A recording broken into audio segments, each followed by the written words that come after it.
Irmid orthaíarna den áléf a corfún chun sinna stúrin ar gníomhre, agus neart a grás le running orin chuní de húr concríocha.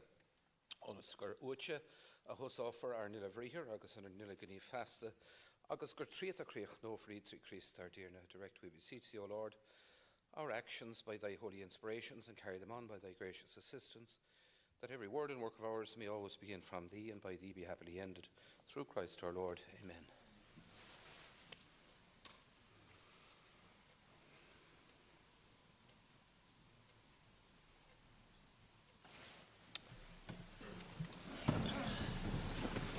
Okay. Tá sé go maith bheith rais. Gus rachamid a roig leis an céad píosa gan óise sin, ceistena ó na cheannarí agus an teachta Micheál Martin ar dús le a chun. Mil mágat Ceann Comhairle. Taoiseach, I have raised on a number of occasions now since late 2017 the disgraceful treatment meted out to the hospices, the disability organisations and mental health services by the government on a consistent basis, particularly in relation to the government's failure to restore their pay, the pay of their employees, in line with other health service employees.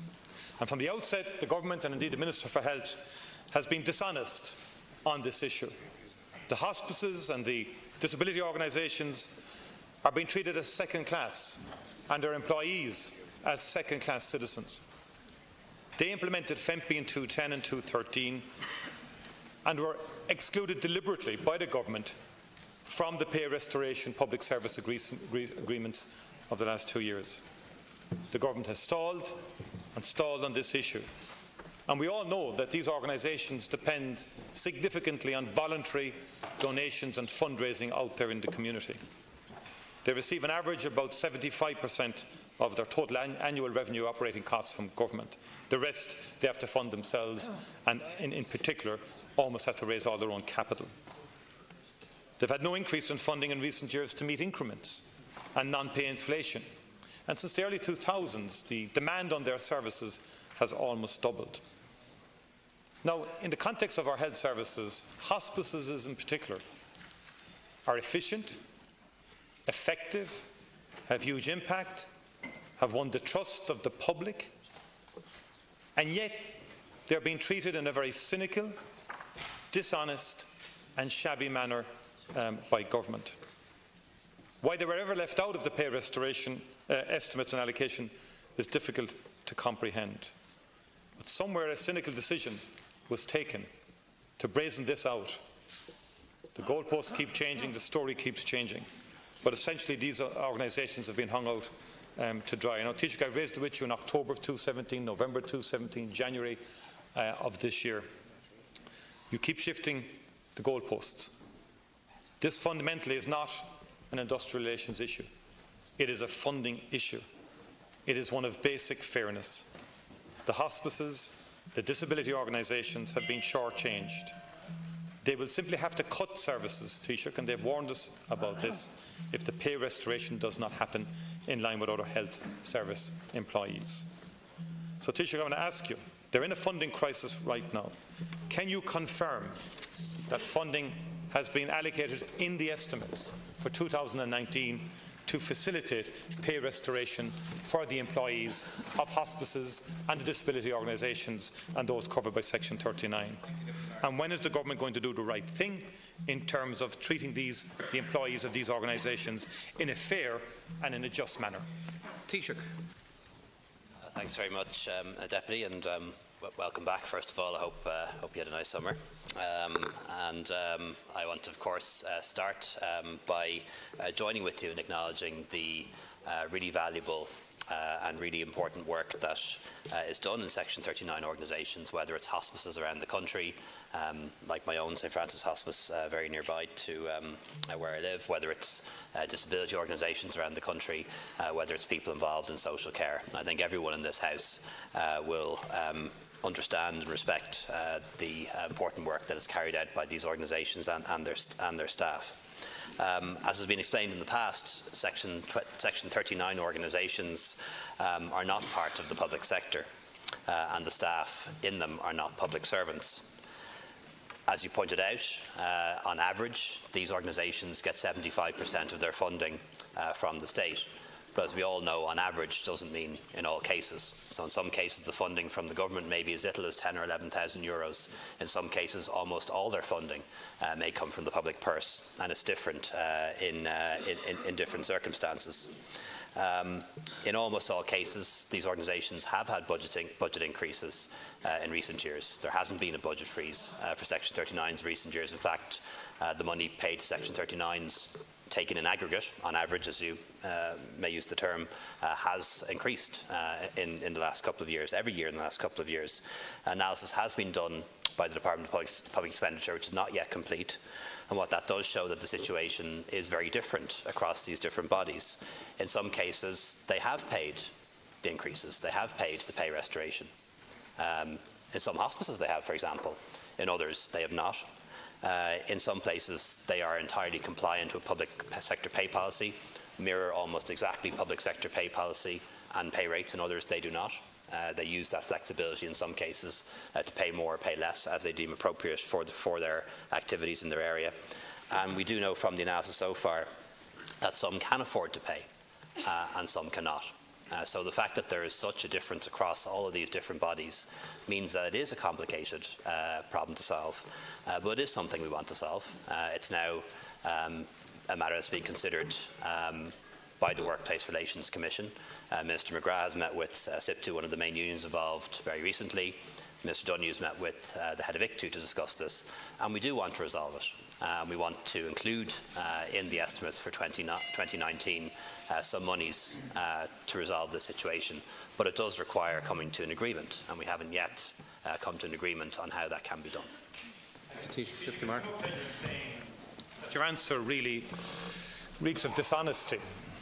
And let's cut the verbiage, the waffle and all the talk and the average and all the rest of it. I met the 5 hospices yesterday. Bottom line is you haven't given them the money to restore pay. You haven't. The reason there was strike notice this week was because one hospice didn't pay. There's been no retrospection, there's been no pay. The Minister for Disability should be up in arms about this in terms of disability arguments. St Joseph's and Charleville, I've met them. They're in debt, in a crisis. So let's cut all the nonsense, the waffle, because when the cuts happened, the HSE went down to each of these organisations, to the CEOs and said, cut. If you don't, we cut your money. They're the only people in the health service that were excluded deliberately, cynically, from the pay restoration agreement. There's no rationale for it, Taoiseach. Now, we've got all of this. I got a similar reply to you. You mentioned St Francis in every reply. I get fine. But the reality is you said the same thing over 12 months ago. You've been seeking information for about 15 months. Thank you, Deputy. The people love the hospices of this country, Taoiseach. They will do anything for them. Now, it's about time government did more than just sip a cup of coffee with them and a cup of tea and actually give what they're entitled to. The same as the nurses and all the other Health Alliance professionals working in other organisations in their health service. You know and I know they shouldn't even be Section 39 organisations. They should be fully integrated with our health service. And we should take lessons from them because they're the most trusted and well received, the most popular services in our health service across the country. Thank you, Deputy Taoiseach.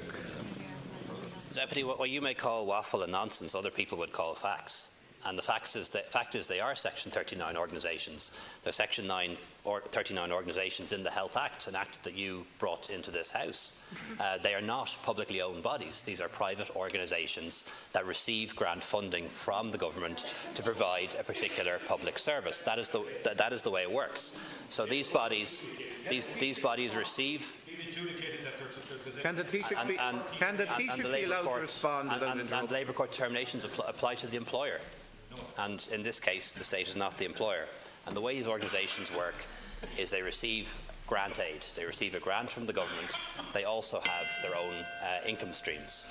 And they have a decision to make as to how they spend the money that they're given. As I've said, some organisations have given their staff pay restoration. Some have not. Some can afford to. Some cannot. Some receive almost all their funding from the state, some do not. So this is not a straightforward situation, but it is one we want to resolve.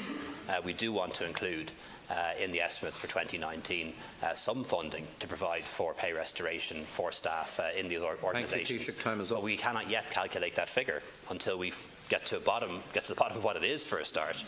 We need all the data from these organisations to get that, and then we need to have an agreement with the unions to achieve it. Deputy Mary Lou MacDonald, please. Taoiseach, the summer has seen the housing and homelessness emergency go from disaster to calamity. The most recent homelessness figures show that the number of homeless individuals now stands at nearly 10,000 people. The number of families accessing emergency accommodation stands at 1,778. That's 349 more families than the same month last year. Scandalously, the number of homeless children has increased again. There are now 3,867 children sleeping in emergency accommodation. And service providers are reduced to referring families to Garda stations due to the lack of emergency accommodation. In the course of the summer, we witnessed the indignity of a family of 7 sleeping in Tala Garda station. Rental costs have spiralled out of control, house prices continue to be above affordable levels, and tens of thousands of homes lie vacant across the state. So naturally, people have responded, and some have come out to protest against your government's failures. And the response? A heavy-handed overreaction to a peaceful occupation of a building in my own constituency that had laid empty for 3 years. A private security firm arriving in unmarked cars, escorted by Gardaí to evict a handful of peaceful protesters. An absolutely disproportionate response. Contrast that with your own response to the housing crisis, Taoiseach, a response that is underwhelming, under-resourced and inadequate. Your flagship housing policy, Rebuilding Ireland, has been in place now for 2 years, and yet the crisis deepens. Instead of getting to grips with the emergency, you attack local authorities, you attack opposition deputies, and fail to see your own failures in government. Spin over substance, a refusal to accept that your policies are failing, that is the hallmark of your approach. We desperately need a change of direction and a change of policy, and that means taking bold and urgent action. So I want to recommend such an action to you. Sinn Féin has proposed the introduction of a temporary tax relief for renters alongside a 3-year emergency rent freeze. Existing tenancies would have their rents frozen at their current levels, and new tenancies would be pegged to the RTB's average rent index. Now this would be a good move, Taoiseach. This would be a response, a partial response to the crisis that we face. So I want to ask you, will you introduce such a rent freeze? Thank you, Deputy. Taoiseach. First of all, I just want to acknowledge on behalf of the government and everyone on this side of the House the extent to which we share the concerns of everyone in this country and the opposition when it comes to the impact that the housing shortage and the homelessness crisis is having on people across Ireland. It's something we all know about from our constituency clinics, from the increased workload, the increased numbers of housing queries coming through. It's something we know about it from the experiences of people we meet, and indeed, in many cases, our family and friends. Whether it's young couples who are struggling to buy their first home, in many cases now paying more in rent than they would pay if they were able to buy, have a mortgage approved but are unable to find the right property or enough properties to choose from, people who are waiting years on the housing lists, people who have been forced into emergency accommodation. So the solution to this can only be increased supply. Or rather, I shouldn't say only, but a big part of the solution has to be increased supply. And we are now seeing increased supply. In the last 3 months alone, figures from the CSO, which I believe everyone trusts, or they should anyway, show that 4,500 new homes were built in the last quarter. 4,500 new homes built in the space of 3 months. And behind that number are real stories and real people. 4,500 families moving into a newly built house or apartment, and in many cases freeing up 4,000 or 5,000 other properties for other people to buy or to rent. We anticipate that about 20,000 new homes will be built this year. Certainly 20,000 if you include vacant properties being brought back into use and student accommodation, and that will be up from 14,500 last year, up from 9,000 the year before, up from about 5,000 the year before that. So I don't think anyone can doubt that we're in the right trajectory when it comes to providing more houses and more housing supply. It's definite, it's a fact that supply is now increasing, but it's not enough, and we acknowledge that. Our population last year increased by 65,000. And while that doesn't mean we need 65,000 new homes every year, it probably means we need about 30 or 35,000 new homes every year, and we're not there yet. But we are ramping up supply. We're doing everything we possibly can to ramp up supply, and if there are new additional measures that will allow us to increase supply, we're happy to consider them. But tinkering with other things around the edges doesn't produce supply. And while we'll certainly consider the proposals you've put forward, I can see that they would cost. Certainly any meaningful tax relief for renters would be expensive. We've been to see how you propose to fund that. But none of those things will actually increase supply. Ultimately, you'll have more people competing for the same number of units. And as our population rises, we're going to need more supply. In terms of protests, all I can say is that in a democracy, everyone has the right to protest, and protest is a very important part of a healthy democracy. But it is very much my view that protests, when they occur, should be peaceful, should be in accordance with the law, and should be respectful of the Gardaí, people who put their safety at risk to keep us and our communities safe. And local authorities have the power to CPO vacant properties. Many local authorities use their power to CPO vacant properties. And if a local authority isn't CPOing a vacant property, they're probably not doing that particular CPO for a reason. And I note that many of the protests are taking place in the central Dublin area, in the Dublin City area, and Sinn Féin and left-wing councillors dominate Dublin City Council. So I assume if Sinn Féin and left-wing dominated councils aren't CPOing properties in Dublin City Centre, they have a reason for that. Deputy MacDonald.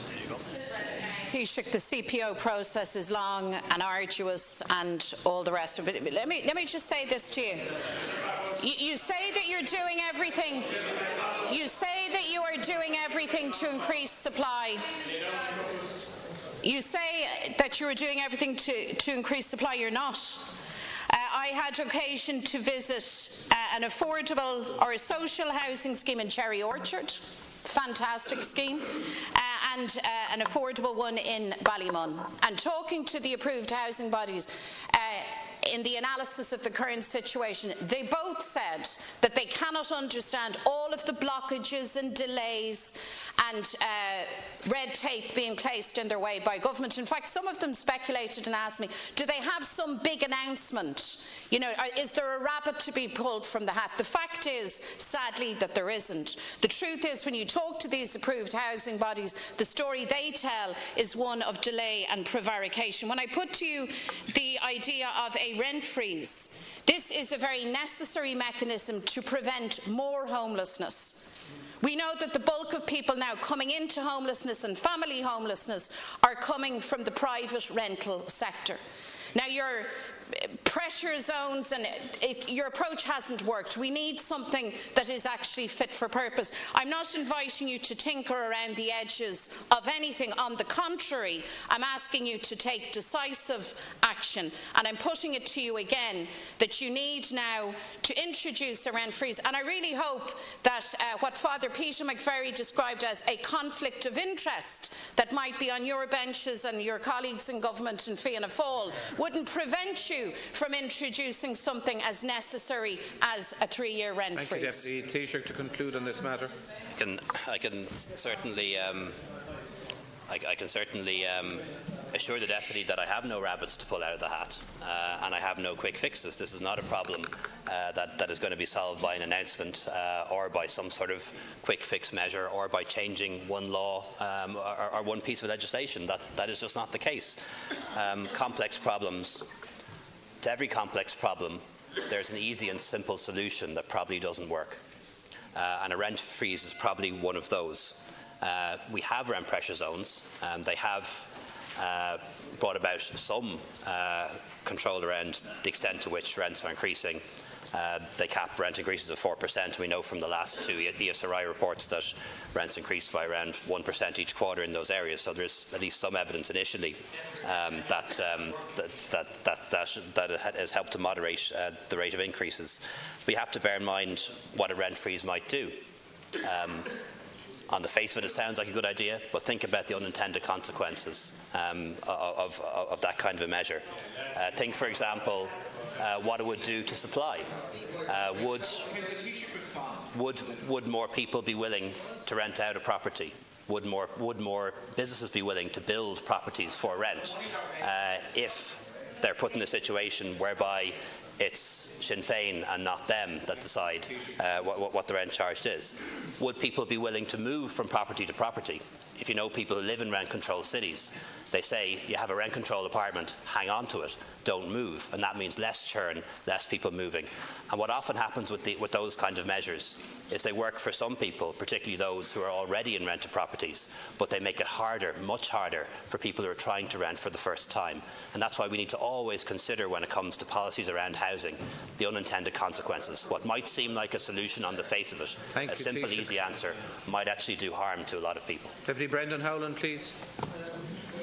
Taoiseach, one of the critical judgments to be made of your government is how badly Ireland will be impacted by Brexit.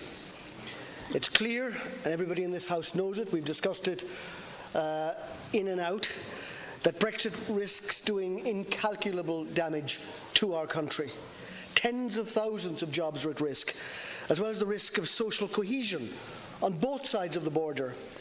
It's clear, for those of us who have had the opportunity in recent days to talk to communities, both sides of the community in Northern Ireland, they feel unrepresented and vulnerable in this entire process. Events are moving quickly.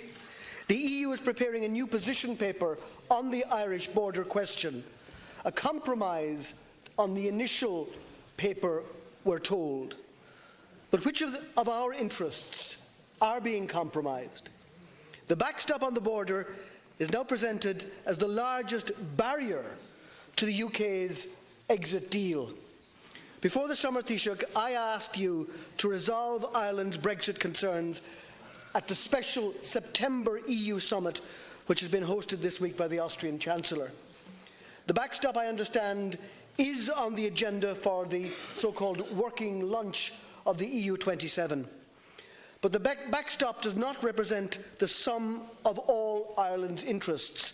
The whole point of seeking a separate Ireland protocol in advance was to shield our wider interests, such as East-West trade, from the kind of brinkmanship and 11th-hour negotiations that we now see occurring. Regardless of the result of the EU-UK negotiations, including the potential of a no deal, we need to resolve Ireland's interests before the pressure comes upon us to compromise further, which now could be at a special meeting of EU heads of government as late as November next. We need to secure a legally binding agreement on the common travel area. We need to ensure that what we enjoy now will continue to exist and that it is not weakened or diluted over time. We're told by all sides that there is a political will to maintain the common travel area, but you know that that only exists now by way of so-called gentleman's agreement.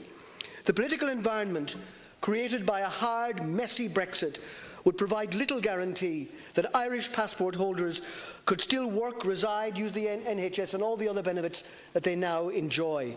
Brexit could disenfranchise hundreds of thousands of Irish people living in the UK.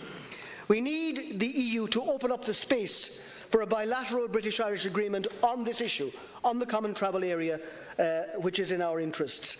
The only concern, this is the only concern which is historically ours and the UK's alone and doesn't impinge on the wider EU. So, Taoiseach, can I ask you, will the Irish government seek the consent of our EU partners for such an agreement to be negotiated as a matter of urgency? And can I ask you, have you given consideration to setting out our understanding of the full implications of the common travel area in draft legislation here? Thanks very much, Deputy. And you can be sure that Brexit is very much at the top of the government's agenda at the moment, and we had a detailed discussion on Brexit contingency planning and Brexit planning at our cabinet meeting this morning. If it was, and I know you know this because you served in government and served very, very well and successfully in government for a period of time, if it was as simple as turning up at an EU summit to sort it all out, I'd have done that a long time ago. What is required here is an agreement, and that requires a negotiation and requires both parties, the EU on the one side, including Ireland, and the UK on the other, to come to an agreement. Salzburg is an informal meeting of the EU heads of state and government, so no decisions will be made at that. However, we will use the summit as an opportunity to discuss Brexit. We will meet in Article 50 format. Prime Minister Theresa May will give a presentation. She will then leave the room, and the other 27 will discuss our approach. I do not anticipate there will be any change to the EU's position or any change to our negotiating guidelines. And while I don't want to give a running commentary of the negotiations, I don't think that would be in Ireland's interests at the moment. I think it is fair to say that some of the things that you've been reading in the British papers, particularly the British-owned papers, are very far off the mark when it comes to the reality of what's going on at the moment in these negotiations. The withdrawal agreement, and we have a draft withdrawal agreement, provides for what we need.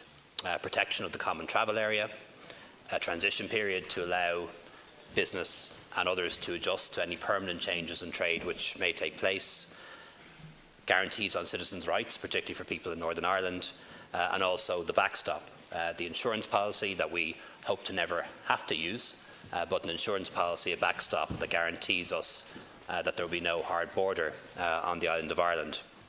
They remain our objectives, and that's what we're going to negotiate towards. When it comes to the common travel area, that's specifically there in the withdrawal agreement, that the common travel area will stay in place, that it will be a bilateral matter between Britain and Ireland, that we will continue to allow our citizens to live, study, work, access healthcare, housing, education in each other's countries, as though we were citizens of both. And that has been there for a very long time. Both the UK government and the Irish government want that to stay in place, and that does form part of the withdrawal agreement. Deputy Howland. Time is running out, or to use the phrase of Michel Barnier, the clock is ticking. We had hoped to have the Irish issues settled separate from the withdrawal agreement in June, then October, now it's to be November.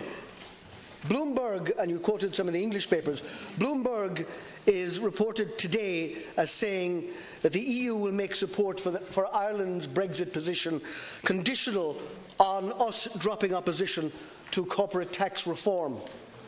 They further quote an alleged EU Commission official saying that solidarity doesn't come for free. This is the sort of bricksmanship and last-minute concerns that people would have if the Irish matters are not settled well in advance of the final withdrawal agreement being negotiated at the last hour.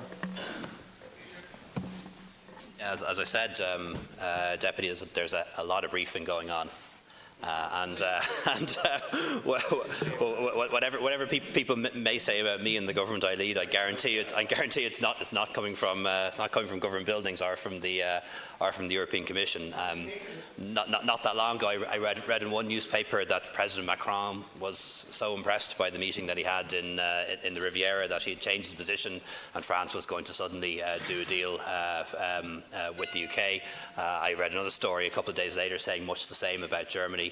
I'm forever reading this stuff, and I absolutely guarantee you that EU solidarity behind Ireland, the 27 member states supporting us as a country that is staying in the European Union, is absolutely solid. Barrett.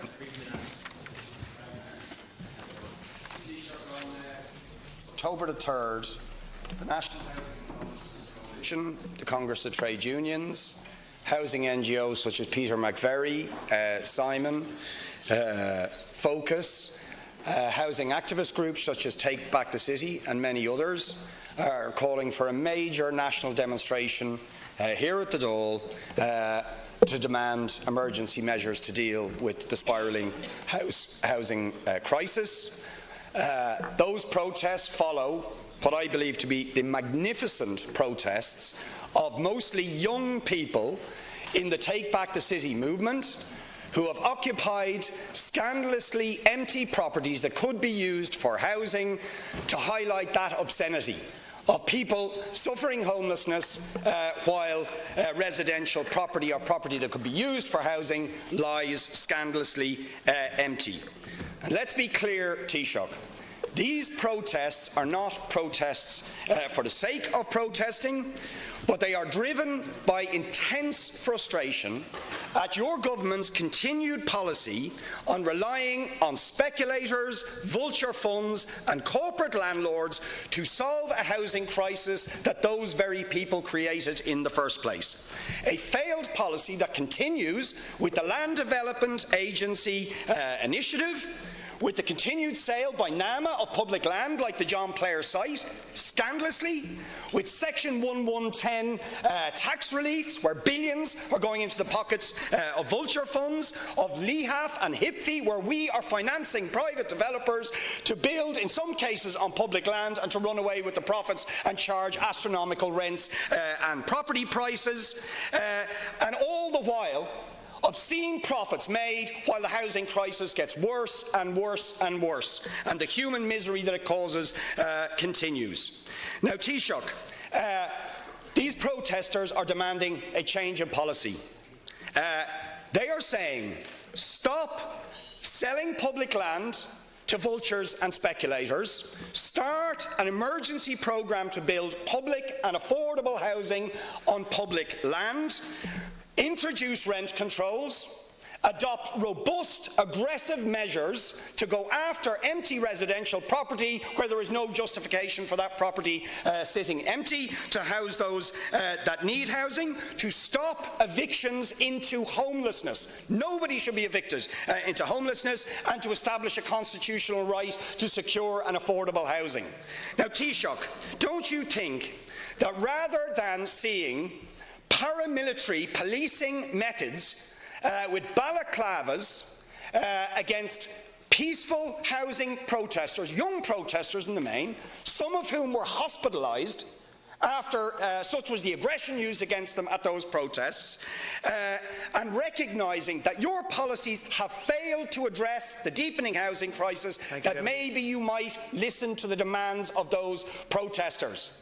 And indeed, would you, while you're at it, repudiate the unbelievable suggestion by the Minister for Justice that the police should no longer be recorded in the conduct of their duties, when that amounts to censorship of the press and the public in terms of their right to oversight over the sort of heavy-handed policing tactics we saw on North Frederick Street?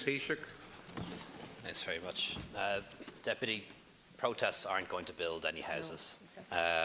But government will build houses, and the private sector will build houses as well, and that ultimately will be the solution to this problem. In terms of protests, as I said earlier, protests are part of democracy, and protests are welcome. They are part of a healthy democracy. However, protests should be peaceful, and they should occur in accordance with the law. And I hope you'll use the opportunity of your supplementary to echo that sentiment, that protests should be peaceful, there should be no violence, and they should be done in accordance with the law. There are no government proposals to restrict people from taking photographs or making videos. That would be a restriction on free speech and not something that I would support. And I want to reassure people of that, press photographers, individual citizens, protesters. There are no government proposals whatsoever to do that. But I hope also in your supplementary, when you affirm your view that peaceful protest is the type of protest we should have, that protest should happen in accordance with the law, you'll also take the opportunity to condemn any abuse of the Gardaí, racist abuse, name-calling, and I hope you use the opportunity as well to condemn anyone who seeks to identify and intimidate online members of the Garda Síochána, because that is not the kind of behaviour that should happen in a decent society or a healthy democracy. Gardaí are people who put their safety on the line to defend our democracy, to protect our freedoms, to keep us safe and to police our communities, and they deserve our support. And I really hope you'll use the opportunity of your supplementary to reaffirm your commitment to ensuring that protests are peaceful, that they happen in accordance with the law, and that Gardaí are not subject to verbal or physical abuse in any way whatsoever. Unreservedly, any threat or use of violence against anybody by anybody, whether it's against Gardaí or against protesters. But will you condemn the use of violence, actual violence, not threatened violence, actual violence against wholly peaceful protesters, some of whom were hospitalised with concussion, cuts, bruises, had to get stitches as a result of the violence of hooded Gardaí and private security who used excessive violence against peaceful protesters? Yes, the government should build public housing, as you say, but your own department's figures, which I looked at to refresh myself last night, show that between 2011 and 2018, your governments have built 2,827 council houses. In the same period, the housing list has gone from 96,000 families to 136,000 families when you include transfer lists. When you include transfer lists of HAPS and RAS, which is massaging the figures, Minister Murphy, 136, and the number of people in emergency accommodation has quadrupled. And we have the shocking obscenity of children and families in growing numbers in emergency accommodation. Over time, Deputy. That is a policy that has failed. And unless you address it and stop with policies that continue to hand over billions in tax breaks, land, property, cash, as you're proposing to do again with the LDA, to private speculators and landlords, you will never solve this crisis. It will continue to get worse. Taoiseach, can you conclude, please? Thank you. Absolutely. As I said earlier, in relation to the occupation of vacant properties, City Council, the county councils have the power to CPO properties. Many councils are doing that. If they're not CPOing a particular property, I assume they have a reason. Many of the properties being occupied are in the Dublin City Council area, a council that is dominated by Sinn Féin and left-wing councillors. You should ask them to give an explanation as to why these properties are not being CPO'd. In terms of building social housing, that's exactly what the government is doing. We've set aside funding to increase our public housing stock by 110,000 units over the next 10 years and 50,000 in the next 5. We increased the social housing stock last year by 7,000. And yes, that includes direct bills and approved housing bodies like the Ivy Trust, been providing social housing in Ireland for a very long time, and it includes the council buying properties off developers. It's all social housing, belongs to the council. People are given secure tenancies, 7,000 last year alone. Will be more again this year. We'll ramp it up to 10,000 a year. We'll provide 110,000 additional social housing units over the next 10 years. That is our guarantee, and we're making it happen already. What would be helpful would be if Sinn Féin and left-wing councillors didn't vote down social housing in Dublin City Council and South Dublin County Council. You'll have your reasons. You'll have your reasons. If you were. Can we have order? Can we have order, please, for the Taoiseach? If you were as concerned about, if you were as concerned,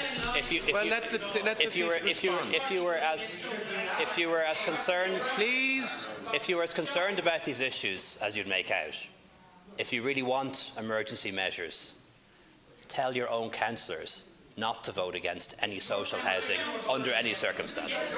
Thank you, Taoiseach. Can we have, please, members? Can we have a little bit of order, please?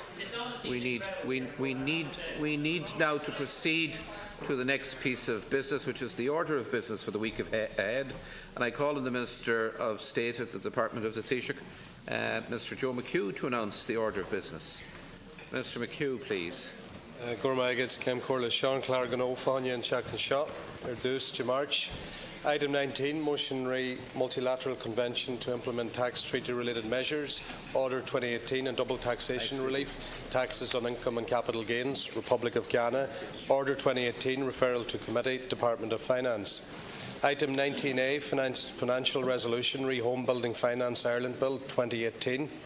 Item 7, 37th Amendment of the Constitution, repeal of offence of publication or utterance of blasphemous matter, Bill 2018, all stages. And Item 20, motion statement for the information of voters in relation to the 37th Amendment of the Constitution, repeal of offence of publication of utterance of blasphemous matter, Bill 2018. Private members' business shall be Item 207, motion future of the Post Office Network, selected by Sinn Féin. Agus an gno fáinne Jacédin. Item 38, statements on the scope and inquiry into the cervical check screening programme. Item 28, motion to instruct the Committee on the Home Building Finance Ireland Bill 2018. And Item 8, Coroner's Amendment Bill 2018, order for second stage and second stage. Private members' business shall be Item 208, motion Bus Connect, selected by Fianna Fáil. Agus an gno fáinne Jardine. Item 21, motion European Organisation for Astronomical Research in the Southern Hemisphere. Item 9, Central Bank National Claims Information Database, Bill 2018, order for second stage and second stage. And Item 8, Coroner's Amendment Bill 2018, second stage resumed. Second stage of Item 58, National Monuments, the Moore Street Battlefield Bill 2018, Deputy Tobin, shall be debated in the evening slot. In relation to Tuesday's business, it is proposed that Item 19 and Item 19A shall be taken without debate and that any division demanded shall be taken immediately. Second stage of Item 7 shall, if not previously concluded, be brought to a conclusion after 85 minutes, and any division demanded on the conclusion of second stage shall be taken immediately. Speeches shall be confined to a single round for a Minister or Minister of State and the main spokespersons for parties or groups or a member nominated in their stead, which shall not exceed 10 minutes each, with a 5-minute response from the Minister or Minister of State, and all members may share time. Proceedings on committee and remaining stages shall, if not previously concluded, be brought to a conclusion after 15 minutes by one question, which shall, in relation to amendments, include only those set down or accepted by the Minister for Justice and Equality. And Item 20 shall be taken on conclusion of all stages of the bill without debate, and any division demanded shall be taken immediately. Immediately on conclusion of proceedings on the motion, private members' business will be taken for 2 hours, and the Dáil shall adjourn on the conclusion of private members' business. In relation to Wednesday's business, it is proposed that there shall be no questions to the Taoiseach, and the SOS, in accordance with Standing Orders 25.1, shall be taken on the conclusion of questions on promised legislation. Item 38 shall be brought to a conclusion after 80 minutes and shall be confined to a single round of statements by a Minister or Minister of State and the main spokespersons for parties or groups or a member nominated in their stead. Speeches shall not exceed 10 minutes each, and all members may share time. And finally, Item 20A shall conclude within 60 minutes, and speeches shall be confined to a single round for a Minister or Minister of State and the main spokespersons for parties or groups or a member nominated in their stead, which shall not exceed 7.5 minutes each, and any division demanded shall be taken immediately. And in relation to Thursday's business, it is proposed that Item 21 shall be taken without debate. Yes, Deputy Brazen. I may be mistaken, but I've noticed that there is an additional microphone in front of a lot of our places since the summer recess. Can you just clarify if these are live all the time or just when we are speaking? Because I'd hate to think that private conversations between members. I wouldn't like anybody to hear what I was saying about the Concorla, you know, when I don't get called for a question, but I think it should be confirmed. It's twice the time, John. Okay. Thank you for that clarification. There are 3 proposals to put to the House today. The first is the proposal for dealing with Tuesday's business. Agreed to? Agreed. The second is the proposal for dealing with Wednesday's business. Agreed to? Deputy Shortall and Deputy Donnelly. Yes, Deputy Shortall. Not agreed. 2 counts. First of all, there's time allowed for statements on the Scally scoping inquiry. I understand that's 8 10-minute slots, And the standard practice now is that when we have statements that there's time allowed for a minister to come back and respond, and you'd expect that given the seriousness of the issue in hand that there would be a half an hour provided for Q&A, but there's no opportunity to come back on it at all, and I think that's a mistake. The second point I have difficulty with is in relation to the Public Health Alcohol Bill. It's now, that bill has been under discussion now for 1,000 days, and as you'll know, Taoiseach, that's 6.5 years after the first recommendations came on this legislation. You know, there's been a huge amount of spurious reasons provided for delaying this, a whole lot of tactics being used by various members here and in the Seanad as a result of the huge lobby put on by the alcohol industry. Now, there was time allowed for tomorrow night. There's no reason why we can't deal with that. And there are a number of members, 14 members of this House, who are continuing to engage in these kind of delaying tactics and have all kinds of spurious amendments down on the order paper. Those members come from Fianna Fáil, from Fine Gael and, in one case, from the Labour Party. And I would just make a very strong appeal to you, Taoiseach, to Deputy Micheál Martin and to Deputy Brendan Howlin, to request their members to withdraw those amendments. You know, let's stop the game playing in relation to this, and let's get this important legislation through as quickly as possible. On the matter. Thank you. No, I'll come, Deputy Donnelly, and then I'll come to you. Deputy Donnelly. Thank you, Ken Curley. Could I ask Minister, the Public Health Alcohol Bill, obviously people have been waiting for a very long time. It was our understanding as of about 10 a.m. this morning that it would be heard and hopefully passed by the House through report stage tomorrow night. We received word at about 11:30 today that it had been pulled from the schedule. I'm hoping it's just a scheduling issue. The concern by the government, Minister, the concern Minister, is that this has happened several times in the Seanad, and the senators were told, look, it's just an administrative issue, we'll be back to you next week. And in fact the bill disappears for months. This bill hopefully is going to save a lot of lives. So Taoiseach, or Minister, can I ask, it's the government who pulled this morning. Can you tell us why, and can you give us an absolute assurance that this will be back for all time required to get through report stage at the latest next week? Thank you. Deputy Martin. Okay, Deputy Louise O'Reilly. Yes. Has been subject to absolutely disgraceful delays, and the people who are doing it know exactly who you are, and we know exactly who is pushing this agenda. Taoiseach, can you please give us an explanation? I join with Deputy Donnelly in saying I hope it is a scheduling error, but as is the experience in the Seanad, this has disappeared off the agenda on a number of occasions. Can you give us an explanation as to why we can't discuss it tomorrow, since there seems to be consensus in this House at least that we should be discussing it tomorrow? The Minister of State. First item raised by Deputy Shortall. There went, on the Scally report, there went a circular out on Wednesday, and in fairness, Deputy Shortall was the only one that came back requesting question time and questions and answers at the very end. Now, obviously, we have a tight schedule, we're tight for time here, but I mean, there's no problem if the House has agreed that we certainly don't have any problem this side of the House if there's a 15-20 minute Q&A at the very end. I mean, I think we can. Has the House agreed that we would facilitate the question and answer subject? Yeah. That's set out by the Minister. Yeah. And agreed. Okay. And in relation to the second issue raised by Deputy Shortall and Deputy Donnelly and Riley, we were getting messages back that there's consideration of new amendments. There is no delay in tactics here. We did have it on the schedule because it's one of the Taoiseach's priorities as well. You've asked for an assurance. Will it be on next week? As far as I'm concerned, it will. And also, if there's any possibility of getting it on tonight, if there's clarification on the amendments that are needed for consideration, I'm happy to check that out as well. Yes.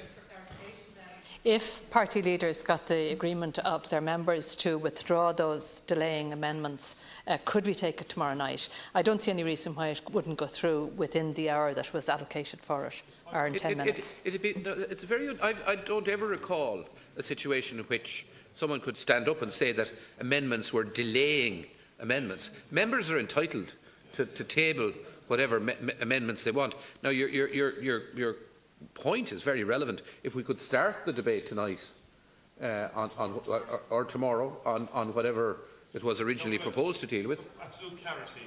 It's the government who withdrew the bill. Nothing to do with the opposition, nothing to do with anybody else.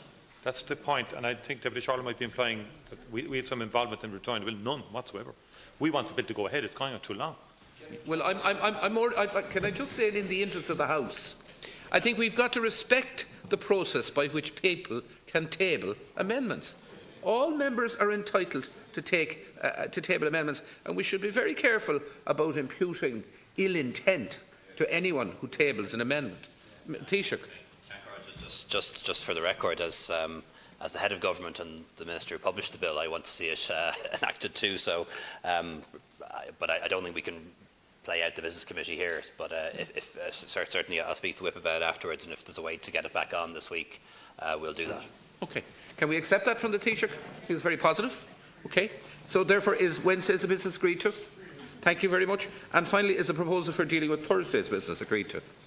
Agreed to. Thank you very much. Move on then quickly to Deputy Micheál Martin on promised legislation, please. Taoiseach, as you know, before the summer break, the Attorney-General advised government that it couldn't proceed with legislation to give effect to the people's decision in relation to the 8th Amendment, to repeal the 8th Amendment. Those cases have taken their course.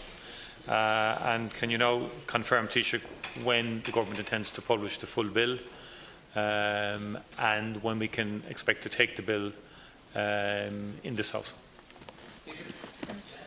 The courts, as you know, have made their decision, and the referendum has now taken effect and the Constitution has been changed. So last I checked with the Minister of Health, we think we can have that in the first week in October, but I'll double check. But we're online to meet our timeline of having legislation through both houses before the end of the year, so that the new services can be made available in the new year. Deputy MacDonald. Taoiseach, this weekend the President of the Palestinian Authority, Mahmoud Abbas, will make a historic first state visit to Ireland. On his way, I understand, to a meeting of the UN General Assembly in New York. I want to warmly welcome the President's visit, and I hope that it will be a very, very productive one. I understand that in a meeting with the Taoiseach on Saturday evening, there will be a focus on a number of issues, not least the ongoing illegal blockade of Gaza, and indeed the state's recognition of the state of Palestine, which is now long overdue. A Sinn Féin motion to that effect was passed by the Dáil in 2014, and indeed the Seanad did likewise. And you will recall, Taoiseach, that there is a commitment in the programme for government, and yet you continue to drag your heels on this matter. I think now is the time, now of all times, for us to afford the official recognition to the State of Palestine, which is the agreed position of the Oireachtas and a necessary position in international terms. Thank you, Taoiseach. Thanks, Deputy. The Programme for Government says that we support a Palestinian state, and we do, and that we intend to recognise the State of Palestine as part of a two-state solution, an agreement between Israel and Palestine and the Palestinian Authority to bring that about, and that has not yet happened. But if I have the opportunity, and we're working on the diary at the moment, but if I'm able to meet President Abbas myself, I will do that. He'll certainly meet the Taoiseach. I will use that opportunity to reaffirm our support for a Palestinian state as part of a two-state solution, and I'll also use the opportunity as an opportunity to raise other concerns around democracy and human rights in the Palestinian territories, particularly, for example, the fact that homosexuality has yet to be decriminalised in Gaza. I think it's important that when we meet with representatives of the Palestinian Authority and other Palestinian groups, that we support their demand for self-determination, but that we not be afraid to raise serious issues around the violation of human rights in the territories that are controlled by the Palestinian Authority and by Hamas. Deputy Howland. The UK Supreme Court ruled at the end of August that the exclusion of cohabitees from claiming widowed parents' allowance was discriminatory on the basis of marital birth status. Siobhan McLaughlin and her partner, to whom she was never married, lived together for 23 years. They had 4 children together. The widowed parents' allowance in Northern Ireland is a benefit payable to both widowed men and women who have dependent children. Despite her partner having the necessary conditions and contributions made to the UK authorities, the application was refused. The courts here could now well interpret the paramount interests of the child in the same way under the European Convention on Human Rights. So can I ask you, Taoiseach, has the government considered this important ruling, and does the government here plan to change the applicable law here to ensure that the rights of citizens are fully compatible with the European Convention? Mr. Doherty. Deputy, obviously we would reflect on the UK ruling, but it is a ruling in the UK jurisdiction, and obviously our laws are different. But having said that, we are reflecting on it, and we will make decisions obviously in the future. Deputy Gino Kenny. In July, the Department of Health produced these guidelines on the medical medical cannabis access programme. Now, obviously, this programme was muted back in January 2017, which is almost 20 months ago, and nothing has happened. Taoiseach, what I want to ask you today, this is welcome for patients and doctors alike. Give some sort of clarity in a kind of situation where it's extremely confused for people that want to access medical cannabis. So I'm asking you today, Taoiseach, to show leadership, to say, when is the medical cannabis access programme going to be implemented? If it cannot be implemented, as is 20 months ago, in October of last year, the majority of this Dáil voted to progress the medical cannabis bill that I put forward. So it's either or either.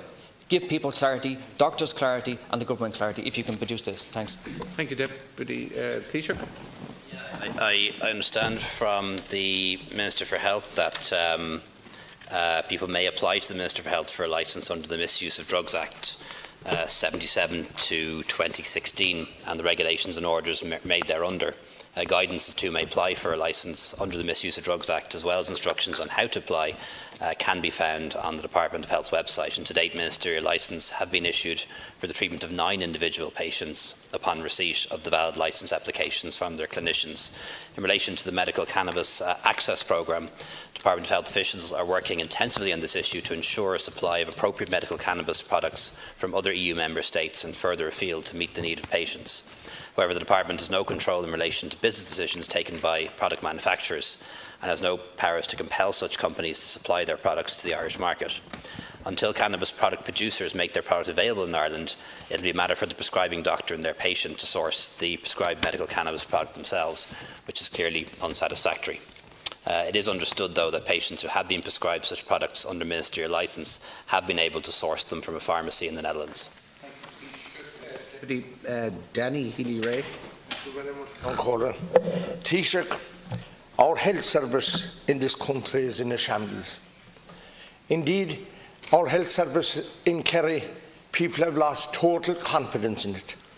There has been no hips, no orthopaedic procedures in Kerry for at least 4 months. Hips, knees, people are roaring with pain, Taoiseach. The ear, nose and throat section in Tralee General Hospital is closed. People are choking and afraid to go to sleep at night, waiting for it to be called in Cork. 25 people are in trolleys each day waiting for attention in Tralee General Hospital. People are waiting to see consultants who are not even there. We have a Taoiseach. You are the Taoiseach. We have a Taoiseach. We have 5 ministers for health. We have a government. But we have no proper health service for our people in Kerry. And this is not fair. Here along the HSE to blackguard the people of Kerry and to and not to give them the proper vulnerable people the service that they deserve. And you are the Taoiseach and you are responsible, and you're doing nothing about it, and our health services totally fail the people we're representing. Taoiseach, and just to confine it to the orthopaedic surgery, all operations were stopped for a number of months as a result of an infection control issue, which has been resolved for a number of weeks now. I spoke to the CEO of the group last Monday week, but as yet they haven't resumed operations. Could I ask you to look into this to ensure a speedy return to orthopaedic surgery? Taoiseach.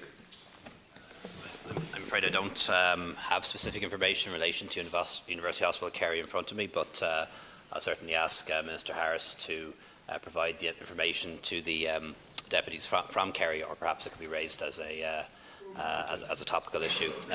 I should say, though, for the information of the House, when it comes to operations and procedures, it's one of the areas where we are seeing some real progress. The number of people waiting for an operation or a procedure, hip size, cataracts, knees, angiograms, is down on this time last year, and 59% of patients are now waiting less than 6 months for those procedures. So it's one of the areas, unlike outpatients, unfortunately, where we are seeing some real progress.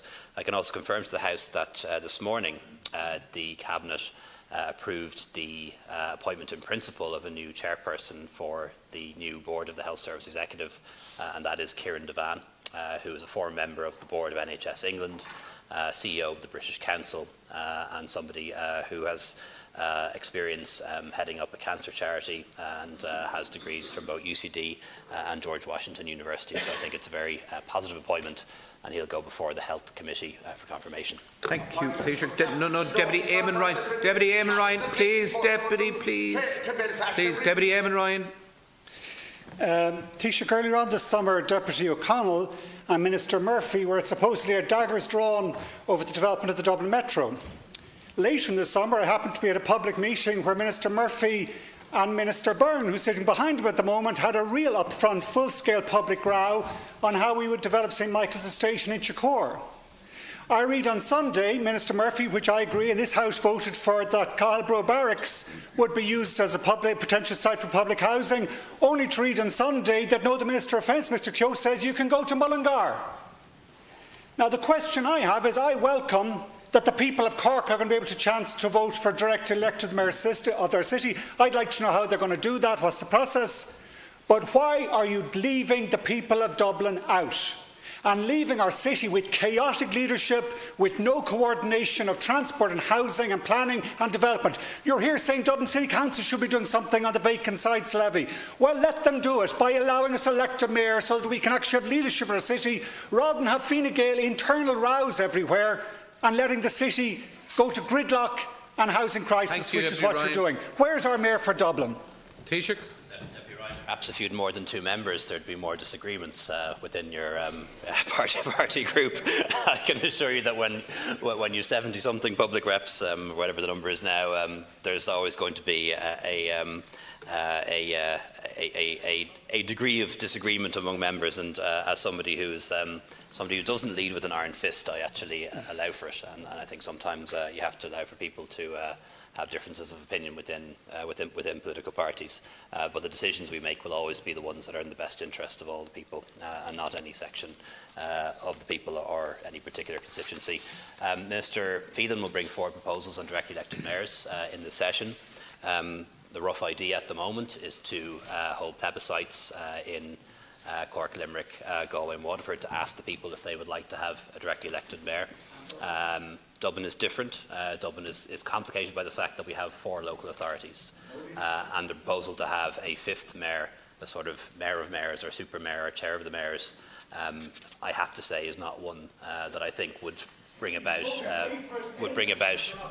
better governance in the city of Dublin. So what we propose to do is something different, which is a citizens' assembly for the citizens of Dublin, to ask them how best they would like to see local government in Dublin reformed. I personally like the Paris and London model, a single authority, small number of full-time assembly members, a powerful executive mayor, and below that lots of local councils like boroughs that people would really identify with. Places like Lucan or Blanchardstown or Castleknock or Dún Laoghaire or Dundrum.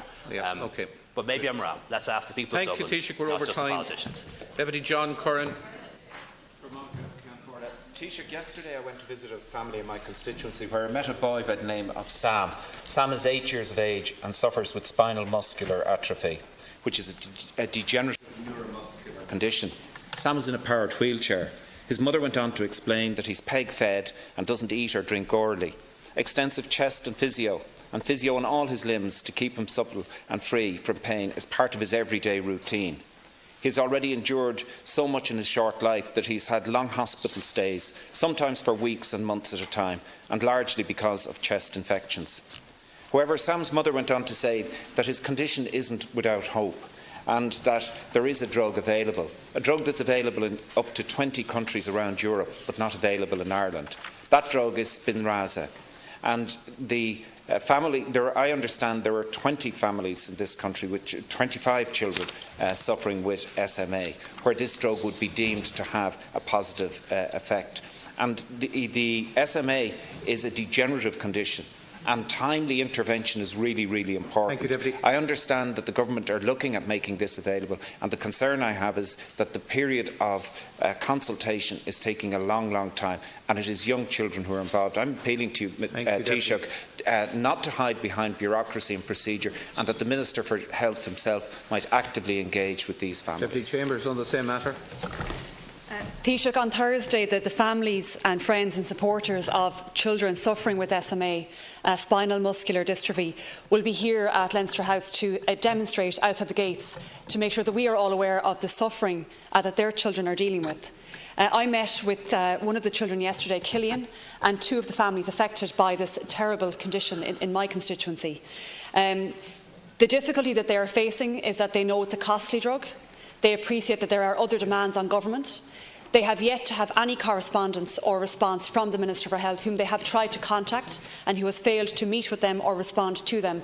And I'm asking that you might relate to him, Taoiseach, that he might respond to those families. Thank you. They are also aware that this drug not only is a game changer, it will transform the lives of their children. It is clinically effective, it has been proven to work, and it is available in 20+ other countries. Thank it you, should Deputy. be available here. Now, Taoiseach, I'm asking that, number one, you contact those families and ask your Minister for Health to do the same, and number two, that you approve that drug without delay. This is a very stressful and worrying time for people with spinal muscular atrophy and of course their families, and I know the day-to-day challenges that these people and these patients face in dealing with what is a progressive and life-limiting illness.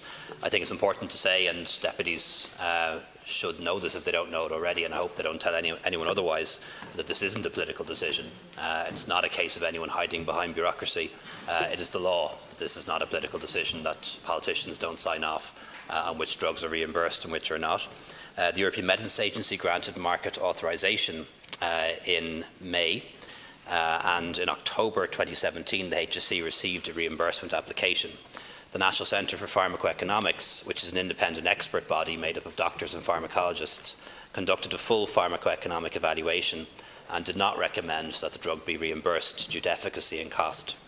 The application is currently being processed by the HSE's National Drugs Committee. No final decision has been made as yet, and it is always open to the manufacturer to produce new evidence or a different cost profile that would allow it to be approved. So far this year, 23 new medicines have been approved for reimbursement. Deputy Tony McLaughlin. Perhaps towards the Minister for Health in relation to a time frame in relation to the new mental health unit at Sligo University Hospital. It's vitally important. I met with quite a number of people over the summer period who have been lobbying very over a period of time to ensure that this would be an urgent case, and I would ask that we would get a time frame on that as a matter of urgency, please. Thank Deputy McLaughlin for raising this important issue. As the Deputy will be aware, the capital budget for health increased this year, will increase again next year, and over 10 billion has been set aside for investment in new buildings, new equipment and ICT in our health service over the next 10 years. But as is always the case, it's not possible to complete every project this year or next, so it will have to be profiled, and I'll ask the Minister for Health to give him an indicative timeline if he has Deputy Imelda Munster. The setting up of the Land Development Agency the latest quango, I want to just give an example, and I'm sure that this example could be replicated in every county across the state. Louth County Council have 50 acres of council-owned land banks, which would provide 1,000 social and affordable housing. Should the political will be there to fund it. But under your latest quango, those 50 acres will now only deliver 100 social houses, and it will also only deliver 300 affordable houses, or as it now appears, unaffordable houses. So in essence, your land development agency will deprive the citizens of Louth of 600 social and affordable housing on their own council-owned land banks. So my question, Taoiseach, is why would your minister feel the need to set up a quango that will not deliver? He knows will not deliver. He knows has no intention of delivering any meaningful volume of social and affordable housing when he's doing such a perfectly good job of it himself. Now, is it that he can hide behind it? Is that why he wants to set it up? And Taoiseach, just finally, as our housing crisis deepens day in, day out, could you just answer me straight out, why do you and your government point blank refuse to fund a statewide social and affordable housing building programme when you know fine well the misery your housing crisis is causing families right across the state day in, day out? A straight answer, Taoiseach, please, to the quango and the funding. Thank you, Ceann Comhairle, and thank you, Deputy, for the question. For decades in this country, we have had the wrong approach and attitude to the use of land in the public interest. And because of that dysfunctional relationship that we've had very violent, dramatic swings in our housing sector. That's hurt many, many people up and down this country. 10 years ago when the crash came, and again today still. And we know we have an unacceptable level of people in homelessness. And as a result of this government, we have got a dedicated social house building programme. The Taoiseach said it earlier, 110,000 homes over 10 years under both Rebuilding Ireland and Project Ireland 2040. It is improper of you to mislead the public and the Dáil to stand up and say public houses are not being built, because they are. And we have order for the Minister to respond. Please. Sorry. No. The Deputy. Please. Will you let the Minister... You don't have to agree with what the Minister says. Deputy Burton as well. Look. No, please. Please. No, please. The Minister's been asked a question. All members of the House deserve the courtesy of being able to reply. You don't have to agree with them, but please let them reply. Thank you, Ceann Comhairle. The Land Development Agency is something that is absolutely in the public interest. The state will be the developer of public lands, not the private sector. And we will bring forward public state land for houses for the general public. Social housing, subsidised housing, and housing for people up and down the country who need to live there. Thank you, Minister. If I can't answer the question, Ceann Comhairle, I mean, it's very important to say that where the local authority has land in its own ownership, that's not of our interest. That's for the local authority to build social and affordable housing on. Louth have been given the policy, the powers and the money to build housing. We are publishing the targets for those local authorities. It is for the local authority to do that. £6 billion ring fence in Time is up, Minister, please. Thank you very much. That concludes questions on promised legislation and everything else besides. On Cade, Piesta Gano, Ella, no, the Climate Action and Low Carbon Development Bill. Nobody's here to move that particular bill. We move then to a motion regarding the referral to Select Committee of proposed approval by Dáil Éireann of the Multilateral Convention to implement tax treaty-related measures, Order 2018, and double taxation relief taxes on income and capital gains, Republic of Ghana, Order 2018. I call on the Minister of State at the Department of Finance, Minister Michael Darcy, to move the motion. Is the motion agreed? Agreed. Motion agreed. The next item, item number 19A, is the Home Building Finance Ireland 2018 Financial Resolution. Call on the Minister of State at the Department of Finance, Deputy Michael Darcy, to move the motion. Oh, sorry, it must be Minister. It must be either Minister Doherty moves. Is that particular motion agreed? Thank you very much. Now we move on to Taoiseach's questions. If we can gather our thoughts, we can go to Taoiseach's questions.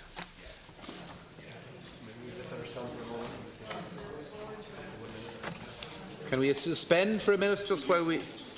Oh, we have some messages. We have some messages. Okay. Message from Dáil Éireann. Dáil Éireann has passed the Road Traffic Amendment Bill 2017 without amendment, and has passed the Industrial Development Amendment Bill 2018 without amendment, and has passed the Children and Family Relationships Amendment Bill 2018 without amendment, and has passed the Insurance Amendment Bill 2018 without amendment, and has passed the Complaints Statutory Audits Bill 2017 without amendment. They've been very busy. Topical issues. Wish to advise the House that 17 deputies have submitted matters under Standing Orders 29A, which will be listed in the official debate. The matters raised by the following deputies have been selected for discussion. Number 1, Deputies Fiona O'Loughlin and Martin Hayden wish to discuss delivery of home care packages in CHO7, Kildare West Wicklow.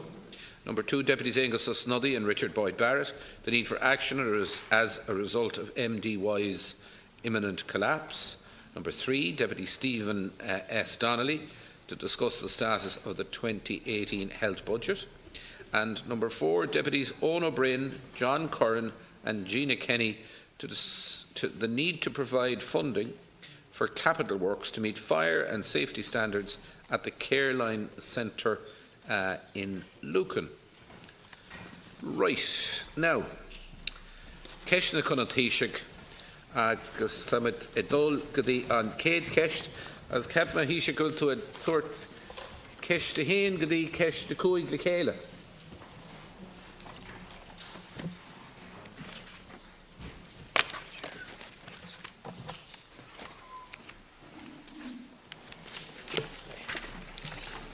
I propose to take questions 1 to 5 together.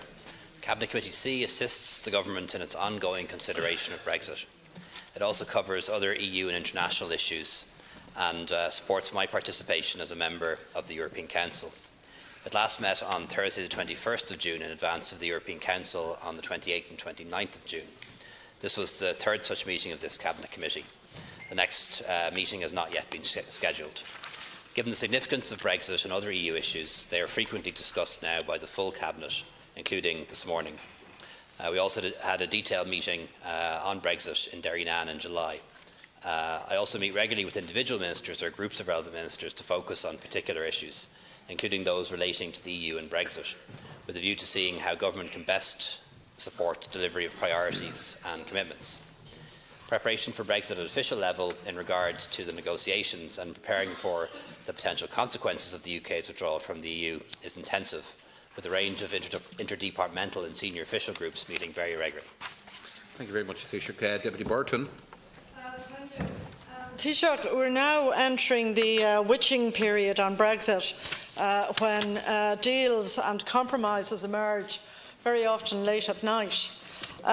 Your government is hinting heavily that a deal is nigh on the backstop and that Ireland is willing to compromise on the previously cast iron backstop guarantee. Michel Barnier is speculating, to quote him, on de-dramatising the backstop. This is a period, and I wonder do you agree, of maximum danger for Ireland, notwithstanding the valuable solidarity offered to us by our colleagues in the EU.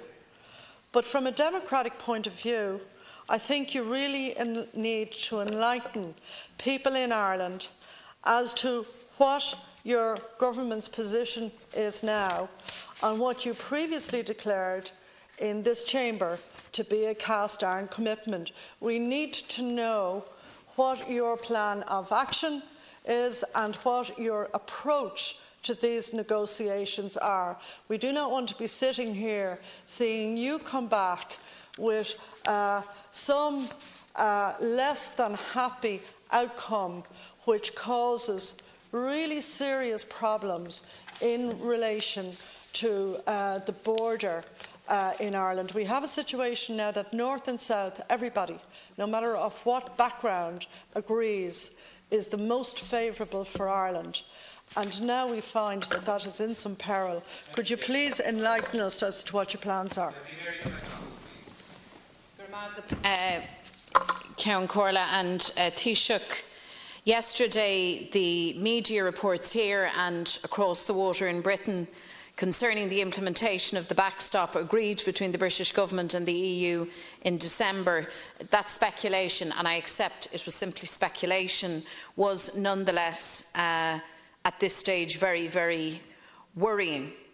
It's clear that there is still a wide difference of opinion between the various actors, that is to say the governments and the European Union, the British Government and the European Union, I should say. I've heard your government say that Chequers represents a basis for progress. I don't know what that means. I believe that the Chequers plan put forward by the Tory government doesn't resolve the crucially important and sensitive issues surrounding the border and the protection of citizens' rights in the north. On the contrary, I think it serves only to confuse and to deflect. Theresa May's plan falls well short of what was contained in the December backstop and well short of the benchmarks that had been agreed to protect the Good Friday Agreement in all of its parts. That includes no diminution of rights of citizens in the north of Ireland, and to ensure no hardening of the border. That's the bottom line. We have an agreed cross-party position right across the Oireachtas that the way to do that is to ensure that the North remains within the customs union and the single market. Thank you, There's Deputy. different iterations of that. It's very important now at this stage, Taoiseach, that your government holds firm and that Monsieur Barnier and the negotiating team hold firm. So what is meant by Chequers as a basis for progress? What is meant by latitude or a perception of latitude on the part of Dublin in terms of revisiting the backstop? The bottom lines are the bottom lines. They're the minimum necessary protections for this island, and they have to be honoured. Deputy Eamon Ryan. Taoiseach, it seems in recent days we're coming down to the crux of the issue in the Brexit negotiations on the withdrawal element. And it seems to be on the issue about whether there will be and what type of border would exist in the Irish Sea between the island of Ireland and the UK. And I know that our preference may well be, or might have been, for as easy an east-west borderless outcome as a north-south one, but that we clearly understand, as I understand listening to Michel Barnier, that the European Union has to protect its own single market, and in doing so, while it may be willing to offer concessions to ensure there's no border on the island of Ireland, they will not provide such a mechanism for the rest of the UK, and therefore there is going to have to be some sort of border in the Irish Sea. If that is the case, can you outline whether the government is considering any technological applications that might be able to manage that would be able to get over some of the constitutional difficulties the UK government might have in it? Or do you maybe agree that maybe in hindsight we made a mistake? We should have, back last December, was it the 5th of March, the Monday, when the original deal was done with the UK government, which envisaged that outcome, that we then, or the British government in truth, capitulated, and by the latter part of that week on Thursday had a new wording which was one for everyone in the audience, single market doesn't matter. Maybe we should have been more honest and strict back in, or more direct back last December by holding to the line of that agreement that was written on the Monday rather than putting the fudge that was in on the Thursday. Or do you think there's some way that we can overcome this issue of the border in the Irish Sea that I believe Michel Barnier wants? Thank you very much, Deputy Howland. The deputies have raised issues that are really important. I am deeply concerned that there will be a lot of quickly moving parts in a very short period of time, and that we might be blindsided by some of the decisions that are happening. I wanted just to ask, on the domestic front, it was announced a year ago as a key Brexit support measure that there would be a 300 million Brexit loan fund. It's also announced during the summer that of the 5,000 companies that the government announced would benefit from it, only 10 companies actually had, and of the 300 million euros that was going to be made available, less than 2.5 million had actually been allocated. Can I ask the Taoiseach whether he's happy with that position, and what is maybe the up-to-date position? Has there been a dramatic change since June? Because I think we do need to prepare and I'm very happy to be part of the focus group the Brexit group that meets periodically with the Taoiseach. But these are the practical things that should be happening in parallel to the negotiations. Overwhelming momentum to conclude a withdrawal agreement. And a car crash Brexit next March is simply not going to happen because the financial, economic and security damage it would cause would be much worse than any alternative. We should also remember that the Taoiseach and Taoiseach repeatedly said that Ireland would veto the continuation of the talks if there was any backsliding, but failed to do so when the critical moment came in March. And since then, and I've met with Michel Barnier, he has signalled, Michel Barnier, the de-dramatising of the backstop in July. And there's been a constant drip of stories and so on from London, Dublin and Brussels about what is underway. Now, as we head into the decisive weeks, Taoiseach, in the negotiation, I think it would be helpful if you would clarify whether the backstop still means what was claimed for it in December.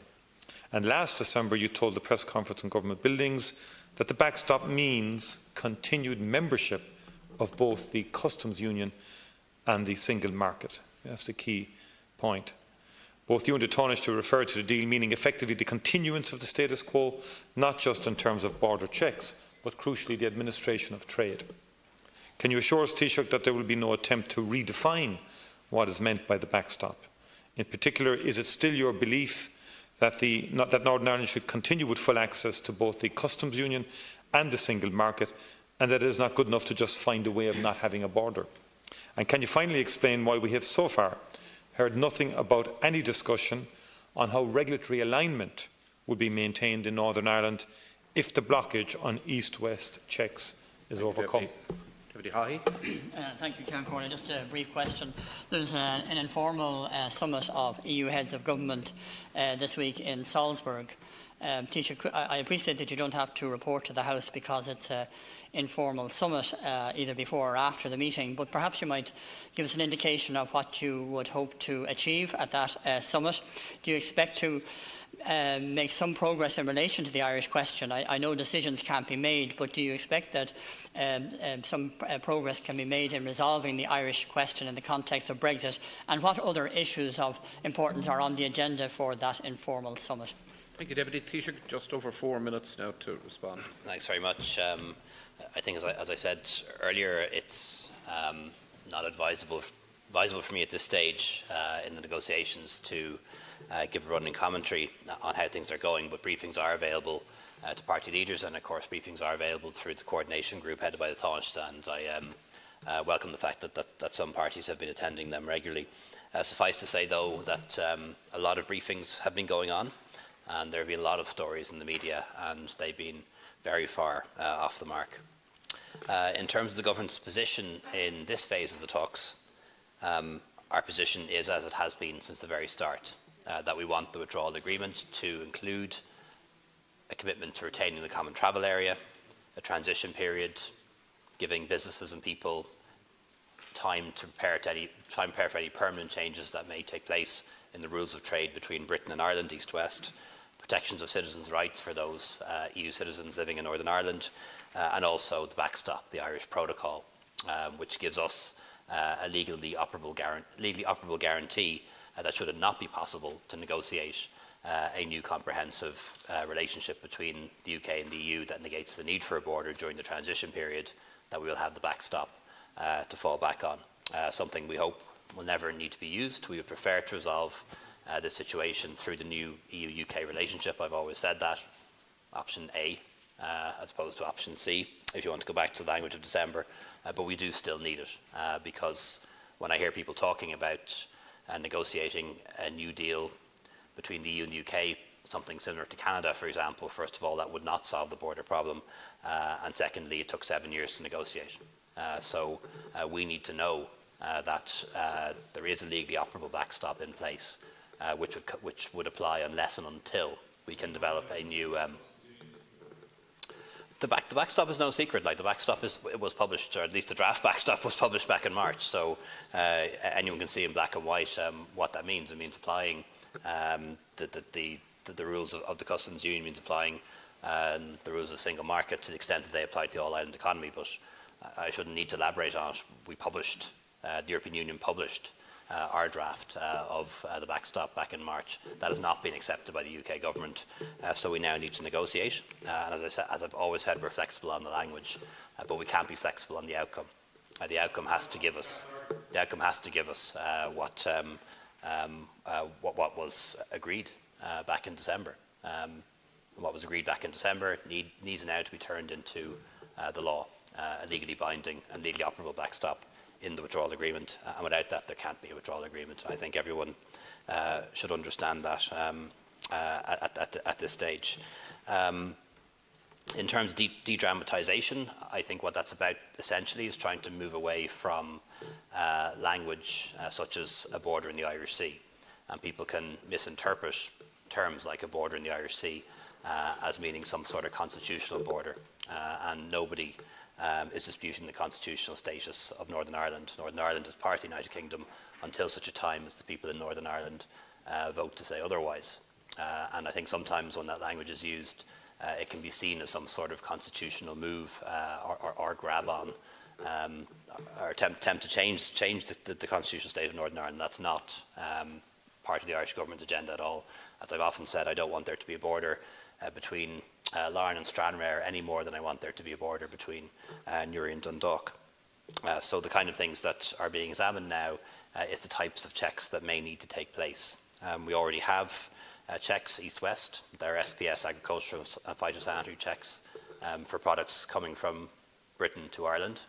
Some east-west checks already exist. We have certain checks north-south as well when it comes to, for example, cigarettes, excise and diesel, and so on. So we're trying to profile what kind of checks might exist. But the principle, obviously, is that there should not be a hard border between Northern Ireland and Ireland. Thank you, Taoiseach. Time is up.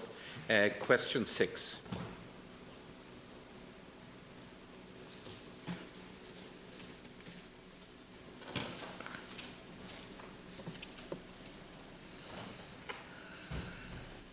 Can I propose to take questions 6 and 7 together? I had a very good meeting with Christine Lagarde, the Managing Director of the IMF, in government buildings on the 25th of June. I also hosted a dinner to mark her visit to Ireland on the evening of the 26th of June. Our exchanges covered the economic outlook, international trade and issues of gender equality. On the economic outlook, we discussed the latest IMF Article 4 assessment of the Irish economy. And we agreed that the Irish economy is enjoying a period of strong growth and increasing employment, but that we must proceed carefully to ensure the benefits are shared throughout the country, while guarding against the type of policies that have resulted in the boom-bust of the past. On trade, we discussed the risks posed by growing international tensions, and I welcomed her strong advocacy for preserving and deepening the rules-based multilateral trading system, which is, of course, crucially important to our own highly open economy. We agreed that in a trade war, there will be no winners.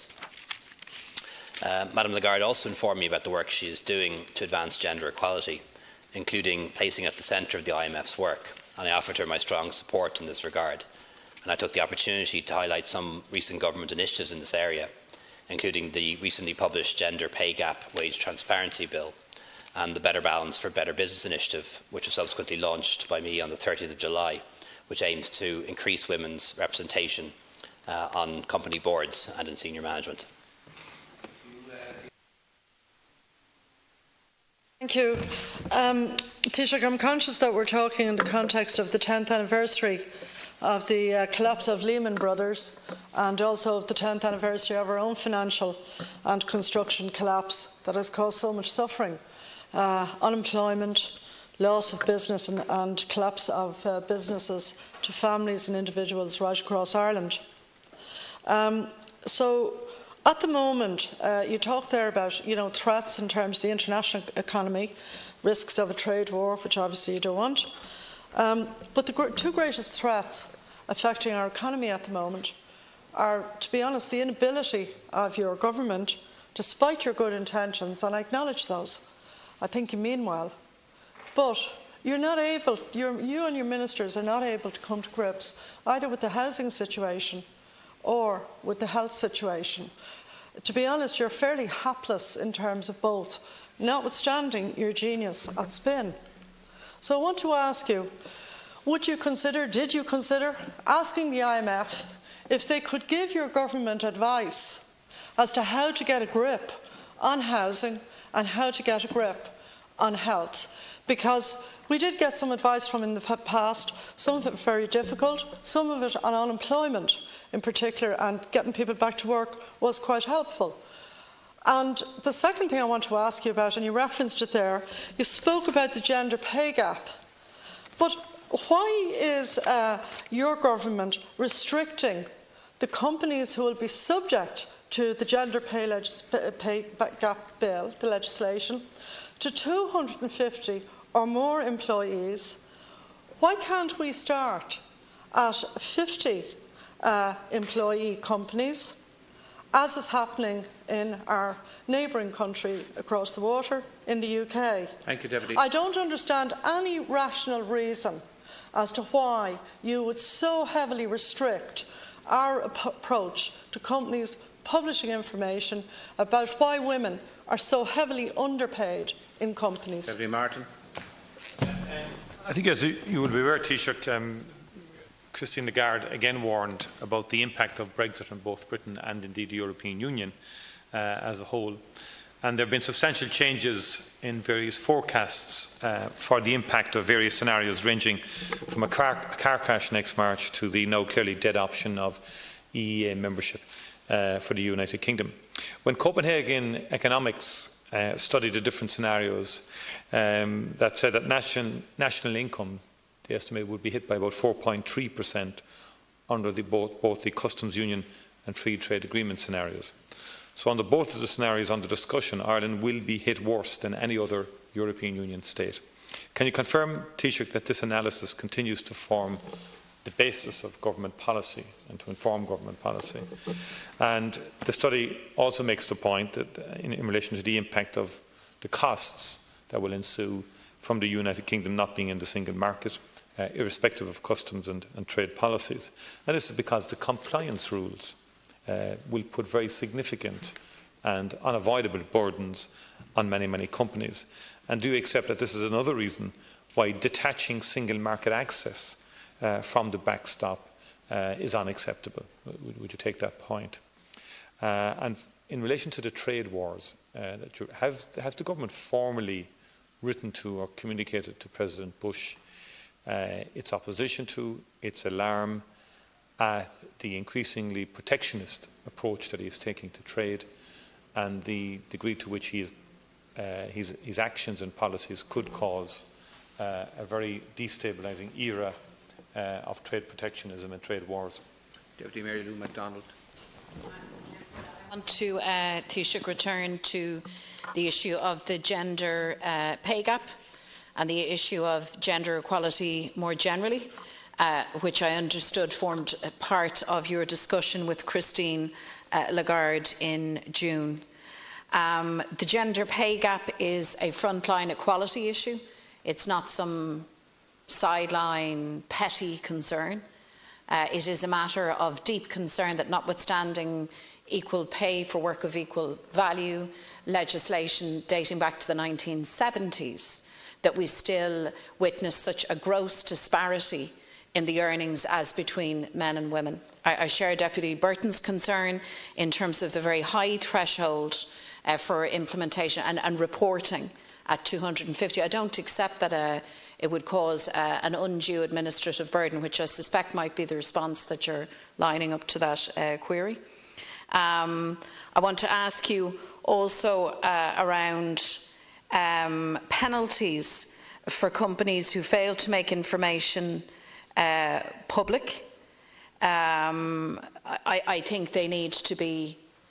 I think they need to be pointed, and I think they have to have the necessary weight to act as an incentive for good practice and a disincentive for continuing with bad practices. Can I ask when, Taoiseach, you intend to introduce the bill into the Dáil, when we might see a debate on this matter? And can I ask you to confirm your political commitment to seeing the speedy passage of this legislation as just one of the necessary measures as we seek to achieve full equality for women in society. Thanks very much. Just to answer Deputy Burton's question, the answer is no. We didn't specifically ask the IMF to advise us on health reform or on housing. I will give a consideration. It's always useful to have an external view from an international body as to how you're doing. Generally, it's the OECD that we use for that, but we could potentially ask the IMF to do that. I am a little bit taken aback that a centre-left politician would ask us to bring in the IMF to advise us on health and housing, given the IMF's view on how you reform public services in other jurisdictions. I'm not sure that the answer that we get from the IMF would be one that would be supported by parties of the left, but it's never harm to ask, and they certainly did give us some good advice in the past during the bailout, and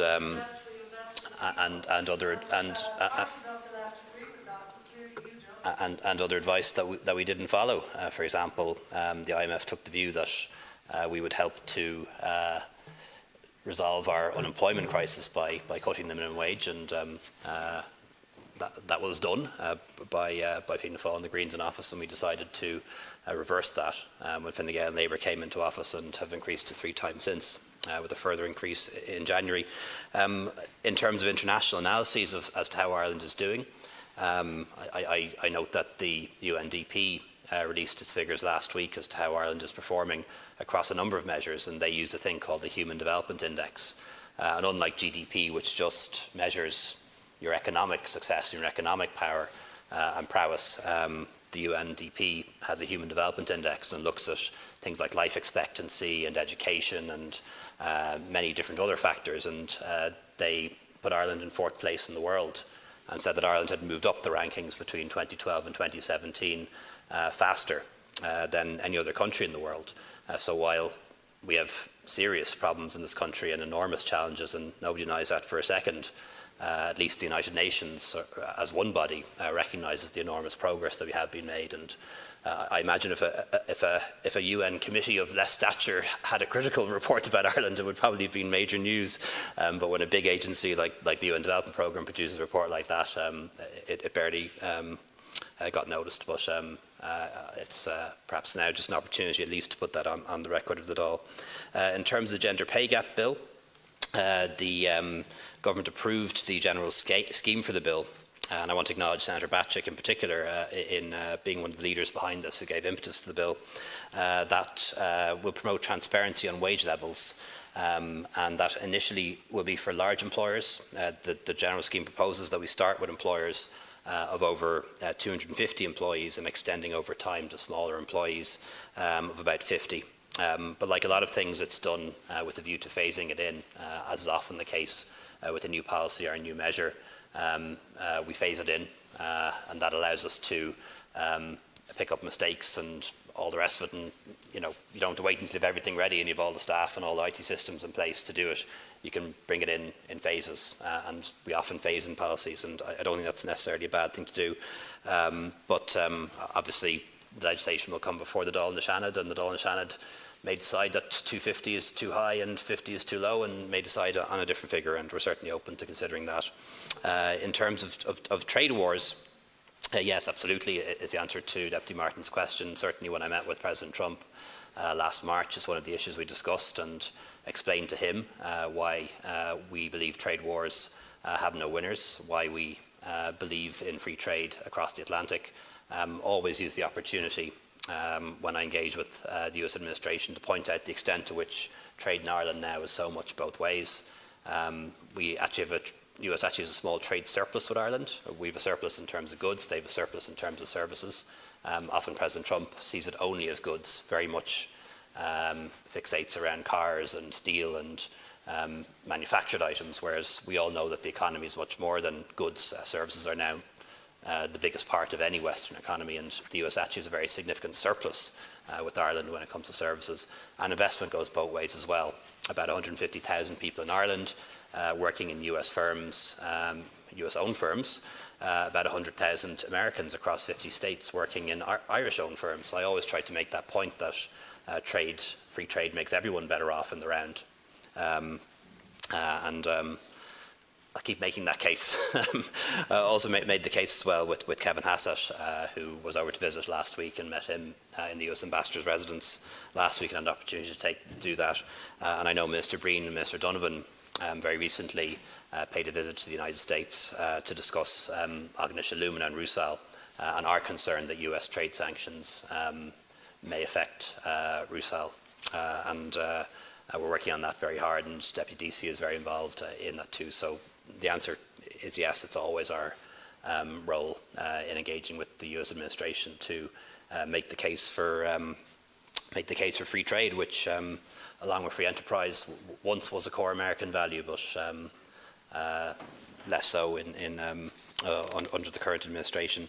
In terms of the Better Balance for Business initiative, we've established a business-led group charged with increasing the representation of women on boards of the Irish publicly listed companies. So that group is being led by Breed Horan, former Deputy CEO of ESB, and Gary Kennedy is Chair of Greencore. And based on the successful model in the UK, they're going to engage with companies and report back on actions to increase the percentage of women on corporate boards and in senior management in leading companies. Deputies will be aware that when it comes to state boards, we've met and exceeded our target of ensuring that at least 40% of board members were women. We met that target back in July, and in the past year, 52% of appointments through state boards through the past process were female. So that's the first time that more than half of people appointed to state boards through the past process were female. So we're not going to wait at 40%. We're going to keep moving towards parity. And also about 40% of appointments to the senior positions in the public service, that of SecGen and Assistant SecGen, last year were female. Thank you. Taoiseach. Question 8, I think.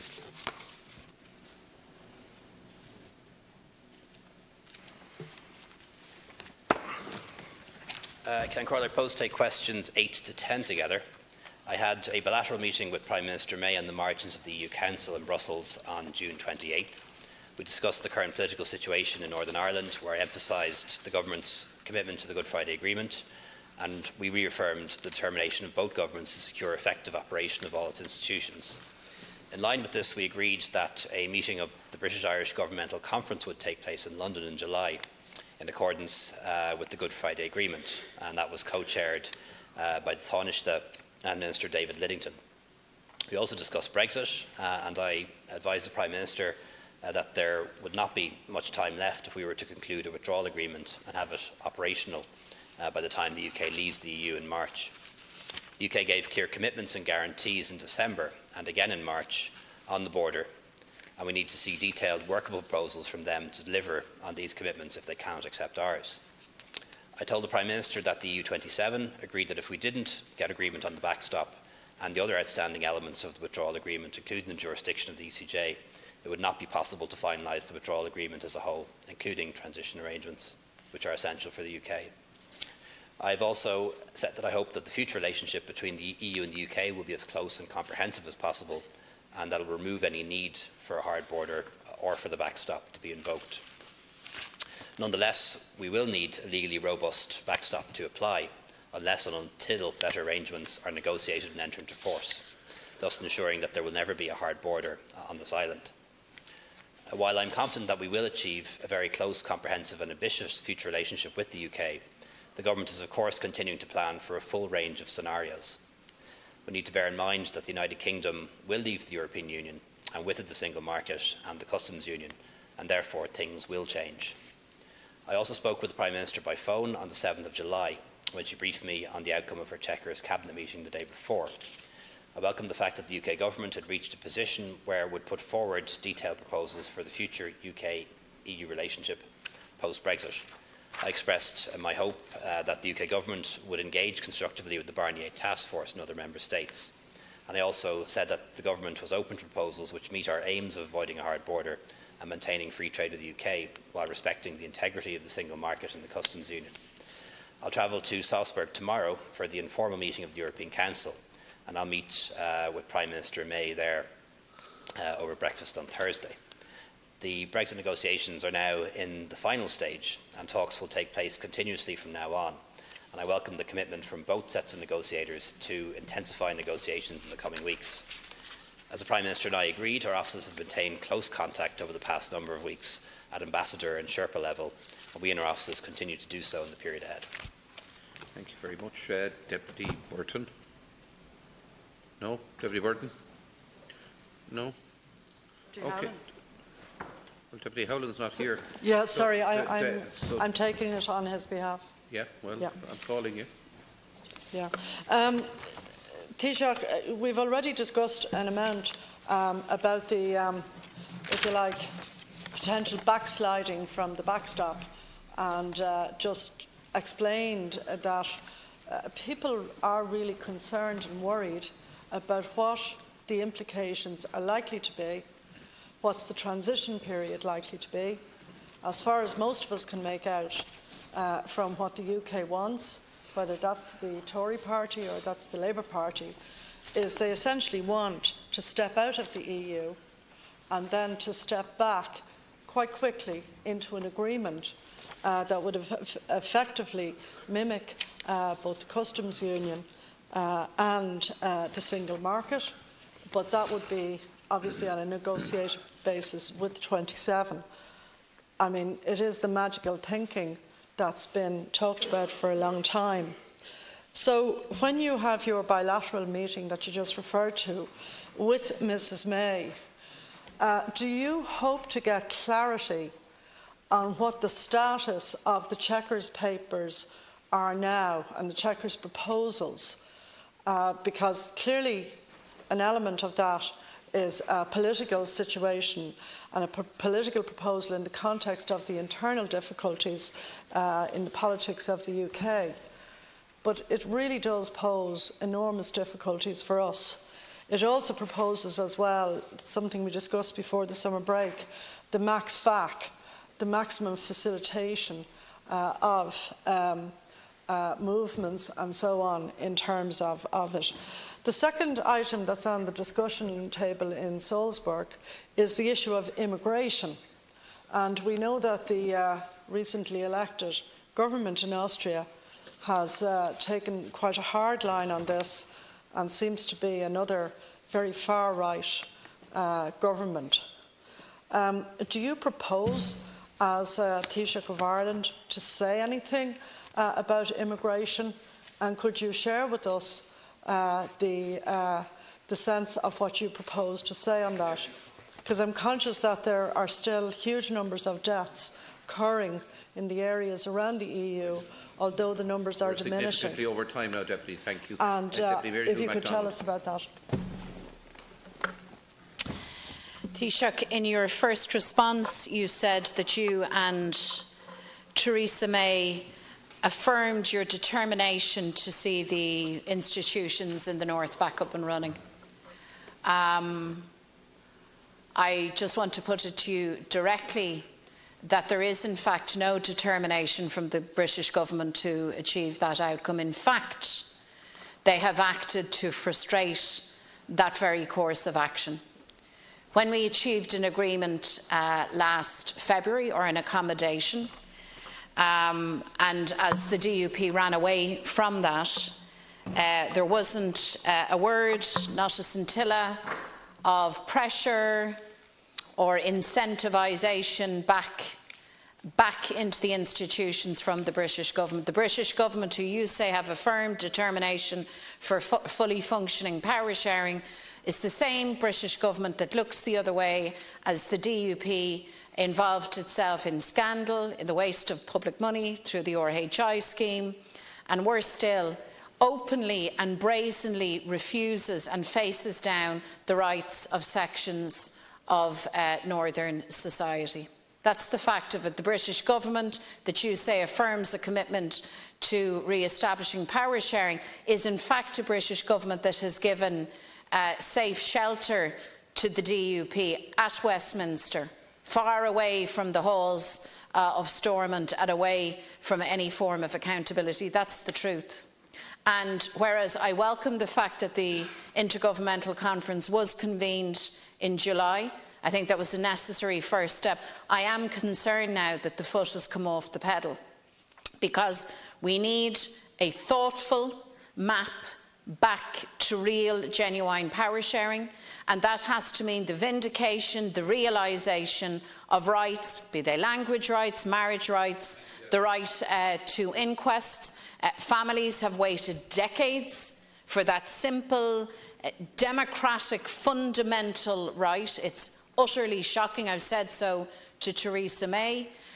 And yet she looks the other way and stalls. I read no urgency, much less an affirmed determination on the part of the Tory government to re-establish power sharing. And I put it to you, Taoiseach, that it's actually very dangerous for you to set out that rhetoric on the floor of the Dáil, but it's even more dangerous if you actually believe, if you are gripped by the delusion that the Tories have done anything positive, anything assertive to ensure a pathway back. They have not. They have frustrated progress. Deputy Martin. Earlier on, you spoke about the backstop, and I sought clarity that the backstop means continued membership of both the customs union and the single market in relation to Northern Ireland. That Northern Ireland would still, because you seem to indicate there could be a Canadian-style agreement, that Britain will be outside the customs union and the single market. The backstop was all about, and you said at a press conference last December, that the backstop would mean continued membership of the customs union and the single market in respect of Northern Ireland. Can you please just confirm that that still is the position in relation to what actually the backstop means? Today, Taoiseach, does mark exactly 600 days since the main institutions of the Good Friday Agreement were collapsed over the details of a heating scheme. That's why it was collapsed, a heating scheme. I was fundamentally of a different position, should never have been collapsed, and it's a reckless, irresponsible position to be in, given the threat of Brexit. And in the past, Taoiseach, roadblocks like this were dealt with through intensive engagement, not just at ministerial level, but between the Taoiseach and the Prime Minister of the day. Even the most fervent member of the Fine Gael couldn't describe efforts to re-establish the institutions of the Good Friday Agreement as either urgent or intense. July's meeting of the Intergovernmental Conference that you referred to was not even a sideshow, and in my view, the disrespect shown to our government was a disgrace. In comparison with the relations which various Taoiseach of different parties had with Prime Minister Major, Blair and Brown, there's no way around the fact that there appears to be no leadership on Northern Ireland being shown by the heads of government. In the face of the immense threat of Brexit and the real damage being done to the foundations of the peace settlement, can you explain, Taoiseach, why you and the Prime Minister have shown so little initiative? If we put to one side the tragic Stormont debacle where you flew to Stormont to sign a deal which never materialised, there has been no attempt to convene all-party talks or to take any joint initiative. Can you detail, Taoiseach, whether or not you have proposed any initiatives, or are you leaving everything to the Department of Foreign Affairs? Taoiseach, to conclude now with just 4 minutes, Taoiseach. Thanks. I suppose first of all, I just want to say that there is no backsliding from the backstop from us. In terms of the transition period, we want the transition period to run until the end of 2020, and that means that no changes would take effect until January 2021. But there will be changes under our central case scenario, which is a successful negotiation of a withdrawal agreement with the transition period and a backstop. It will still be the case that Great Britain, the United Kingdom, is leaving the European Union, and with it the single market and the customs union. And therefore, as things stand, we're planning for a situation in 2021 where there will need to be checks and controls east-west, not between Northern Ireland and the Republic of Ireland, but east-west. And we are making those preparations now in our ports and airports. We confirmed back in Derrynane in July that we'd hire 1,000 additional staff, and that's going to happen on a phased basis. And we approved today that the recruitment will be in 2019 of 270 additional customs staff, 116 additional sanitary and phytosanitary control staff, and 51 additional staff for the HSC's Environmental Health Service, and 14 for professional property staff, given the infrastructural needs. But I should emphasise these are for the ports and airports, for Dublin Port, Dublin Airport, Rosslare, not for along the land border, because we aren't making proper preparations for a hard border between Northern Ireland and Ireland. I think Deputy Martin is attempting to ask a trick question. Maybe I'm being unkind to him, but the backstop was published in March. It's there in black and white for everyone to read since March, and what it says is that the common commercial policy, the rules of the customs union, and the rules of the single market would continue to apply in Northern Ireland unless and until there is a new agreement that makes that unnecessary, and it would apply to the extent that is necessary to avoid a hard border and continue to protect the all-island economy as it works now. But I don't have it in front of me. But it was published in March and hasn't changed since.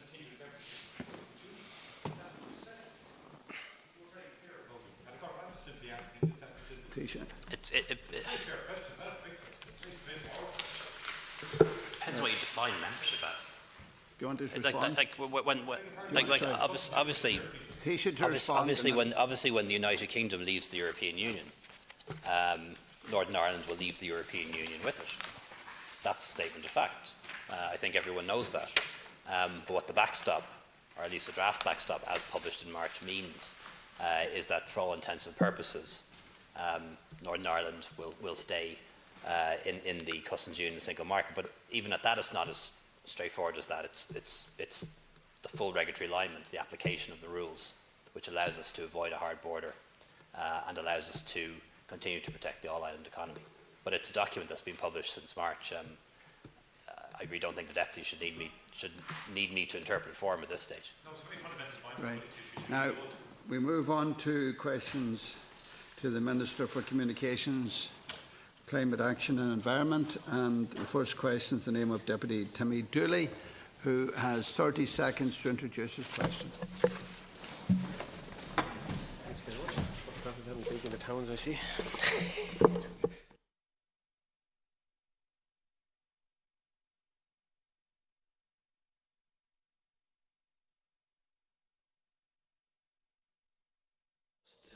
To orchestrate the closure of 159 post offices in some of the most marginal and rural parts of the county. I would appreciate you setting out your views as to whether or not this is an acceptable situation. Ministers, 2 minutes. Thanks very much, Ken Corlett. As Minister, I'm responsible for the postal sector, including the governance of An Post, which is a commercial state body with a mandate to deliver a postal service and a viable post office network. I'm acutely conscious of the value placed by communities in both rural and urban areas on services provided by post offices, and I'm fully committed to ensuring that a sustainable post office network is available to all our citizens for the medium and for the long term.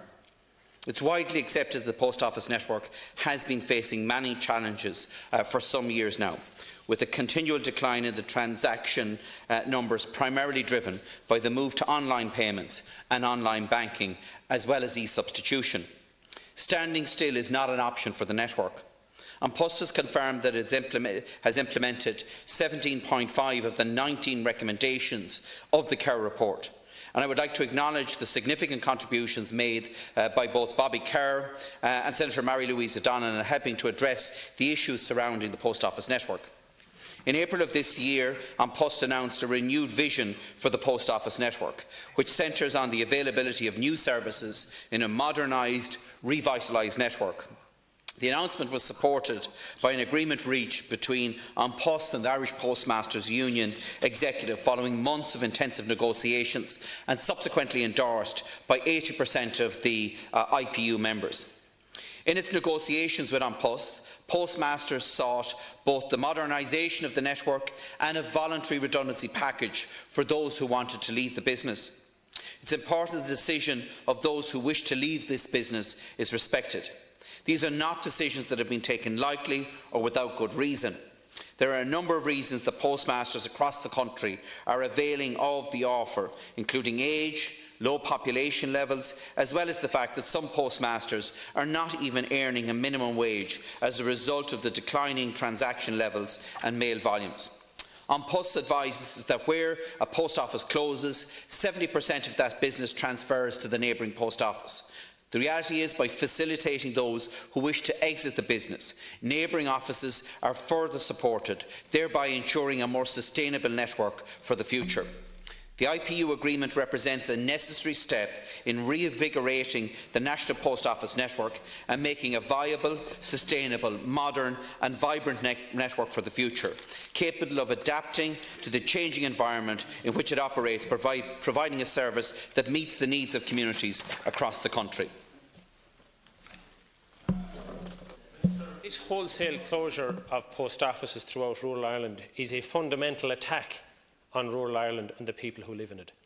I recognise that there has been a fall-off in the usage of post offices. Some of the ministers of government are blaming communities because they don't use the post office.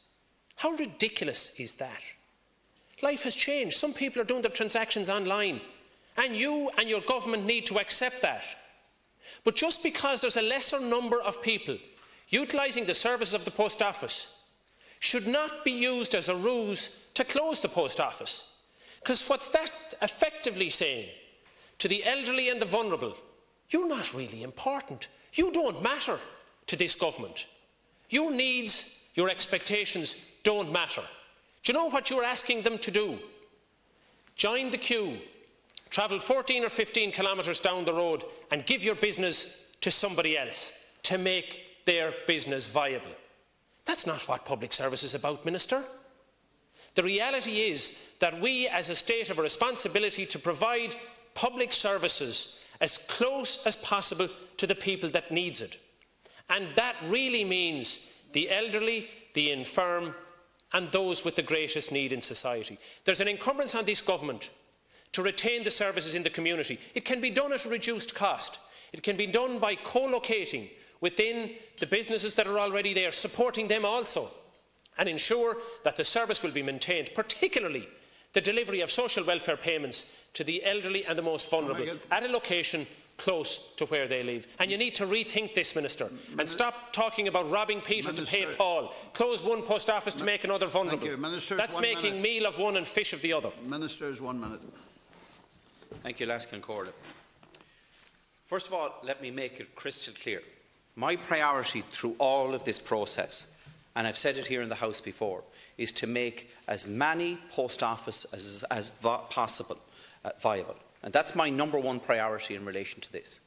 Now, Deputy Dooley, you know, and we've given the statistics, one of the post offices that is closing has 11 social welfare payments a week are being paid in that post office. We all know, and if we're all honest about this, we all know of examples of where people are bypassing their local post office and going to another post office. We all know the facts of it, that young people are not using post offices today, and that needs to change. And the only way that that's going to change is to put investment into the post office network. An Post are putting €50 million of investment in the post office network across the country. It's equivalent to €45,000 per post office. This package is a voluntary package. No one is being forced to go. People have options in relation to it, and they will get the same access to that investment as every other post office in the country if they decide to remain in it. And let me make it crystal clear, thanks to the support of colleagues here in this House, we are probably the only universal service obligation post office network in the world that is actually expanding its services at the moment from a 5-day-a-week service to a 6-day-a-week parcel service. Minister, you're saying no one is forced to go. Well, they are, Minister, because when the post office closes, when the postmaster or postmistress gets their rightful payment, the people who are getting the service will be forced to go a further distance. And you've given this example of a post office with only 11 social welfare customers. There's ones with 100 and 200, and you're not talking about those. But can I help you with the solution? Transfer those 11 payments into the local shop or the local pub or the retaining business, and give the owner of that business a couple of bob to deliver the service. They'll do it from you, they'll do it for you, based on the experience that I have had in talking to them up and down the country. And you can do that a lot cheaper than putting out the kind of contract that was in existence heretofore when there was a greater number of people using the service. Many of the shops would be delighted to have the business. And for a lesser amount of money, if you remove some of the restrictions, they would handle that through the post point system or through a postal agency service. The key here, Minister, is to retain the social welfare payments within the village. Because you full well know if that block of payments, whether it's 11 or whether it's 100, move 14, 15 kilometres down the road to the neighbouring village, that might shore up the post office in the neighbouring village. It will certainly shore up the viability of the shops in the neighbouring village. But take that money out of the village whose post office is closing, you effectively close the shop as well. So you are buying into this viability model that has An Post working through this. What about the viability of the communities? And in my view, follow what's being done in the UK and elsewhere in Western Europe. Provide a small amount of subvention to support the businesses in the individual villages that are happy to have the postal service delivered from their premises. They're not going to rob you. They don't want the kind of contract that existed in the past. They're happy to provide the payments to their community if you're prepared to pay a reasonable amount of money and allow the service to be delivered across the post point service. Mr. Naughton, to conclude. An Post is altering its retail network to try and meet the changing needs of communities right across this country and to try and reflect the shopping patterns. And yes, you are correct, Deputy Dooley, that there are communities where there are other retailers in that community, and I accept that is an issue, and that's why An Post has put out a call to those particular retailers, that they are prepared to engage with them. As I've said at the Oireachtas committee, they're prepared to engage with them, look at the post point service. As you know, the Chief Executive of An Post has said that he's looking at the potential of expanding the services that are available through the post point. There's also the smart account that's available through An Post to those individuals. So there are a number of opportunities there available, as well as the potential to actually have the post office franchise in the local retailer. And An Post is willing to engage with retailers across communities where the postmasters decide to take this package. And I would actively encourage retailers to engage with An Post in relation to that. And there is a commitment from An Post that there is now an appeals mechanism there if the retailer is not satisfied with the engagement that they receive from the company. We'll move on to the next question. Question by Deputy Stanley, who's 30 seconds to introduce. Thanks, Ashkan Corley. The question I have here is in relation to the National Broadband Plan, Minister. When is the tender going to be complete for it? When are you going to announce the tender for it? We have only one supplier left in it, and I've relayed the perils of that to you in the past, and I do so again today. In relation to the competitiveness of that and the question marks over it and a realistic time frame for its delivery. This is very, very important for rural Ireland. Deputy Stanley. The National Broadband Plan is an ambitious plan with the objective of ensuring that access to high-speed broadband service is available to every premises in Ireland. Realising this objective will significantly enhance Ireland's standing as leading the EU digital economy. Bidders wishing to participate in the ongoing NBP procurement process had to pre-qualify in order to participate in the process. Only those bidders that could demonstrate that they had the necessary economic and financial standing, together with the required technical and professional capability, were allowed to participate in the procurement process. A single bidder scenario does not change this, and the remaining bidder consortium has had to meet the relevant thresholds set out for the procurement process.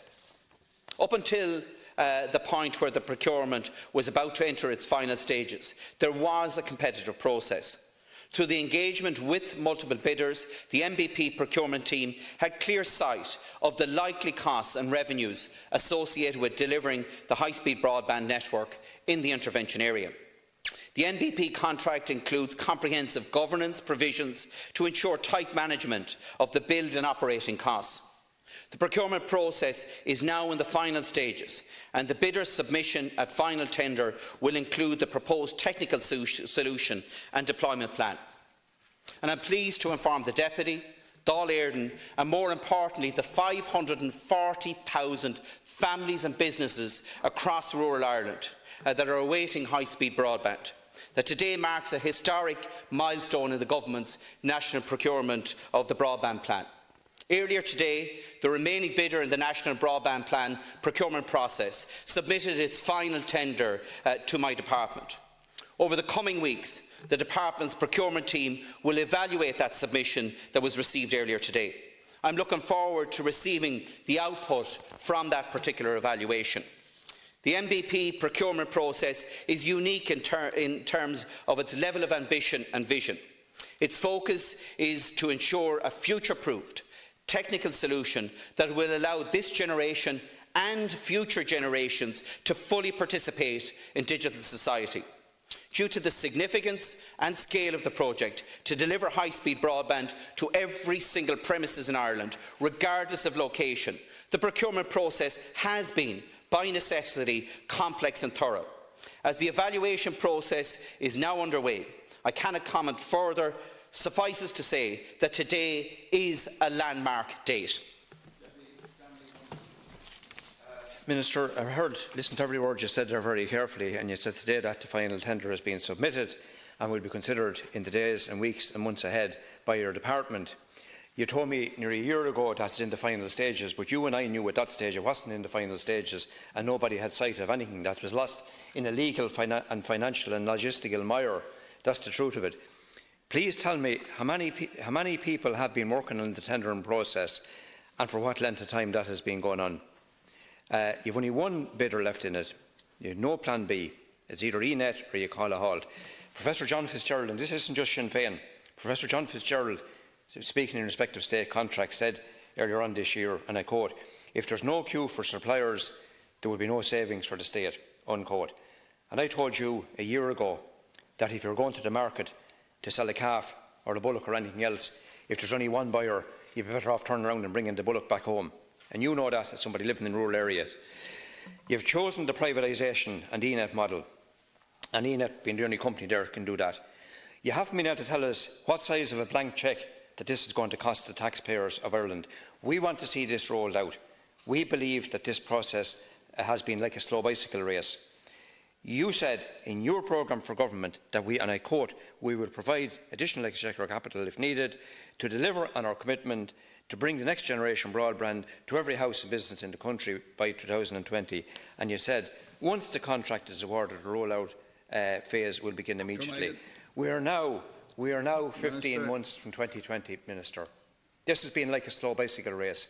This scheme, and the taxpayer is going to subsidise the company that now has control of the network here to hang cables on poles erected by the taxpayers and by public funds from this state. Minister Naughton has a minute.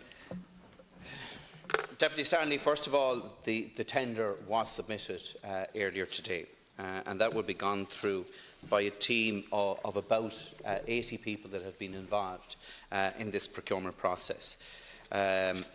And that includes external advice that was available to the department as well. Look, this procurement process has been complex. I have accepted that. It is quite technical. It is unique in terms of the level of ambition and the vision and the challenge that we have here in Ireland. 37% of our population live on 96% of the land mass of Ireland. This is unique in European terms, if not global terms. And what we have been doing through this procurement process is to design a technical solution that not only meets the needs of today and tomorrow, but of the next generation, the generation after that. And I've given on occasion here examples of the previous scheme, the National Broadband Scheme. The day it went live, it was obsolete. This network will meet the needs of today, tomorrow, next year, the year after that, and for years to come. Deputy Stanley. I would like to ask the Minister if he still believes that he's going to be able to run fibre to every home, and we know that the 2020 target is unrealistic. I also want to ask you, Minister, ENET, as you know, run the state MAN system. So the state, and ENET have been working together. The MAN's contract was extended out to 2030 for ENET. They have it. It was not tendered. You had the power to tender that out. The MAN's was established for social and economic and regional reasons, and for good reasons, and we had no problem with that. In the extension of the agreement, what review was made in regard to the pricing? Has a report on this been published for you and by you, Minister. The pricing of these wholesale systems, this is going to affect how homes and businesses in towns such as Portlaoise, Tullamore, other towns like that where the MAN system is rolled out. I want you to address that issue because the MAN system is key to the future of broadband in rural towns and in rural and regional areas, and particularly those towns, the 90 towns that have it. And I want you to address that issue. The other issue that I haven't been able to ever get an answer from me on is in relation to the cost for this contract. You know, you quote the commercial sensitivity, but the taxpayer is walking around and they're supposed to keep their eyes shut while all this is happening. Minister. And you're going to have a pen in your hand writing a cheque for this fairly soon. And we have no idea what this is going to cost. This cannot be nailed down. We can't even get a price range. It's estimated to be nearly $2 billion for the overall contract. How much of that is a state subsidy? Minister Naughton to respond. First of all, Deputy Stanley, the tender was submitted today, so I haven't had sight of that tender, nor should I. In relation to the metropolitan area networks across the country, the detailed questions you ask, if you submit a question on that, we can provide the detail in relation to it. But specifically regarding the towns, as you know, the towns that are serviced by the MANs, many of those are now getting high-speed broadband through either Cyro, Virgin, Air or some of the other operators. What the MANs will do, though, is be used as a backbone as part of this procurement process to provide the backhaul to deliver high-speed broadband to rural premises across Ireland. And the MANs network and the other state infrastructure will form a key element of that. Next, Deputy Dooley has 30 seconds. Question 44. Thanks very much, Minister, and I appreciate your confirmation that you have received the bid today. Can you tell us who the bid is from?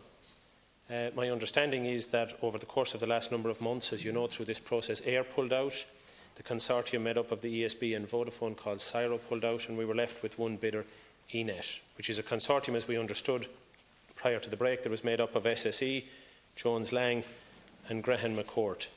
Can you confirm that that consortium is the consortium that has submitted the bid today? Question 44. The procurement process to select a company that will deliver high-speed broadband to 543,000 premises in the state intervention area, as you know, is in the final stages now. The bidding consortium is proposing a predominantly fibre-to-the-home solution, which will be capable of delivering over 100 megabits per second to premises and up to a gigabit for businesses.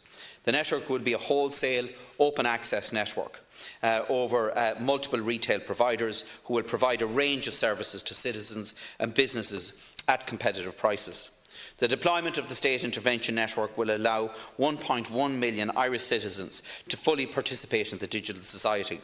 The intervention area includes 558,000 members of the labour force, of whom high-speed broadband network will open up possibilities for remote working.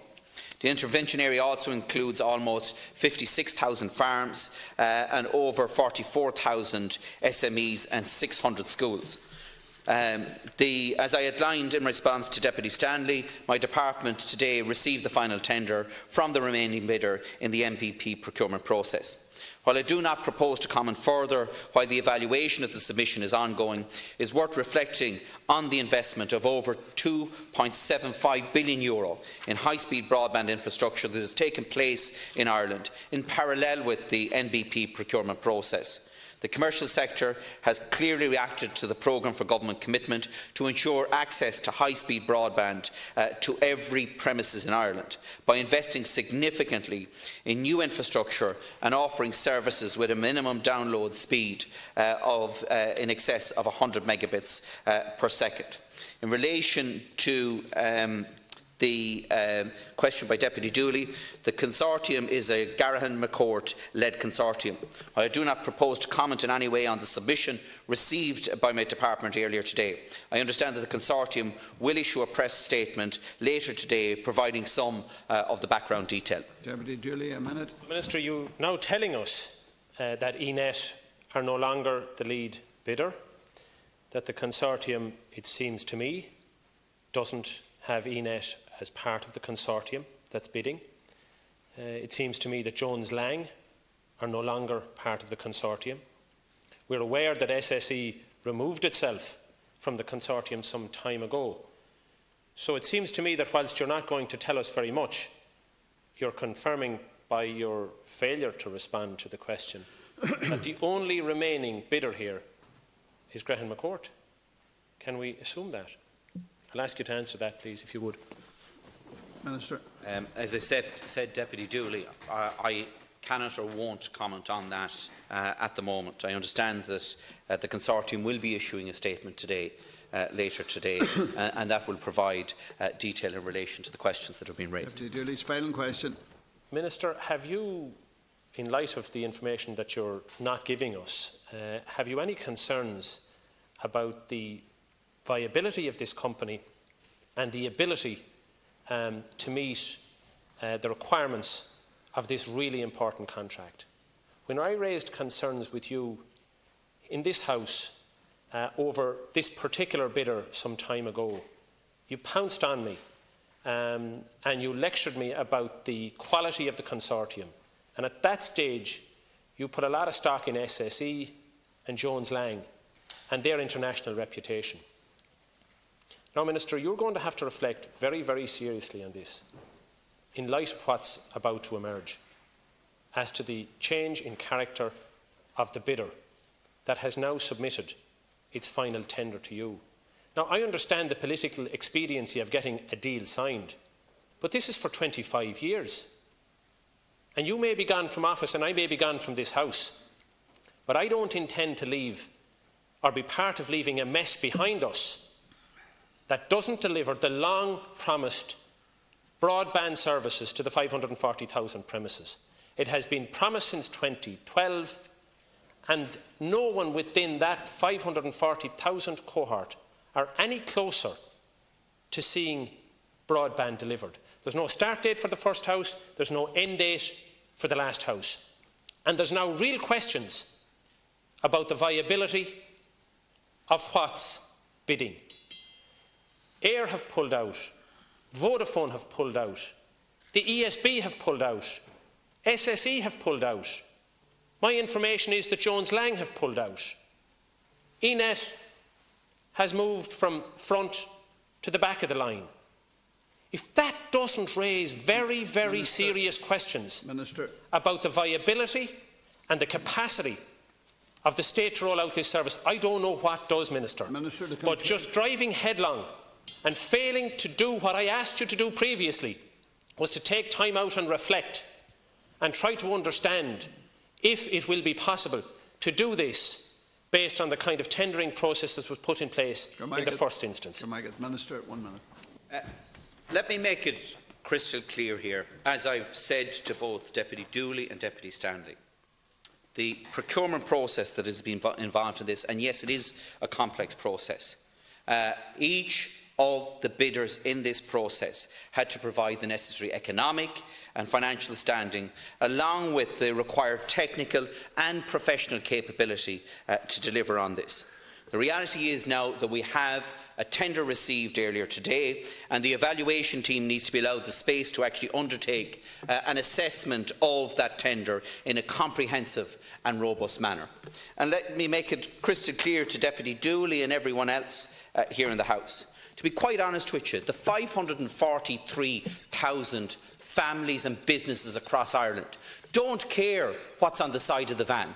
They want high-speed broadband. They deserve high-speed broadband, and I'm determined to ensure that they get high-speed broadband. Deputy Breed-Smith has 30 seconds to introduce.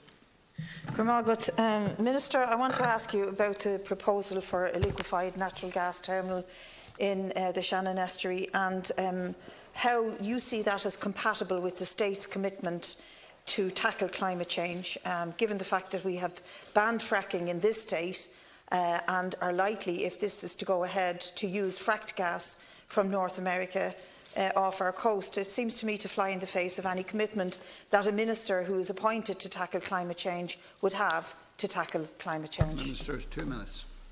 Thank you, Deputy Smith. There are a number of announcements of private sector commercial proposals to build liquefied natural gas facilities in Ireland. These include Shannon LNG project, which is designated as an EU project of common interest, and a number of more recent proposals. These are commercial projects, and the location, development and final investment decisions of these projects are ultimately the responsibility of the project promoters. In addition, it is the responsibility of the project promoters to comply with any legal and regulatory requirements, including the requirements for planning permission, other consents and permits, and related environmental impact assessments.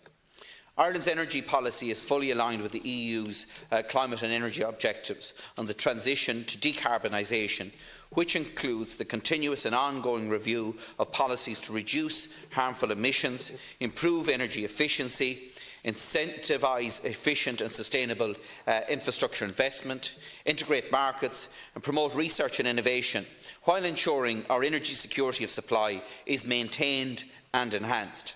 The development of LNG facility would further enhance Ireland's gas security of supply by increasing import route diversity and would be compatible with the state's commitment to tackle climate change. In the 2015 Energy White Paper, Ireland's transition to a low-carbon energy future, it set out a roadmap for Ireland to reduce its greenhouse gas emissions by 80 to 95% by 2050. The strategy is clear that non-renewable energy sources will make a significant, though progressively smaller, contribution to our energy mix over the course of that energy transition. The National Mitigation Plan, which I published in 2017, restates the Government's commitment to move from a fossil fuel-based electricity system to a low-carbon power system.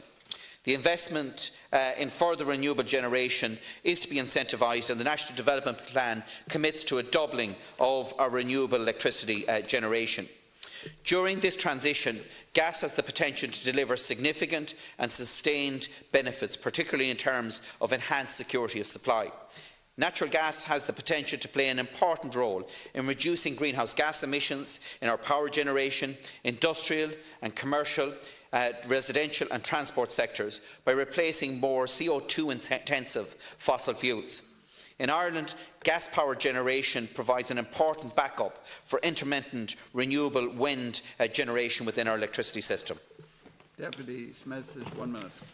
Well, first of all, just to point out that the LNG terminal that sought plan permission for Ballylongford has been extended for 5 years. It was due to expire in 2018, but the Board Pleanála have extended it for a further 5 years. And I think that in light of what we now know, what we may not have known when the planning permission was first given, we now know much more about the dangers of LNG. We now know much more about the way the fracking is conducted in North America and the absolute damage that it does to the environment and to the planet. So it's really extraordinary that An Bord Pleanála would decide to extend this licence by 5 years without even doing an environmental impact assessment. And here I really want to congratulate the Friends of the Irish Environment for successfully challenging this decision in the High Court and putting an injunction on it. But everything you have said to me, Minister, there indicates that there isn't only a problem with our strategy on climate change, it indicates to me that we've a total lack of a strategy to deal with climate change. And our commitment to reduce our CO2 emissions by 40% by 2030, we're nowhere near it. We're at 10%, and we know for sure that we're not going to be able to do this. So can you please go over again what you're saying to me about energy security, because the planet doesn't recognise borders when it comes to climate change, when it comes to the toxic pollution that it's causing. But you seem to think that it's okay for us to import fracked gas when we've banned it here in Ireland. To me, Minister, that's a total contradiction coming from the Minister. Minister's 1 minute. First of all, Deputy Smith, it's 40% of our renewable electricity by 2020. And I'm determined to try and ensure that we achieve that particular target. The production, the sourcing and buying and the selling of natural gas produced outside of this jurisdiction is an operational matter for the undertakings involved. There are a number of supply sources, and yes, potentially one of those is North America. Qatar is the biggest producer of natural gas in the world and provides a substantial amount of LNG into Wales at the moment.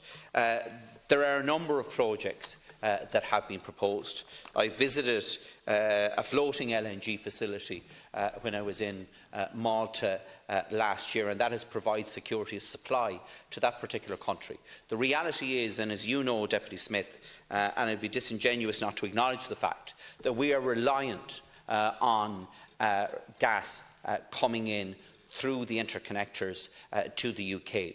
And if there was, for geopolitical reasons, gas turned off in the eastern part of Europe, then that would have significant implications for employment, for individuals and for families here in this country. And my priority has to be to make sure that people have heat in the morning, electricity when they get up, and have a job to go to.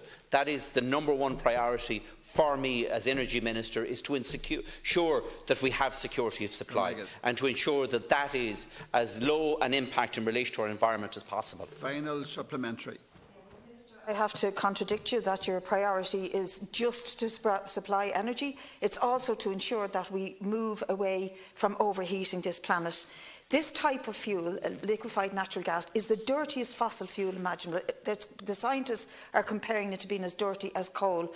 What we didn't know in 2008, when the permission was first granted to allow LNG licences off the coast, was that the actual emissions of methane from natural gas are very, very lethal to the planet. We know that now, so why would we then extend the licences? And why would we have a minister standing up saying that we have to shore up our dependence on fossil fuels instead of moving away from them? Because if LNG terminals were to be built here, it would lock this country into another fossil-fuelled economy, another fossil-fuelled environment for another 50 years. That does nothing to address our commitment to climate change. And in fact, we would be supplying gas via Ireland to other parts of Europe. So, Minister, I think what your argument is totally disingenuous. You're not just the Minister for Energy. Energy security is meaningless in a planet where there's no security for either people or the species on it. And I think that needs to be first and foremost in your head. Minister's final response.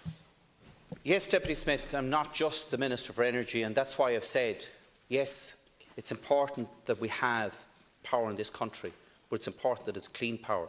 And I've said that in my response to you already. And I'm determined to ensure that we have the cleanest possible generation. And we have massive opportunities, particularly off the west coast of Ireland, but off the east coast of Ireland, in relation to offshore renewables. We have about 50 gigawatts of potential of electricity there. I've spoken about, in the past here in the House, about the interconnection with France to allow for the export of that, about bringing an interconnector directly from the west coast of Ireland into the European grid. But we have to look at the short-term issues that are there, and security of supply is a short-term issue that we have at the moment, and that is something that I, as Energy Minister, have to be very conscious of. But in relation to the 3 projects that have been, where promoters have been in contact with my department, there is no decision being made to put that investment in any of those 3 projects at the moment. I don't know if any of those 3 projects will go ahead, and that's a matter for the investors involved. Move on to the final priority, Deputy Maureen O'Sullivan, 3 Bumajay. Thank you very much. My question relates to Ireland's first voluntary national review for sustainable development goals back in July of this year, and for the Minister to outline Ireland's position on that. Minister's 2 minutes. Thank you, Deputy O'Sullivan. In July, I presented Ireland's first national review on the Sustainable Development Goals, or the SDGs, to the United Nations High-Level Political Forum on Sustainable Development. Following the adoption of the 2030 Agenda for Sustainable Development, including the 17 SDGs by the UN member states in 2015, the Forum was designated as the central platform for the follow-up and review of the 2030 Agenda at global level. The presentation of the review fulfilled one of the committed actions under Ireland's Sustainable Development Goals National Implementation Plan 2018 to 2020, which I published in April of this year. The plan sets out how the government will implement the SDGs here at home and support countries around the world to do the same. The review provided a comprehensive overview of Ireland's progress towards meeting each of the 17 SDGs and how Ireland is supporting the SDG global achievement. An important secondary aim was to establish a baseline for Ireland's future SDG reporting. The review was evidence-based, using the EU SDG indicator set developed by Eurostat with corresponding national data for Ireland provided by the CSO. The review demonstrated how every department across government is contributing to achieving the SDGs, but also made clear that Ireland still has work to do in order to become a truly sustainable society. Specifically, the review identifies Ireland's strengths in relation to those SDGs dealing with education, health, economic growth, innovation, certain environmental issues and the enjoyment of a peaceful and safe society. However, we also face challenges in many areas, including addressing high levels of obesity, meeting our own national poverty targets, achieving sustainable consumption and production, protecting our marine and terrestrial habitats, and achieving full gender equality in Irish society. Both the review and my own presentation to the UN also drew attention to housing and homelessness and climate action as major challenges facing Ireland. As part of my presentation, I invited Ireland's 2 UN delegates for 2017 to 2018 to address the forum and provide their perspectives on how the SDGs are implemented in Ireland. I did so because many of the SDGs are highly relevant to Irish young people's daily lives and also demonstrate Ireland's ongoing commitment to involving stakeholders in the SDG process. Deputy O'Sullivan, 1 minute. Yeah, thank you very much. I think we have to acknowledge the very special role that Ireland played in developing the SDGs, and that was our then Ambassador David Donoghue. So I think we are in a unique position on that. But I think there's always a danger when you get goals agreed and targets agreed that we don't move on to the next phase quickly enough, and that's the implementing and that's the monitoring. We know what they're about really. It's about inequality. I think if we had to sum it up, we'd agree that it's on that. And whatever about the inequalities that Ireland faces, we know that when it comes to looking at inequalities in the global south and countries in Latin America, certain countries in Southeast Asia, we know that we're talking about a different kind of inequality. I was at the Concern's 50th anniversary in Dublin Castle recently, and I heard also there was great enthusiasm, great commitment there. Everybody was on the same page, and equally, you know, they were talking about the momentum that gathered in New York. So it's moving that momentum on further, and how do we do that? Now, I know that there are suggestions being made about the National Action Plan, and one of them is that all departments have to come together. There has to be high-level representation, because otherwise we're not going to get policy coherence. So the trade policy, the tax policies, all have to be aligned together with our finance policies. So do you see that happening, that there will be that cross-departmental group? I know your department is the lead on this, but it's not going to work unless the other departments buy in.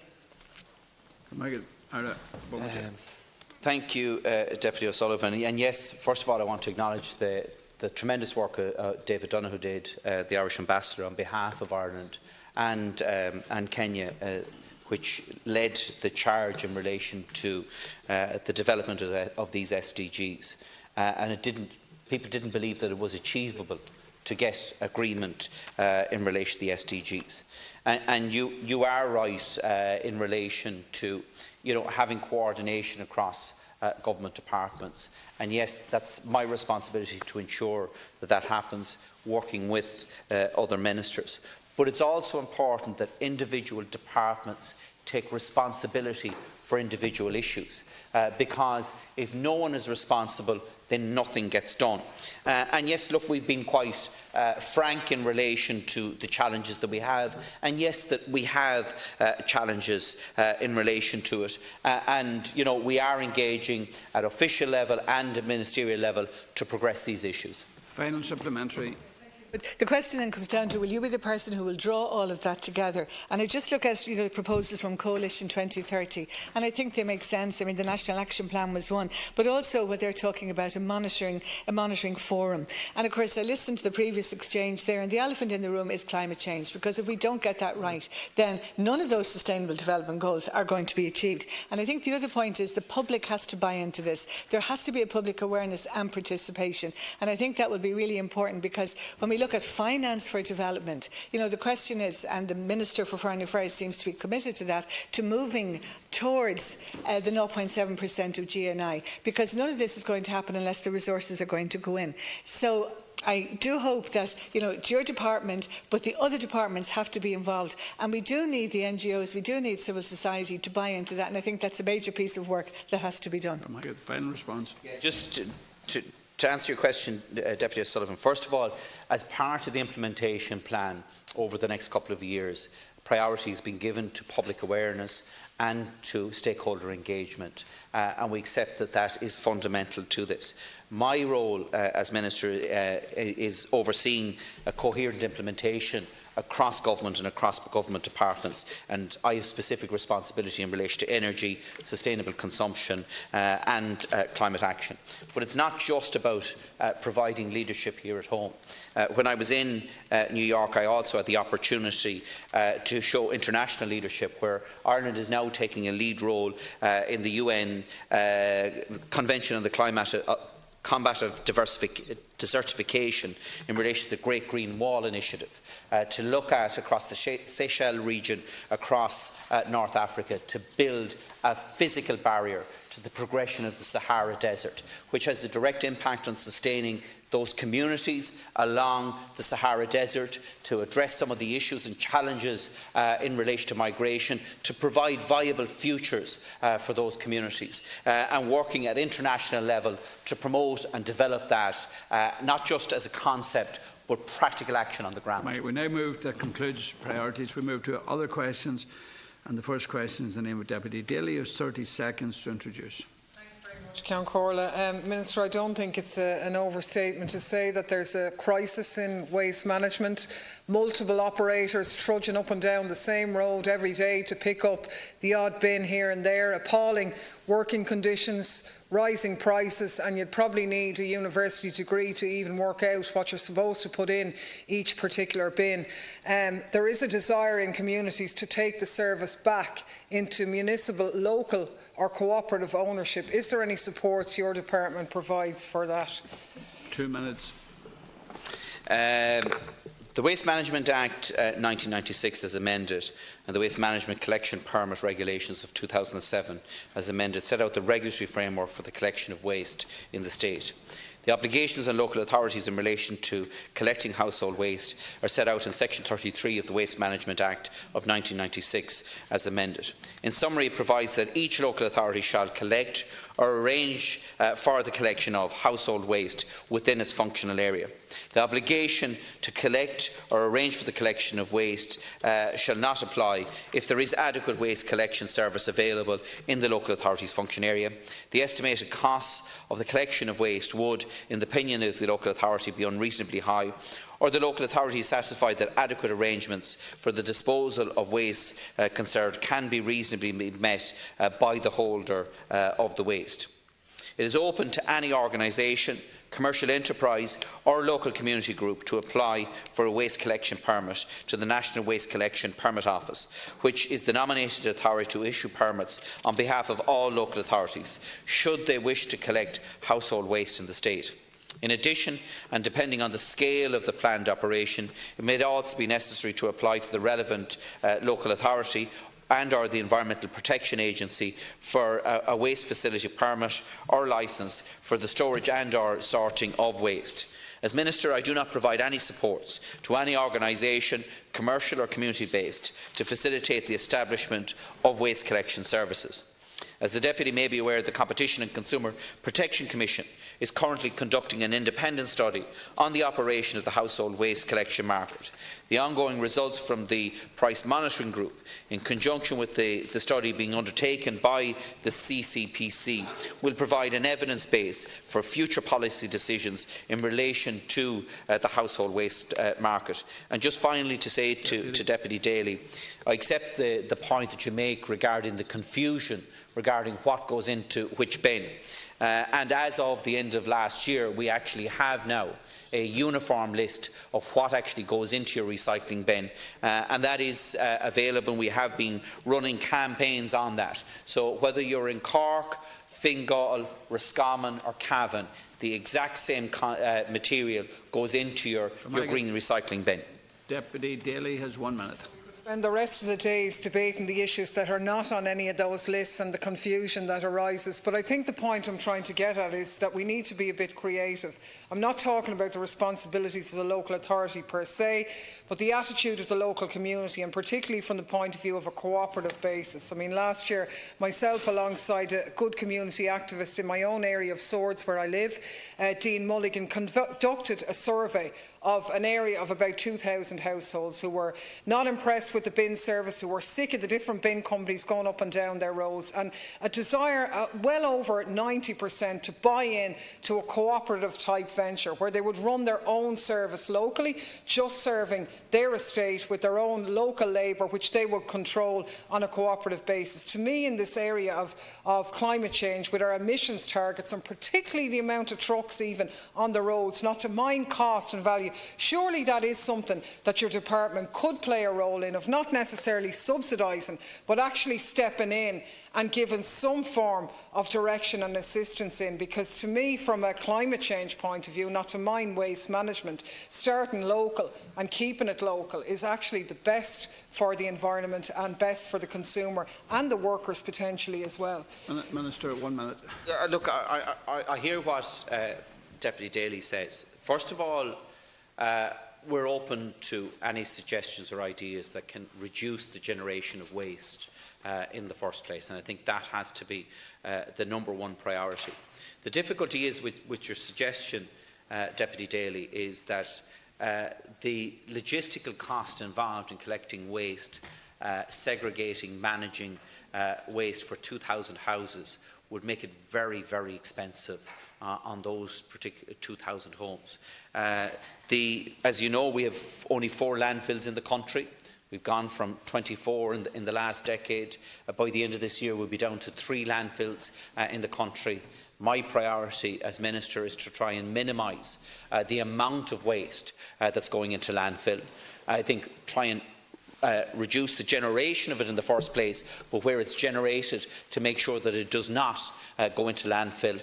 That requires a scale in relation to the segregation of waste, not just in relation to the green waste and separating that, but also the brown waste bin and the residual black waste bin, segregating that to minimise the amount of material that's going into landfill. Reduction is the key, and in actual fact, in that sense, householders are small change, because by and large householders are waste receivers, not really waste producers. And if we want to tackle waste, we've got to tackle the businesses and the agricultural sector. But I'm just stealing, and I fully accept that what I'm putting forward is not a solution for you as the Minister to the national waste problem. However, it is potentially a solution in some areas. And the example we moved ourselves in Independence for Change, moved a bill before the summer in developing cooperatives earlier in the year, making it easier for people to establish cooperatives. And for example, the Magpie Recycling Co-op in Brighton began with 3 volunteers collecting cans and glass in their locality, expanded into a collecting recyclable materials such as old furniture and so on, to providing a service to 2,000 houses. It engages people, maybe people who are not working, people who are retired, people reusing material in the local economy. Is there not something there that you could look at piloting? Obviously, something like that would have to feed into a grid in terms of some of the waste disposal, but certainly in terms of footprint for trucks, an initiative on the ground, I think as a pilot it could point a really good way forward. To say to Deputy Daly, regarding what you've just outlined to me, we're quite open to exploring the possibilities in relation to that. As I say, look, my objective here is to keep material out of landfill, and anything that can do that is very positive. Specifically on the waste generation, can I say that important work is being undertaken by some of Ireland's leading agri-food businesses to reduce unnecessary plastic packaging in the food supply chain. I hope to make an announcement on an initiative shortly. The Companies involved, which represent significant but different elements of the food processing sector, will use their collective power and food production experience to eliminate single-use plastic packaging from the supply chain and replace it with new, more sustainable alternatives, which I know we will all welcome in our supermarkets and shops. So to specifically address the other aspect of your question, we are trying to focus on reducing the generation of the waste in the first place, and then trying to look at novel solutions to divert that waste away from landfill and other forms of disposal, and encourage reuse. And of course, next month is Reuse Month, and I would encourage all colleagues here to participate in the local initiatives in their own local authority area and encourage participation among the public. We move to question 48 in the name of Deputy Dooley, but it's grouped with questions in the name of Deputy Smith and Deputy Castle. So, Deputy Smith, to introduce the question. Thank you very much, Alaska Cora. Minister, more than a year ago, the Fianna Fáil Party introduced motions in this House and in Dáil Éireann calling on the Government to commission independent studies in relation to the technical feasibility and the cost of undergrounding the North-South interconnector. We welcome the fact that you commissioned 2 studies following those Dáil and Shannon motions.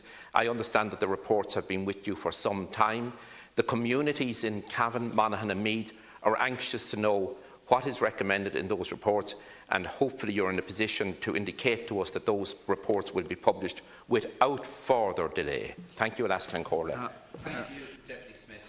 I propose to take questions number 48, 50, 80 and 83 together. As deputies will be aware, in 2017 I commissioned 2 studies designed to address the main points of the motions passed by Dáil and Dáil Éireann, as well as key concerns expressed by those opposed to the development of the North-South interconnector as an overhead line. The first is an independent study to examine the technical feasibility and cost of undergrounding the interconnector. 3 international experts in the field of electricity infrastructure development carried out a comprehensive analysis of international developments in undergrounding technologies since the publication of the International Expert Commission report in 2012. This was a key request of the representatives of the communities concerned about the proposed overhead line development.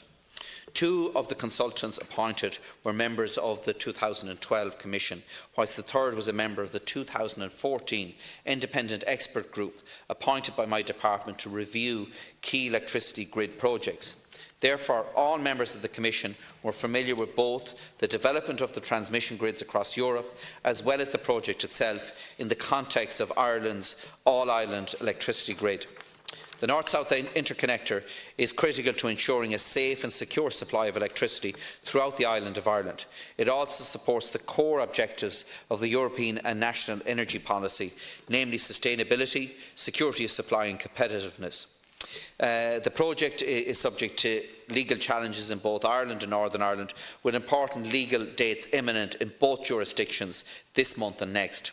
EirGrid and ESB networks are awaiting the outcome of these judicial challenges before they proceed to discharge their operational duties regarding the construction of the interconnector. The second study is focused on the levels of compensation provided to land and property owners in proximity to high-voltage transmission lines in a European context. This study was undertaken to consider a separate concern raised by public representatives at a meeting with me: the impact of transmission lines on land and property values and the level of compensation paid in lieu of such impacts. Levels of compensation provided to land and property owners are considered to be a reflection of the impact of transmission lines on land and property values. So this study, undertaken by KHSK Economic Consultants, analysed the compensation regimes in other European and selected international countries. Both studies are now completed and have been submitted to me.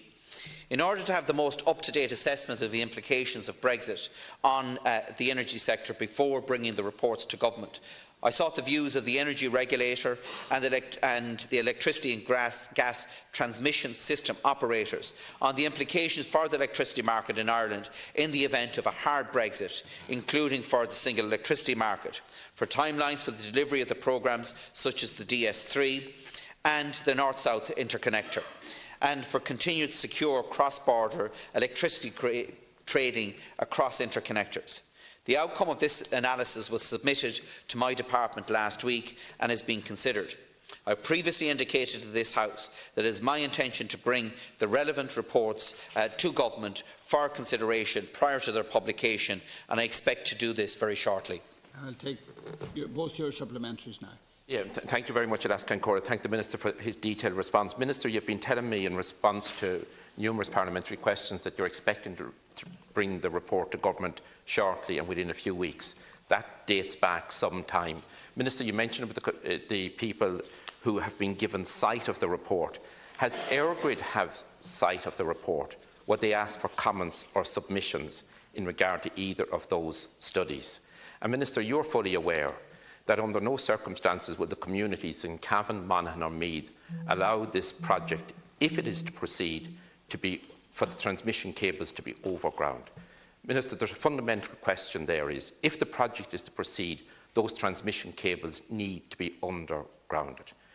We know back for some time, EirGrid have accepted that it's technically feasible to underground the transmission cables, and also the cost differential narrowed so much from the time the project was initially commissioned, come back 10 or 12 years. So, Minister, I think you need to give a very strong commitment to the communities in Cavan, Monaghan and Meath that if the project is to proceed, then that their concerns will be taken into account, the individuals, the families and the communities who will not accept these transmission cables being overgrounded in any circumstance. Thank you, Alaskan Cora. Deputy Smith, first of all, the reports were requested by me on behalf of the Oireachtas in one form or another, and that was the government decision that was taken in relation to that. I'm presenting those reports to Government.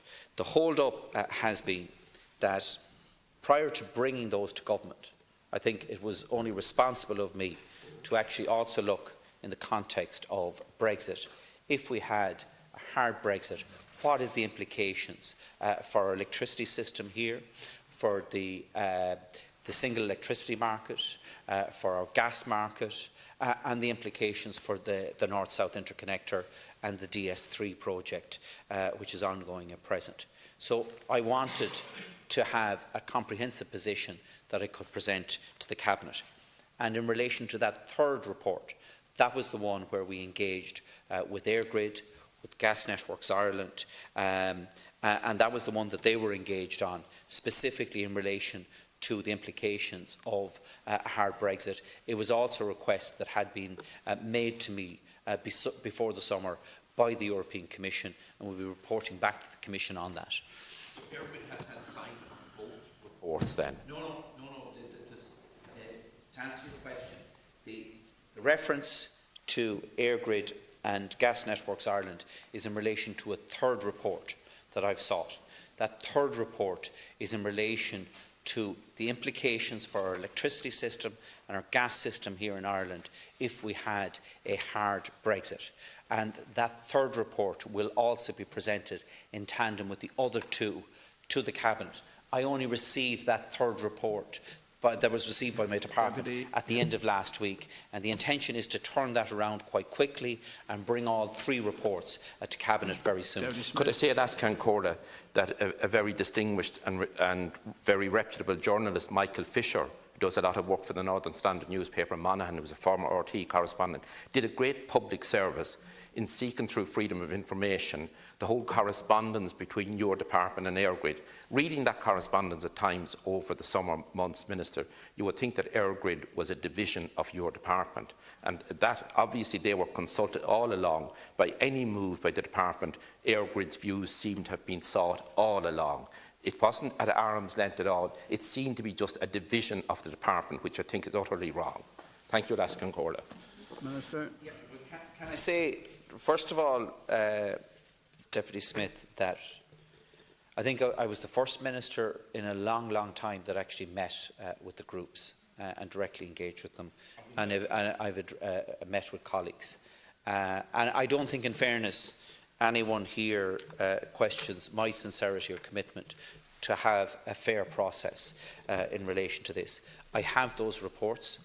I had hoped to bring them earlier to Cabinet, but in tandem with actually bringing those to Cabinet, this request from the Commission came in, and I felt it was only fair to actually bring all 3 reports together, and that is my intention, and to do that quite soon. As soon as they have been brought to Cabinet, it's my intention to publish the first 2 reports and report on the 3rd one to the Commission.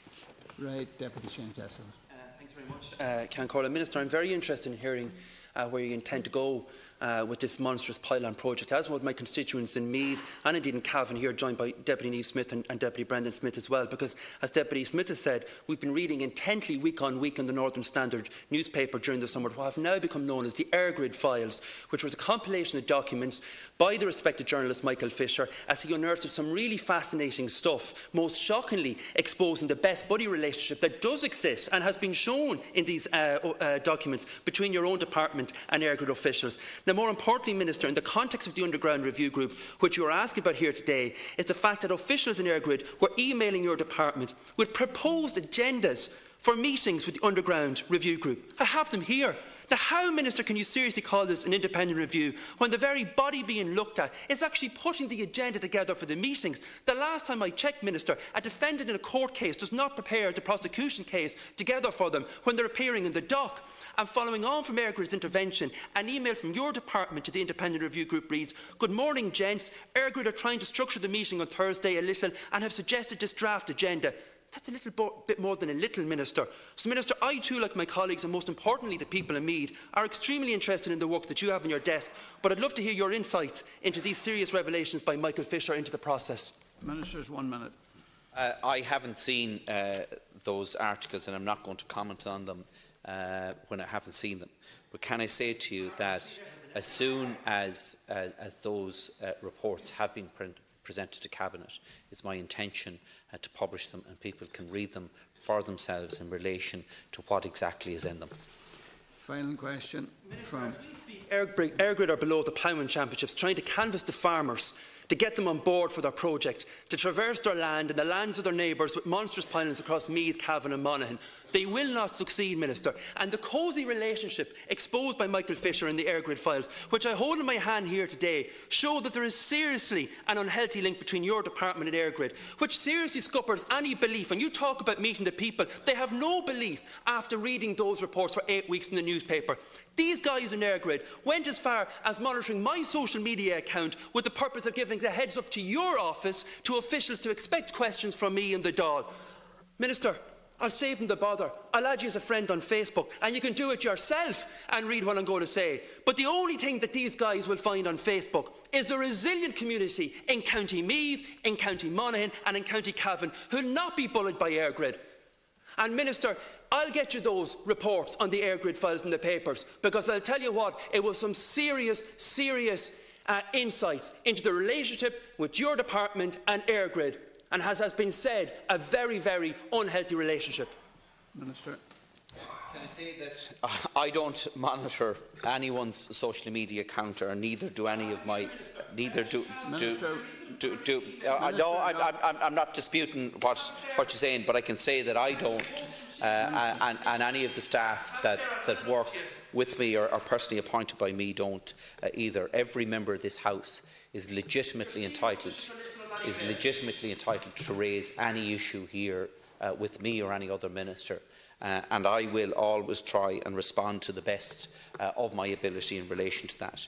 And yes, I can understand the frustration that these reports haven't been published, but it was important for me to provide the Cabinet with a comprehensive review in relation to all of the aspects. And I think particularly Deputy Smith would understand and appreciate that. Look, there is a big issue here in relation to Brexit. It is important that we do a full assessment of the implications. I intend to bring that to Cabinet very, very shortly. And as soon as I have, I will publish the 2 reports that I referred to. Deputy Brendan Smith had 2 questions in the group, so you're entitled to another. Yeah, and thank you very much. I'll ask Cairn. Minister, I expect that you'll have interest in discussions at Cabinet when you bring those reports, because your Cabinet colleague, Deputy Regina Doherty, stated quite some time ago that you would expect civil disobedience if the project were to proceed on the basis of the transmission cables being overgrounded.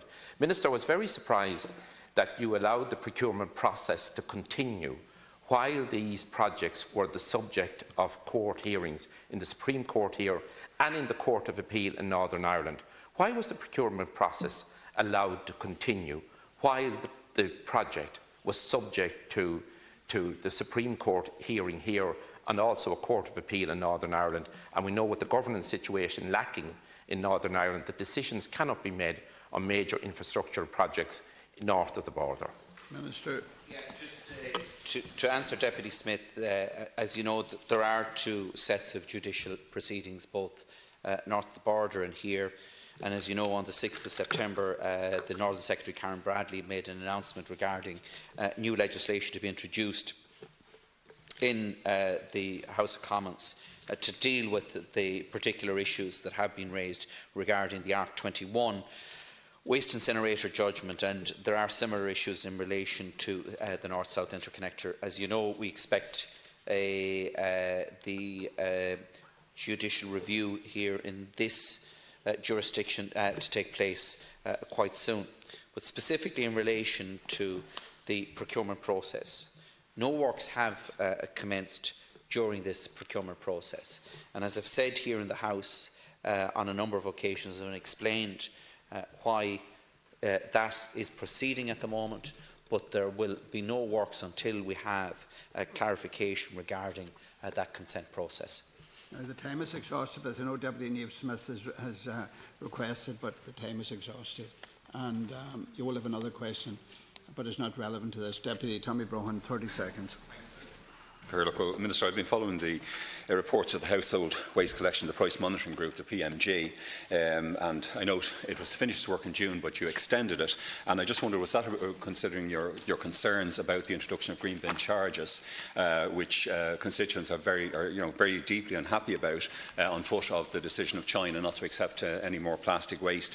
In actual fact, Minister, it does seem that I am a person who firstly opposed the privatisation of the the household waste management system, but you don't have a regulation system. I mean, it's a totally failed system. Householders are certainly in the Dublin region are very angry about the introduction of this charge, sometimes up to £5 a collection extra per month, and they just feel that you haven't been prepared to monitor and to control basically the waste management companies, including the what they would allege as the many cowboys in this industry. Minister, 2 minutes. In June of 2017, in line with commitments set out in a resource opportunity waste management policy in Ireland, and in the interest of encouraging further waste prevention and greater recycling, the Government decided to phase out flat rate fees for household waste collection. All waste collection permits were amended by the National Waste Collection Permit Office to require that no flat fees would be charged after the 30th of September 2018. Household waste collectors are required to charge fees which respect the waste hierarchy and which encourage customers to segregate their waste. The last 2 months of data from the Price Monitoring Group reported that no flat rate fees are being offered across the 47 service offerings being monitored. The Environmental Protection Agency is charged with reporting data on waste management. A wide range of waste statistics are available on the EPA website, including the National Waste Reports and data release containing information on municipal waste, infrastructure, packaging, construction and demolition and composting, and anaerobic digestion of biodegradable waste generated in Ireland. The most recent data indicates that the quantity of biodegradable waste, municipal waste, diverted from landfill and sent for composting and anaerobic digestion increased by 19% between 2015 and 2016, from 194,000 tonnes to 231,000 tonnes. It's very important that timely and accurate data on waste is available so that policy decisions on waste can continue to be evidence-based. In this regard, a new national municipal waste characterisation study, which commenced in 2016, will be completed shortly. The last study was carried out in 2008 and it's anticipated that the changes in consumer behaviour, including products placed on the market and changes in waste policies and legislation, will have impacted upon the characterisation of waste since 2008. My department has also funded the provision of public information to encourage waste prevention and segregation through the Regional Waste Management Office and the Environmental Protection Agency. These initiatives include a national standardised list of items that can go into the recycling bin that's available at recyclinglistireland.ie, a master recycling programme in partnership with the environmental NGOs to roll out 650 workshops nationwide, Reuse Month, the annual nationwide campaign in October to promote reuse amongst households and businesses, the Stop Food Waste programme, which provides comprehensive information about food that is wasted and how to prevent it in both householders and businesses. And information is also available on how to use your organic bin appropriately at brownbin.ie. The abolition of flat rate fees, together with increased use of composting and recycling bins continued, awareness campaigns funded by my department will assist Ireland in achieving the current and future EU waste targets. Deputy Brohan. I mean, are you not, in fact, achieving the direct opposite of what you wanted to achieve? I mean, we've had an increasing problem in our region with dumping on many amenity lands all over many of the Dublin constituencies. And I think the fact that people perceive now with the major charges on the green bin that we're constantly increasing prices, and that the market is dominated by a cartel, a small group of companies. I note, for example, your own price monitoring group says that of 8 companies that have changed the prices, 6 increased their prices. I noticed, for example, there are about 60 waste management companies, yet your price monitoring group is only monitoring, I think, less than half of them, about 26 of them. Have you given any consideration, for example, to having a maximum amount or percentage to ensure that larger monthly costs couldn't be imposed on consumers? The bottom line is, of course, it's a bit like another part of your department, the communications area. Tariffs they're incredibly complicated and difficult for ordinary consumers from companies, as we know, that at least one famous case in the city seemed to have its headquarters in the Isle of Man, not in this country. We have a situation where prices inexorably are rising, and this, in fact, very often discourages people rather than encourages them to recycle. Minister, 1 minute. The reports of each of the price monitoring group reports have been published on our department website, and it has shown that there isn't price gouging across the sector. And in some cases, yes, there have been some increases, some of them very marginal increases. In other cases, there have been reductions. And all of that data has been collected anonymously by an anonymous shopper that is potentially purchasing these services. And it is monitoring across the spectrum of companies that are involved in it. But there is a separate independent review of the household waste collection system in this country being carried out by the Competition and Consumer Protection Commission at the moment. That's expected to be completed by the end of this year. And I think that will show a clear reflection of what is actually happening across the sector. And I think we can all welcome the completion of that, the publication of that. And if there is policy decisions that need to be taken on foot of that, we can look at that then. Final supplementary. Competition and Consumer Protection Commission. Yeah, so we will have it before the end of this year, Minister, because it's urgently needed. I mean, you extended, though, the PMG, didn't you? Study, but did not indicate that you were concerned about price gouging in relation to the green bin and to discouraging people. I mean, people are well intentioned, I think, generally speaking, about household waste management. They want to do their best for their community, for the environment, for the country, but they need to be encouraged. And as I said, I'm one of those who bitterly opposed the privatisation of this sector of the household commercial waste, but it does seem to me that the continuous stream of complaints I get about the lack of transparency, the total lack of transparency of household waste management fees, it is a grave responsibility, and I don't think you have grappled with it yet. And I'll just ask you one final point about the proposal for the €75 per person with lifelong or medical incontinence. I think your department was talking about providing special support in that area. When will you be able to announce that? Thanks, Can. Final response. First of all, Deputy Brohan, if I didn't extend the price monitoring group remit until the end of the year, I'd have been criticised for being anti-consumer in relation to it. And now you're questioning why I extended. The reason I extended was to ensure that there was that consistency in relation to the monitoring. I accept that there is an array of charges and complexity there in relation to it. And you're right, it was in the telecoms area, and the regulator has addressed that. And maybe this is something that will be reflected in the CCPC report, and we'll have to look at in that context. In relation to the medical incontinence, my department has continued to work on the development of a mechanism to provide the €75 support for persons with lifelong or long-term medical incontinence to help meet the average annual cost of disposing of medical incontinence products. This process has unfortunately taken longer than I had envisaged due to data protection issues that arose with the introduction of GDPR.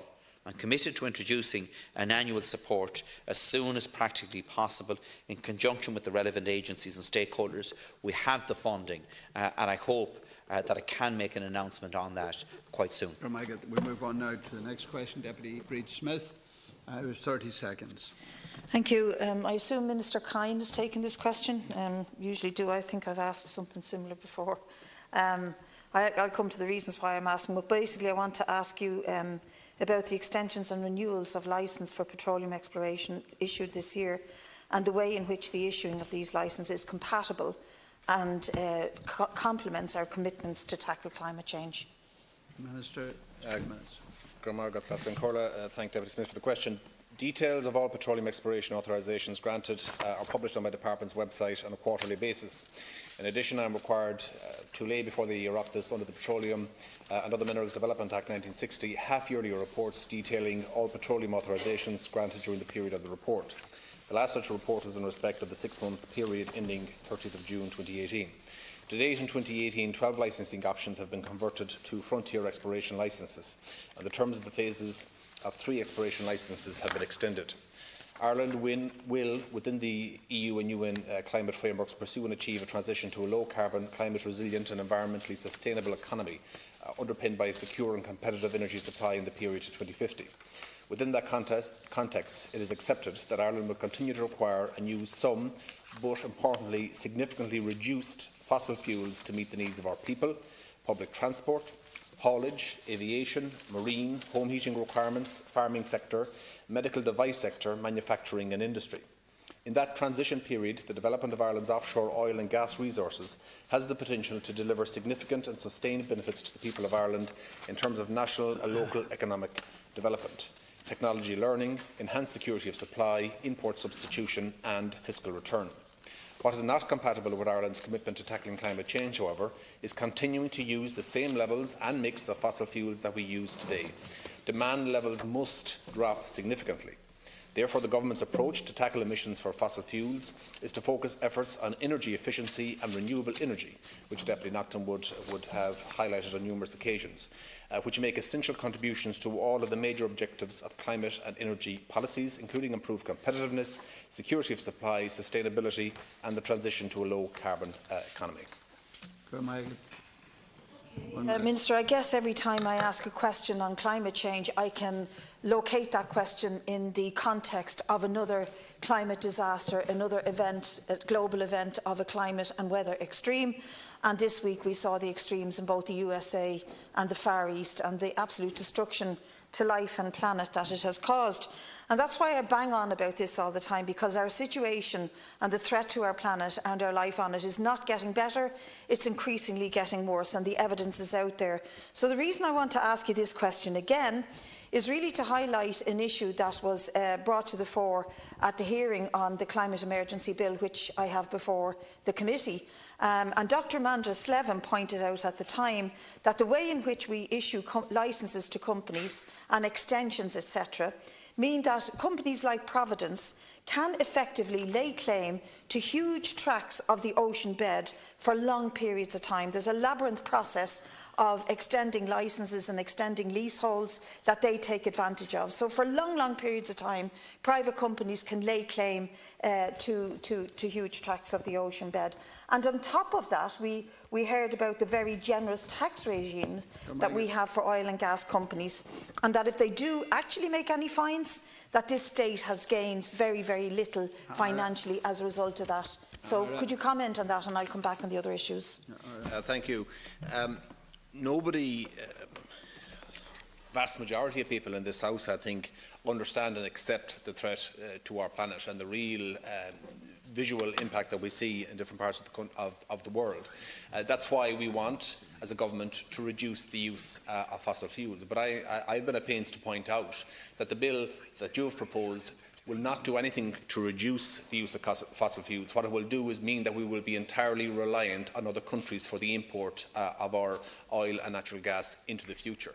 That is not the same as achieving the objectives that we all have in terms of reducing the use of fossil fuels, in terms of meeting our climate targets and ambitions. So that is the issue I have. Regarding the tax regime, there has been changes. Those are part of finance bill changes that have taken place and are agreed here in Dáil Éireann at various stages, and they have been put in place based on best international practice. Right, final question. We have obviously a very serious difference about how to tackle climate change, and that emerges every time we have this discussion. But the bill that I have before the House did actually pass the second stage. There was quite a strong support for it cross-party, and the government may be actually opposing it. But what they are doing, what you are doing by extending these licences and leaseholds, is attempting to sabotage that bill. Because if that bill does pass, the effect of it would be to say that we are leaving fossil fuels in the ground. That's the point of it, that's the effect of it, because science tells us that we must leave 80% of the known reserves in the ground, never mind finding new reserves, in order to reach our targets on the Paris Agreement. And I believe that the continual issuing of licences and extending leaseholds is an attempt to sabotage the essence of that bill, which is to say that Ireland will be a leader in terms of challenging the overuse of fossil fuels, the overburning, the over-extraction of fossil fuels on a global scale, and that we could be a leader as one of maybe 5 countries who will have achieved this. And I'm just making the point, and I want to point out to the public, your extension and continued issuance of licences flies in the face of your commitment to climate change.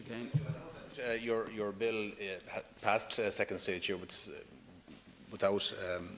a lot of support, and I know that the bill is presently being debated as part of a wider discussion in relation to energy security. And as I said, you've cited people that came before the committee, and I know there was a number of experts on all sides who spoke at that committee. And that will be up to your committee now to decide on the next step in terms of whether you pursue the bill as is, whether there will be a vote to in discussion on the bill, or to pursue it to a full committee stage with amendments to come back before the House. That will be a decision, democratic decision of the committee. Obviously, the government have our point of view. We are in a minority. We have put forward the case in relation to what we are doing, which is to try and reduce the use of fossil fuels rather than being wholly reliant on importing fossil fuels that at the end of a pipeline or at the end of a shipping lane.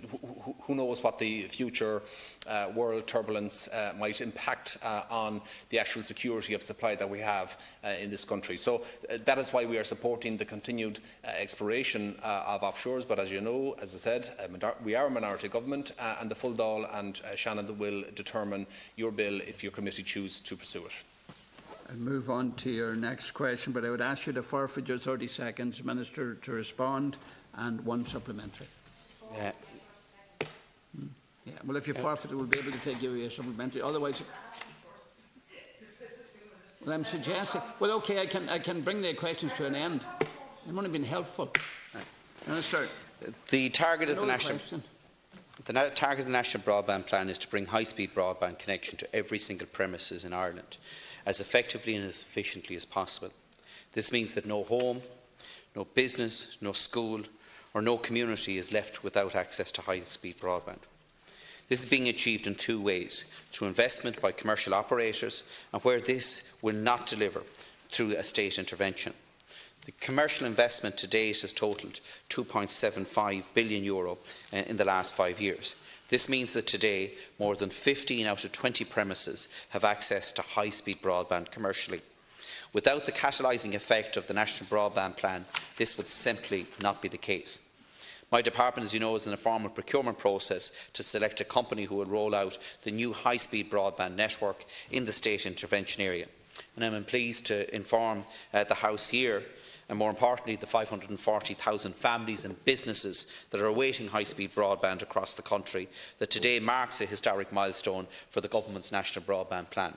Earlier today, the remaining bidder in the National Broadband Plan procurement process submitted its final tender to my department. Over the coming weeks, the department's procurement team will evaluate the submission received today. I am looking forward to receiving the output from that particular evaluation. Can I get Deputy Smith? Minister, what am I here to just over 2 years, and in that 2 years, time after time, you've come in here to eulogise the privatisation of broadband. I almost feel sorry for you that 2 years later, you're probably choking on the words that you repeatedly say, what a wonderful plan this is and what it's going to do for the country. Bidder after bidder has fallen aside, but you still come in here to justify the privatisation of the broadband. We're now on the hook to the remaining bidder. You won't tell us who it is or how much it's costing, but we'll find out soon enough when the decision is actually made. But in the few minutes I have, I'd like to ask you a couple of questions. Will the procurement team who are looking at this bid now be in a position to say no? And if they say no, where then do you go? Is there any possibility that we could keep in public hands even a fraction of this service? Because I think that the root of all of this lies at the original decision by Fianna Fáil to privatise telecom, and we all know what a disaster that was. Eulogising privatisation when it is clear, time after time after time, that just getting rid of important national infrastructure like this is a mistake. Can you say no to the current procurement bidder if that was a decision that your procurement team could make? And could we realistically see any attempt by this state to hold on to some of this important national infrastructure? Respond. To answer you, Deputy Smith, the procurement team will evaluate the tender and it's up to them with whatever recommendation they come back through that procurement process and evaluation process to me. We have now received the final tender from the bidder. That has to be assessed and evaluated by the team. There's an 80-strong team that have been involved in this very complex process since the end of 2016. It has been frustratingly slow, particularly for the 543,000 families across rural Ireland and businesses that have been waiting on this. But this is something that I'm personally committed to, have been committed to for a long number of years, and I want to see this fulfilled to give people access to what I believe is a basic piece of infrastructure that everyone should have as a right.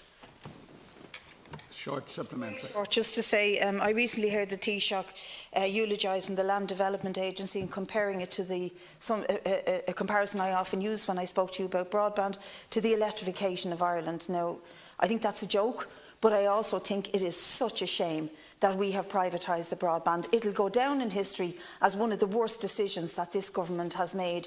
And of course I welcome and look forward to those 450,000 homes and businesses having access to this high-speed broadband. They've been promised it for years now, and it is about time that they got it. But I think this is an absolutely disastrous decision, and that you've been made a bit of an idiot of by all of these bidders who, one after the other, have dropped out and left you coming in here to try and justify what's going on. And when we do find out who the bidder is and how much it has cost us, we'll see then, can we justify, or if you can ever justify, what has happened to our national broadband infrastructure. The assessment will now take place of the tender that has been submitted, and I await the report on that from the procurement team. There is a process that needs to be completed, and that will be gone through now. We now move on to topicals, and the first topical has been tabled by Deputies Fiona O'Loughlin and Martin Hayden. Each deputy has 2 minutes to present their case. Deputy O'Loughlin. Okay. Thank you, Lascian Corla. And the question that I wish to put to the Minister, and I assume that Minister McGrath has taken this, we don't have Minister Harris here, unfortunately, but it's about the horrific situation that so many patients and families find themselves in CHO7, which includes my own county of Kildare and parts of West Wicklow, and indeed the situation in CHO8, which includes Laois. And figures recently supplied to me show that some 6,458 older people are waiting on home care packages. And just talking about CHO7, there are at the moment 724 people. That was the latest response that I got from a PQ waiting.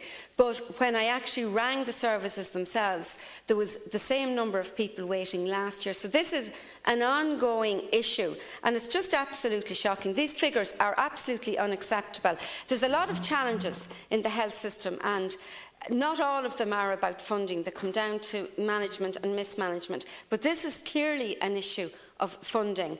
Because just to give some example, one family that I've been helping applied for funding for their 90-year-old mother and were told funding would be provided after 2 weeks. So the family were just about to be able to bear the financial brunt of 2 weeks. But then after the 2 weeks they were told absolutely no funding. Another family I know, they're waiting for a home care package to bring their mother home from Naas Hospital. In the meantime, she's taking up a bed that is needed for other people.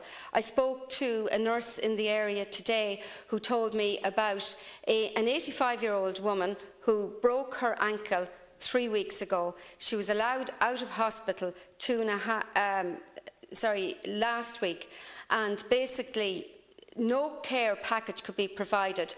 She was unable to shower herself, so she has been waiting 2.5 weeks. An 85-year-old woman not able to shower herself, who lives on her own. It's a disgrace.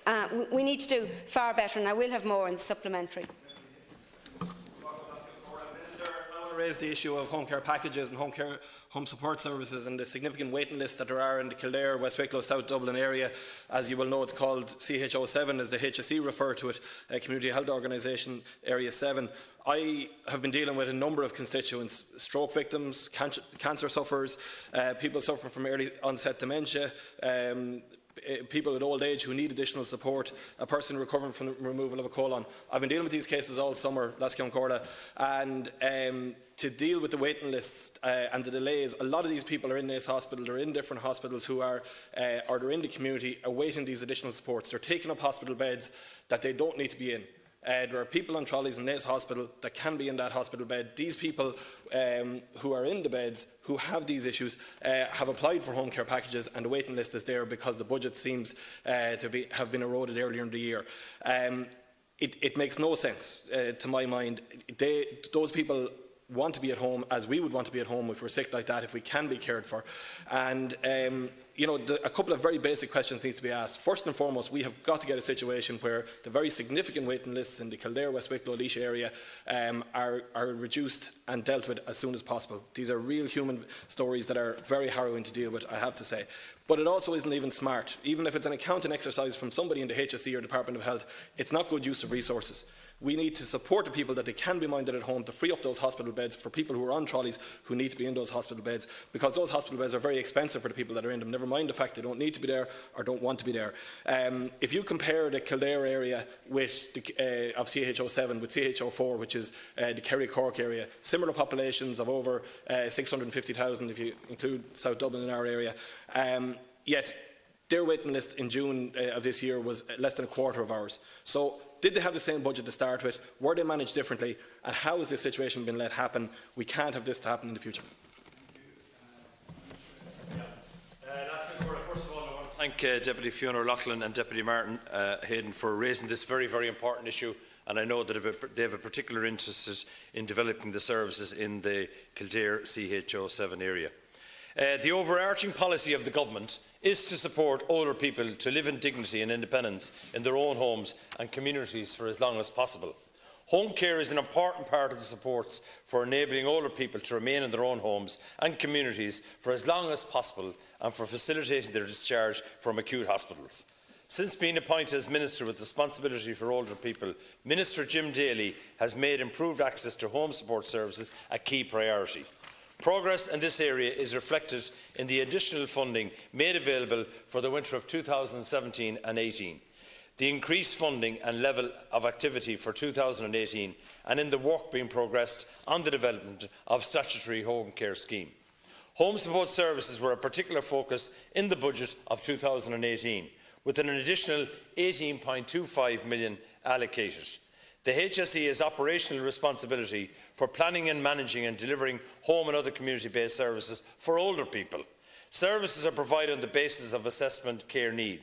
The HSE 2018 National Service Plan provides for over 17 million home support hours to be delivered to 50,500 people at any time. Intensive home care packages for older people with more complex needs are being provided to approximately 235 people at any time, delivering approximately 360,000 hours in the full year. A further 150,000 hours relating to adverse weather funding early this year will also be provided.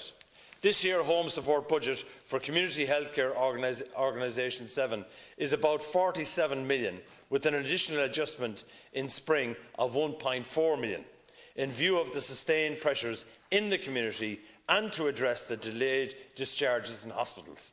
At the end of June 2018, there were 6,683 people in receipt of home care support services in the CHO7 area. The HSE is working within available resources, has sought to maintain and, where possible, to expand the range and volume of service available to support people to remain in their homes, to prevent early admission to long-term residential care and to support people to return home following acute hospital admission. Despite the significant level of service provision, the demand for home support continues to grow. It is important to note that the allocation of funding for home supports across the system, though significant, is finite, and services must therefore be delivered within the available funding. In that context, it is acknowledged that in some cases access to service may take longer than we would like. However, Minister Jim Daly is satisfied that the HSE monitors the delivery of home care on an ongoing basis to ensure that activity is maximised relative to the individual client's assessed care needs, with an overall available resources for home support and having regard to demand throughout the year. As part of the estimates process, the Department is actively engaging with the Department of Public Expenditure and Reform in relation to funding for older people services in 2019, including home support services. And of course, Deputy Fiona O'Loughlin, I do listen very carefully to the issues when you raised about the 90-year-old mother waiting and the person in this hospital as well on the discharge issue. Deputy Martin Hayden mentioned the stroke victims and also the hospital beds issues and the home care packages. And of course, these are priority issues, and I will bring your points raised today in the debate to the Minister. Thank you. Deputy O'Loughlin, 1 minute for supplementary. To be honest, that answer isn't worth the paper that it's written on. There's absolutely nothing there that could in any way satisfy the 796 people who are on the waiting list. Minister, I outlined the specific cases, but I want to ask you, how many cases are there where people are taking up hospital beds across the country who just need a home care package in place? More has to be allocated for 2019 if the government wants to see any reduction in the amount of people who are at the moment waiting in hospital for a home care package. We're currently in a trolley crisis. August was the worst month on record, and I just heard this morning, I think 33 on trolleys in Naas Hospital. Families across the country cannot afford to put supports in place, but they hate to see their relatives unable to come home without the supports. It's putting them in financial penury at this point in time. Something has to be done to resolve the issue. It is a far better system both for the patient, it's a far better system for the taxpayer when you look at the costs of staying in hospital and the costs of the waiting homes. The Minister has to give solid answers and a solid vision on improving the current system that we have. It's simply not good enough, Minister. I I thank the Minister for his response, but Minister, a couple of questions have to be asked here. Was the initial budget for the home care package for the Greater Kildare area sufficient to start with? And why is there such a disparity between our area and other areas of similar population where our waiting lists are greater? I accept there was additional funding given in the spring of this year as a result of Storm Emma. You know, Storm Emma affected many parts of the country, yet Kildare seems to have been disproportionately affected. And that additional money didn't provide any extra home care packages for the Naas Hospital area. It did. All went into Tala and James's.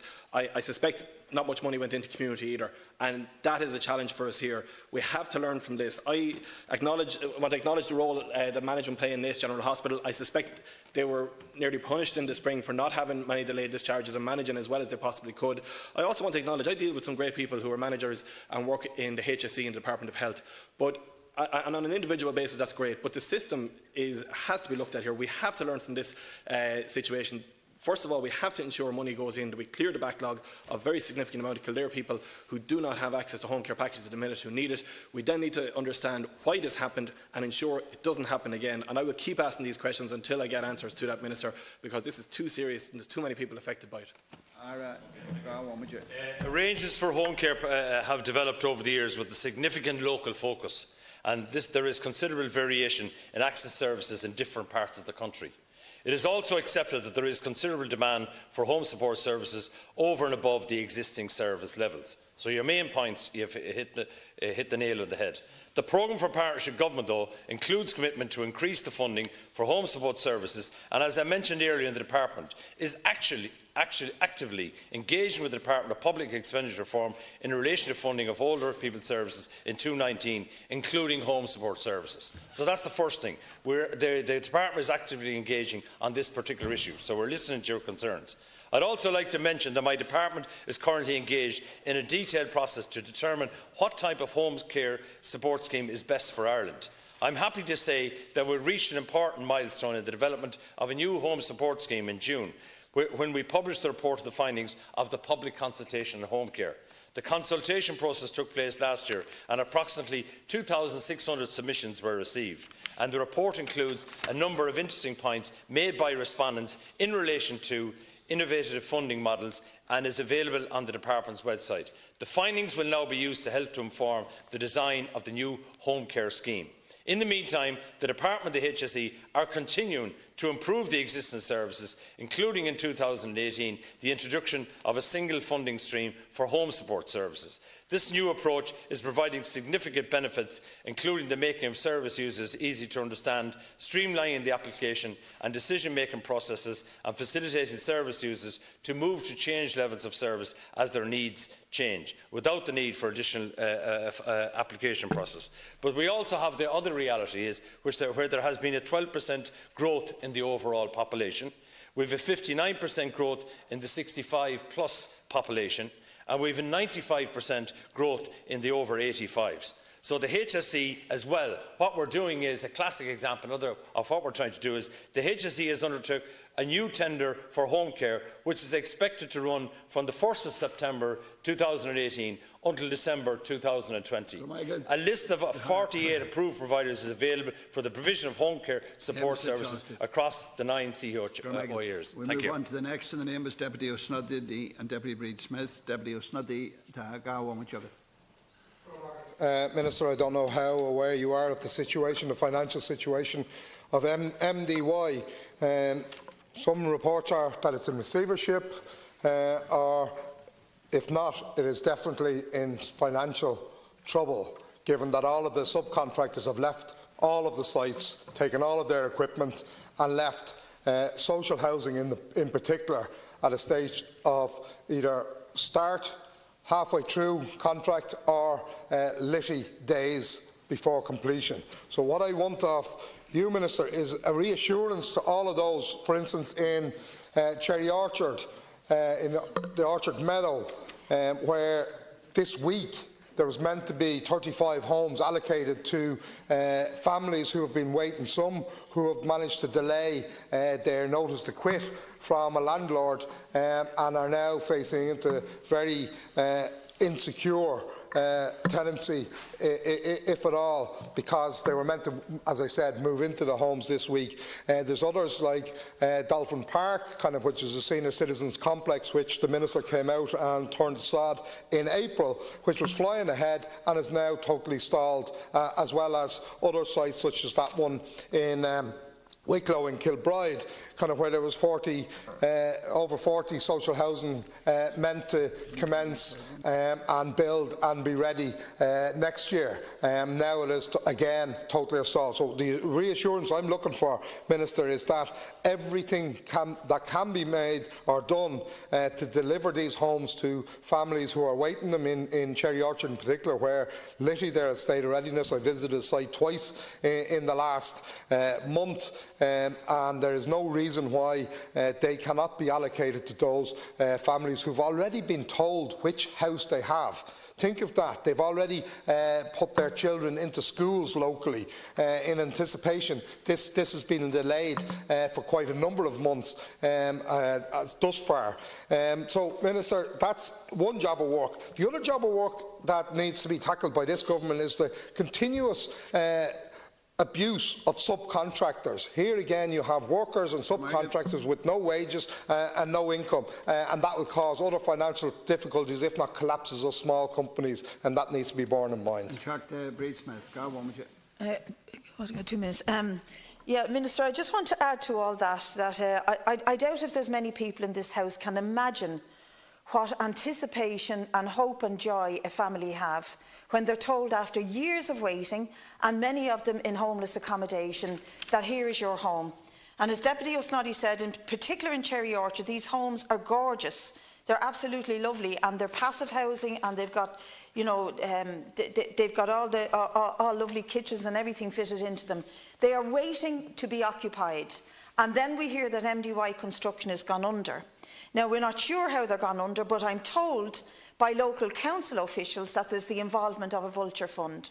And could you please tell us if it is the case that a vulture fund has called in a historic debt from this building company, who are actually involved in building state-funded affordable and social housing? And if that is the case, aren't we in a mad situation in this country where vulture funds are literally handed over for little or no money, profitable land and housing? They've gobbled up nearly everything that remained from the crisis through NAMA, and they're being given more and more each day. And now it appears that their actions are hauling the much-needed building of social and affordable homes. This is like another Carillion, only in this case it's hitting people who were waiting for long periods of time, as I said, on the housing list in places like Cherry Orchard, Rialto, Wicklow, etc. How do we justify this? We need answers, and more importantly, we need action. I know the local authorities, in the statement from your department, are doing their best, but what does that amount to when you have 36 families anxiously waiting to move in, a whole set of residents discommoded because there's no ability to move the mounds of earth that are surrounding their estate or to reopen their park? All of this is happening, and days go in and days go out, rumours spread, and the community is losing hope. They do not deserve this, and Mr Murphy, with all his plans for the Housing Development Agency, etc., need to take action, but we also need answers. What has happened here? Thanks, Lascam Corda, and I thank Deputies O'Snoddy and Smith for raising the issue and taking it on behalf of Minister Murphy. It's unfortunate and regrettable for all concerned that MDY Construction Limited is experiencing financial difficulties and has ceased work on a number of construction sites. It's the case that they are the main contractor for a number of social housing projects. The projects in question are with Wicklow County Council, Kildare County Council, Fold Housing Association and Cooperative Housing Ireland. In all, there are around 190 new social housing units across these projects, and they are at different levels of advancement. The contracting body in each case is either the local authority or the approved housing body responsible for the project delivery, and they are therefore dealing directly with the issues arising from the main contractor discontinuing construction work on these sites. I can say without question that these projects will be completed in full and as soon as possible. Despite the risks of delays arising, in situations where this has happened before with social housing projects, the local authorities and housing associations have done all the due diligence that is needed in such situations and completed the projects. That is what will happen in these cases. But at this very early stage, it is something that the local authorities and the approved housing bodies are handling. The Department will continue to keep in close contact and work continuously with them to facilitate the earliest possible recommencement and completion of all the projects. Necessary steps have been taken already by the local authorities and approved housing bodies to secure their sites. As I speak, the legal and financial issues are being addressed, and it would be inappropriate for me to preempt the decisions and actions to be taken by the contracting bodies. It's important they secure the sites as they've done and to take the correct next steps as early as possible to support the earliest completion of the projects. In relation to media reports which have suggested that these developments will become ghost estates, this is simply not the case. As I've said already, we intend that these projects will be completed as soon as possible and that the social housing homes will be made available to the people who need them, fully complete and built to the usual high quality we have seen with other social housing developments which we are seeing completed each month. Funding and support from Minister Murphy will not be an issue here to complete these projects. The local authorities and housing associations know this, and they are taking the necessary steps to handle urgently the challenges and to move the projects forward. Thank you. MDY didn't cease building. The subcontractors ceased building because they hadn't been paid. They've removed scaffolding from the sites. They've removed all of their equipment from the sites because, once again, subcontractors have been screwed by a bigger company because they wouldn't pay them their wages or their due finances. But the other people who have been screwed in this instance is the tenants, in particular those in Cherry Orchard. And the only reason I'm concentrating on that is in Cherry Orchard, the houses were ready to be occupied. So 35 of them, and I visited quite a number of those, as I said, in the last month. You can walk into them. They are of a high standard. The families have visited them. They've been told what number they have. In one case, the woman I was speaking to yesterday, she was in floods of tears because she is due out of her rented accommodation on October the 3rd. She managed to get an extension from May on the basis that she'd be in July. That's what they were originally told. Quite a number of other tenants that I know who will be moving in there have children with autism and other disabilities, and they've been looking forward to a house with a garden and that. They've enrolled them in schools. The schools are ready, even though they're not located in the vicinity. They're now having to make the travel arrangement for the last 2 months into Ballyfermot, into Cherry Orchard, to the area that they live in. Dolphin Park, right next to an existing senior citizens, is to be a replacement. That's 43 houses, and then a primary healthcare system. So the communities are looking at these and they're saying, what assurance can we be given that there is no undue delay? Especially in Cherry Orchard, I want you to give a commitment that people can move in this week. Even the whole houses that haven't been handed over, they are within a day of being finished. Yeah, I think that we have to take very seriously and very urgently the need to move people into the homes in Cherry Orchard and to complete the projects. I want to quote from one subcontractor who says, "It's disgraceful, absolutely disgraceful, the way things have gone with Ireland's housing crisis. It is not MDY's fault. It's something in the background. We don't know what it is. It's having a knock-on effect with every supplier, every subcontractor. MDY want to fulfil the contracts, but for whatever reason they can't." And I'll repeat my question, Minister. Is there a vulture fund involved in pulling MDY's money and pulling back a historical debt?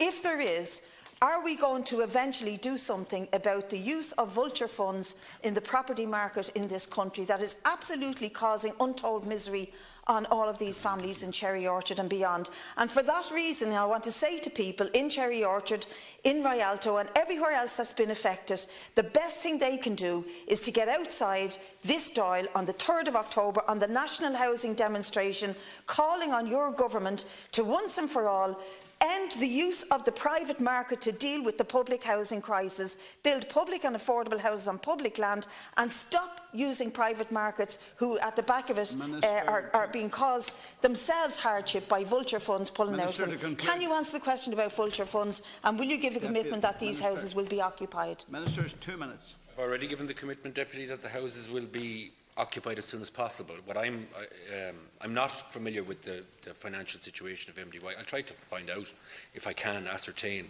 the reasons for their financial difficulties. But I've certainly not been brought to my. Yeah, I will get the officials to respond as if they are in a position to as to the financial difficulties of MDY. The issue that was raised by both of you in relation to subcontractors is a very valid one, actually, and I think it's the subject, last Corla, of at least one private member's bill and maybe others. But there have been other examples of around the country in recent times of subcontractors that have been left high and dry following the collapse of larger construction businesses. In relation to the points that Deputy Snoddy makes with regard to Cherry Orchard, the 72 units to be constructed, 36 are completed, according to my notes, and 36 are under construction, due to be completed by November of this year originally. I can't give a commitment that they'll be occupied this week, but I can again try to find from the local authority and the approved housing body in this case when they expect that they will be occupied, because I can understand, as somebody who's been involved in politics for 20 years, the sense of hope, I suppose, for a family that's been on a housing list maybe for a long time, or who are homeless, that they know the house they're supposed to get, and suddenly this comes along and they don't know when they're going to get it. And I don't think that that's a position, certainly not a position that the government would support in any way, and those 36 houses should be occupied as soon as possible. But we will revert to the Deputy with specific answers, to both Deputies with specific answers to those two questions.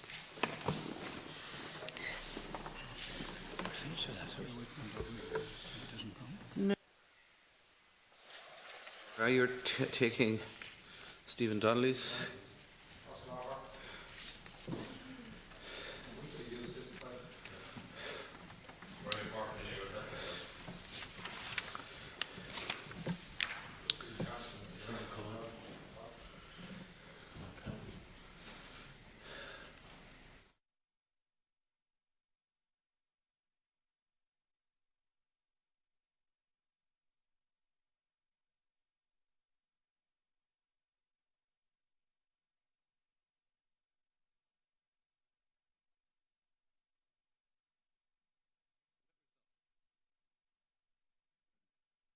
The 37th Amendment of the Constitution, repeal of offence of publication of utterances of blasphemous matter bill.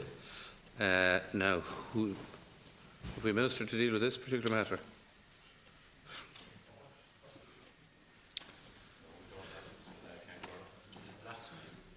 It is. But I suggest somebody needs to wake up and realise that their responsibility is to have people here. So.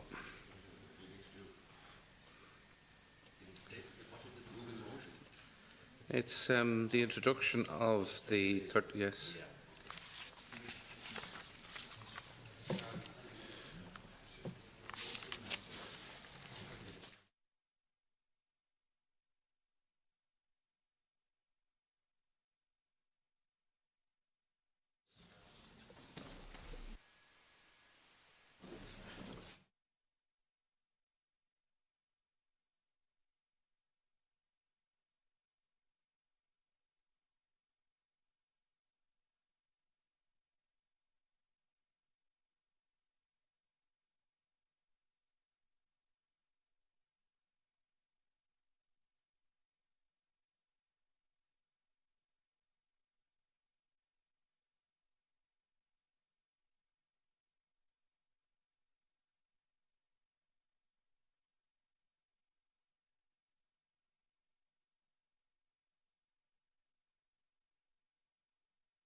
Occasional utterances of blasphemous matter Bill 2018, all stages.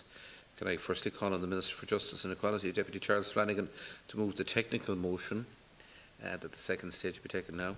I move. Is that agreed? Minister, can I ask you to move the second reading of the motion then, please? Yeah. Over to you. Thank you. Apologies to the House, Count Corder, to yourself and Deputy O'Callaghan. I realise that matters were running as they were. Can I say that I'm always pleased to come into the House to advance new legislative proposals, many of which have the capacity to impact, often in the most significant way, on the lives of those who live in our country.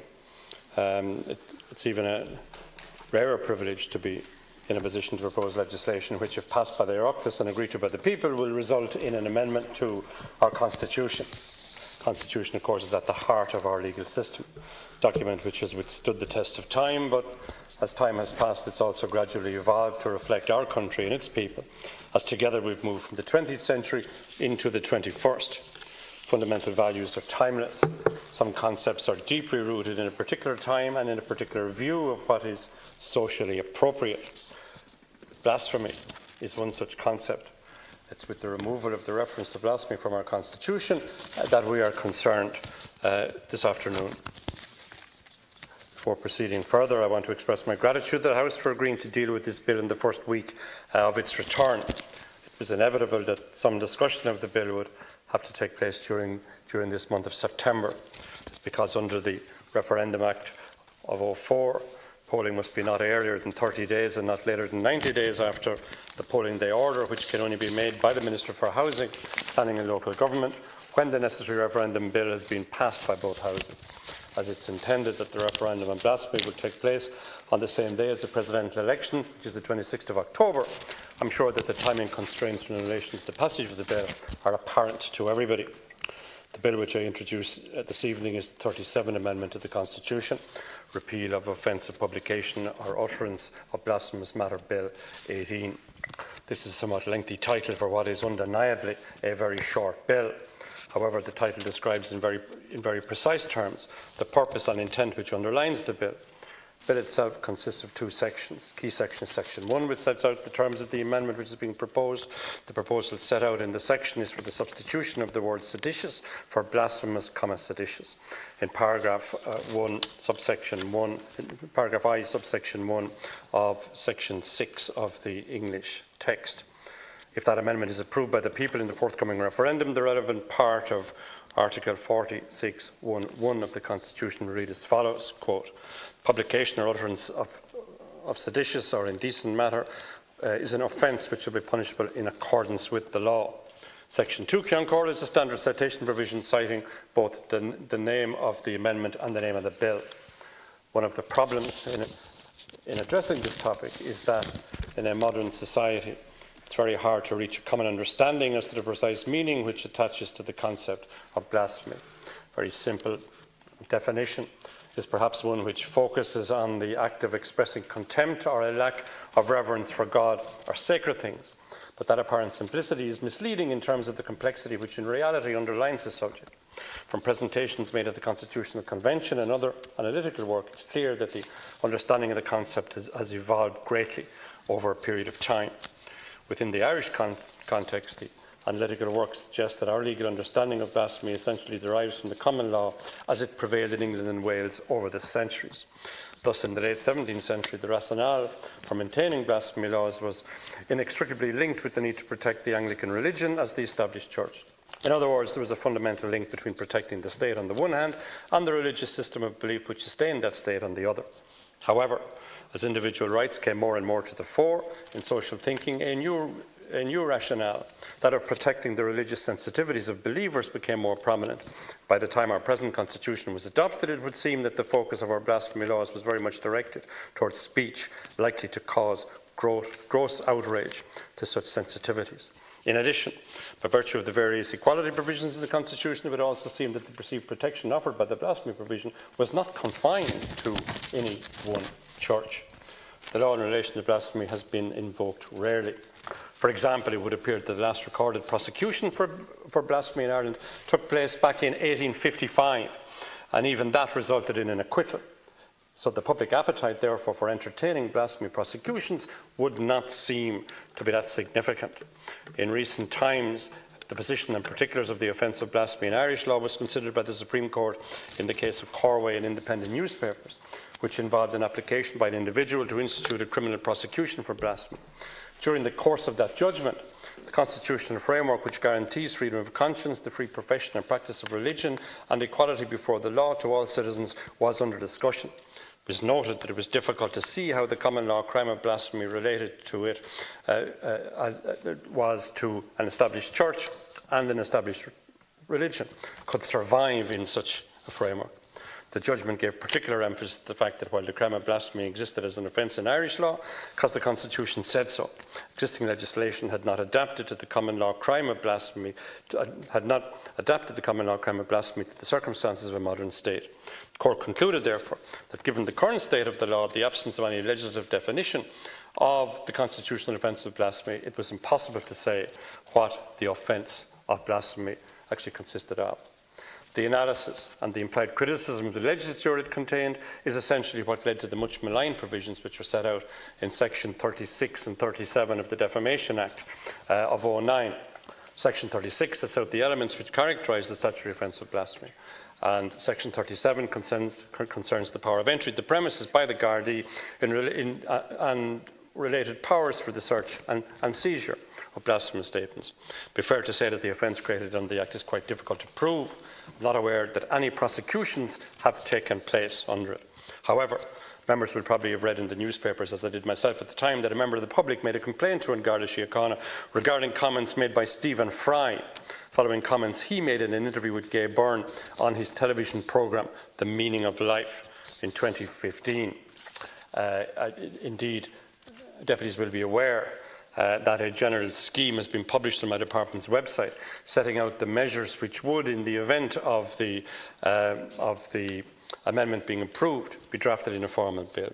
While that scheme will be subject to change during the formal drafting process, the core provision which it contains, the repeal of Sections 36 and 37 of the Defamation Act, is one to which the Government and myself are fully committed. This proposal is not being brought forward in a vacuum.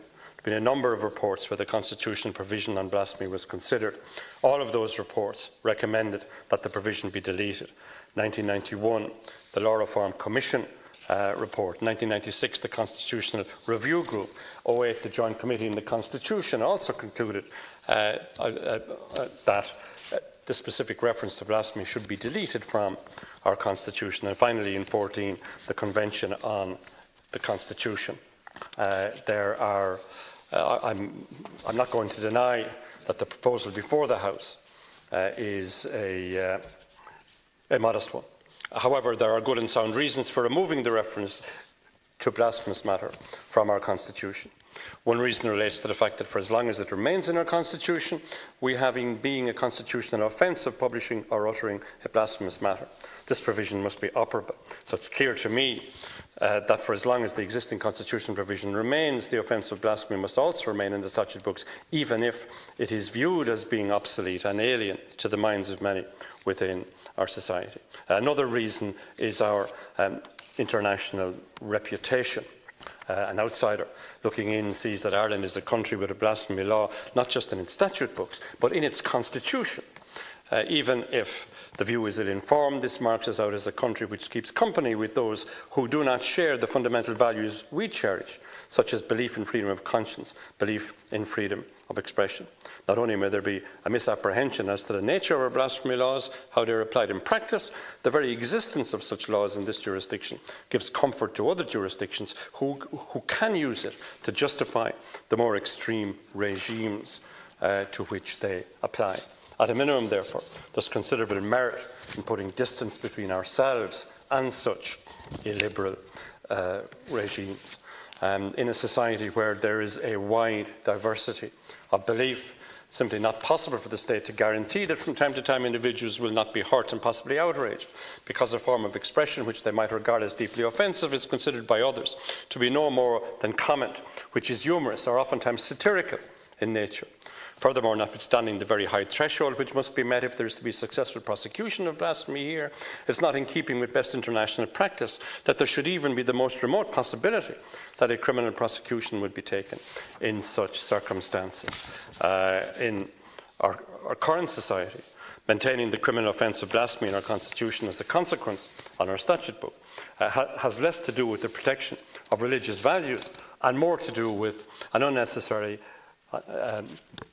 anachronistic check on freedom of expression. So it's time, in conclusion, for me to say, Ceann Comhairle, that we should move away from the inhibiting effect which a blasphemy law has on our fundamental freedom, even where that effect may be subliminal rather than to the forefront in our minds.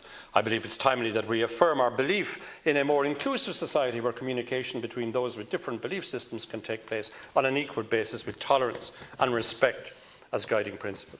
I acknowledge that the removal of the offence from our Constitution is, on the face of it, a relatively small thing.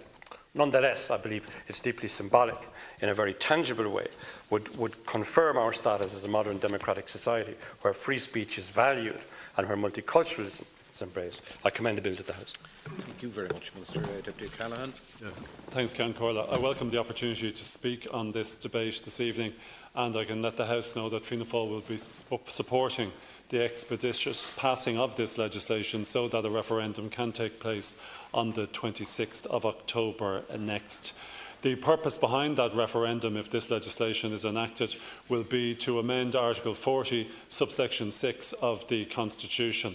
As people may be aware, that article contains one of the most important rights that Irish citizens and indeed others in Ireland have, namely the right to freely express opinions and convictions.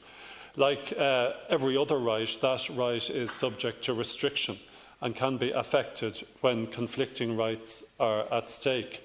However, what we're dealing with specifically in this legislation before the House is a specific restriction on the right of freedom of expression contained within the article itself. And it says that the publication or utterance of blasphemous matter shall be an offence. It's fairly clear from the Constitution that there's no ambiguity about that. The people in 1937 made a decision that blasphemy was to be an offence. The Minister mentioned the decision of Corway against independent newspapers back in 1999. That was a very important judgment. As a result of that judgment, and I would have thought even before that judgment, it was apparent that the legislature had to give effect to the offence that was set out in the Constitution. It was for that reason that in 2009 the Oireachtas enacted the Defamation Act, and in particular sections 36 and 37, which included a specific offence of blasphemy. Had that not been done, it would have left the public in a very invidious position. There would have been a common law and constitutional offence of blasphemy, yet the citizen and the public would not know how that offence was committed. The citizen and the public would not know what was the penalty for the commission of that offence. It was for that reason that it was thought appropriate, and it was actually constitutionally necessary, to enact within legislation a specific section dealing with the crime of blasphemy. I know at the time that the Minister who brought the legislation through the House was heavily criticised for the fact that it was presented as though he was introducing the crime of blasphemy into Ireland. That was incorrect. The crime existed back in 1937 as a result of the enactment of the Constitution. It existed in 2008 and 2009 at the time the Defamation Bill was being debated, and it exists today as a result of the constitutional provision. I think it's important to note that the crime of blasphemy has had a very lengthy history to it. After the crime of blasphemy was dealt with in the Star Chamber and in the ecclesiastical courts, it was subsequently a common law offence, and it developed up to the, or rather from the mid-17th century as a common law offence. As the Minister indicated, it was very much associated in Ireland with blasphemy of the established religion. Some of the cases that the Minister referred to, I know the recent ones were in 1855, but they were examples of people burning Bibles. A Redemptorist priest accidentally burned a Bible. He was prosecuted and he was acquitted, as the Minister indicated. So it has had a lengthy history. But the truth of the matter is no one appears to have been prosecuted in Ireland for blasphemy since 1855. When the Free State Constitution was passed in 1922, there was no reference to blasphemy within it. The right to freedom of expression was contained within the 1922 Constitution, but there was nothing about an offence of blasphemy. However, when the 1937 Constitution was enacted by the people, the drafters of it did see fit to include specifically an offence of blasphemy. I know sometimes people are critical of the drafters of the 1937 Constitution. I am not. It is a constitution that has served this country extremely well. However, like all documents generated in the 1930s, it has parts of it which are outdated, anachronistic, and indeed parts of it are sexist, and we will be discussing that tomorrow when we're looking at the article in respect of a woman's place in the home. But notwithstanding that, I think it is inappropriate for our Constitution to set out offences. The Constitution is there to set out the fundamental political structures for the state and constitutional structures. It shouldn't be setting out within the Constitution what offences are, whether it is the offence of manslaughter, which is not there, the offence of murder, which isn't there. But obviously it was thought appropriate because of the mores of the 1930s that the specific offence of blasphemy should be included within the Constitution. I think it's important to point out that our Constitution respects and values the right of individuals to express freely their religious convictions. And I think it's very important that as a republic we respect and recognise the rights of individuals to express their religious beliefs. However, that is a right that is contained within the Constitution.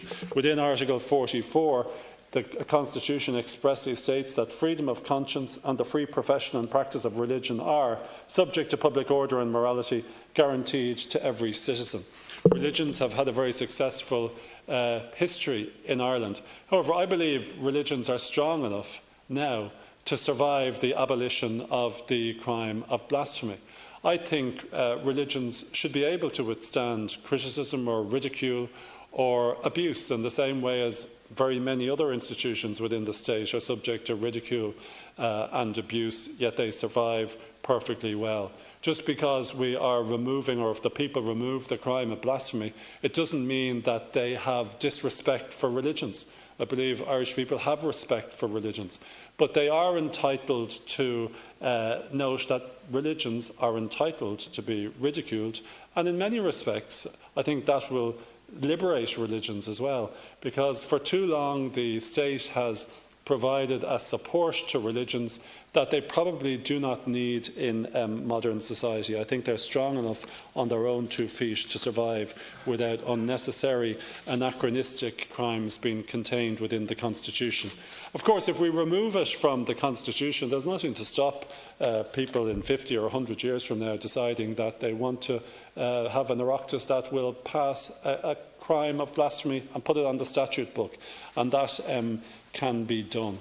I suppose at the heart of this as well, people may think that this is a debate about the role of church and state in Ireland.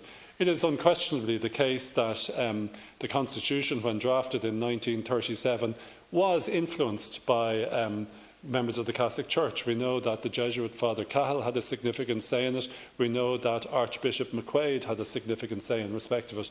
However, we should also be aware that it wasn't that unusual for the 1930s for the Catholic Church to seek to influence the primary document of this state, when you consider the history of this island going back to, I suppose, the time of the Tudor conquest. But that's, I suppose, a debate for another time.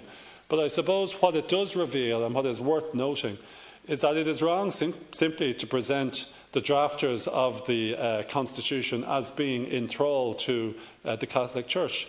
History doesn't support that.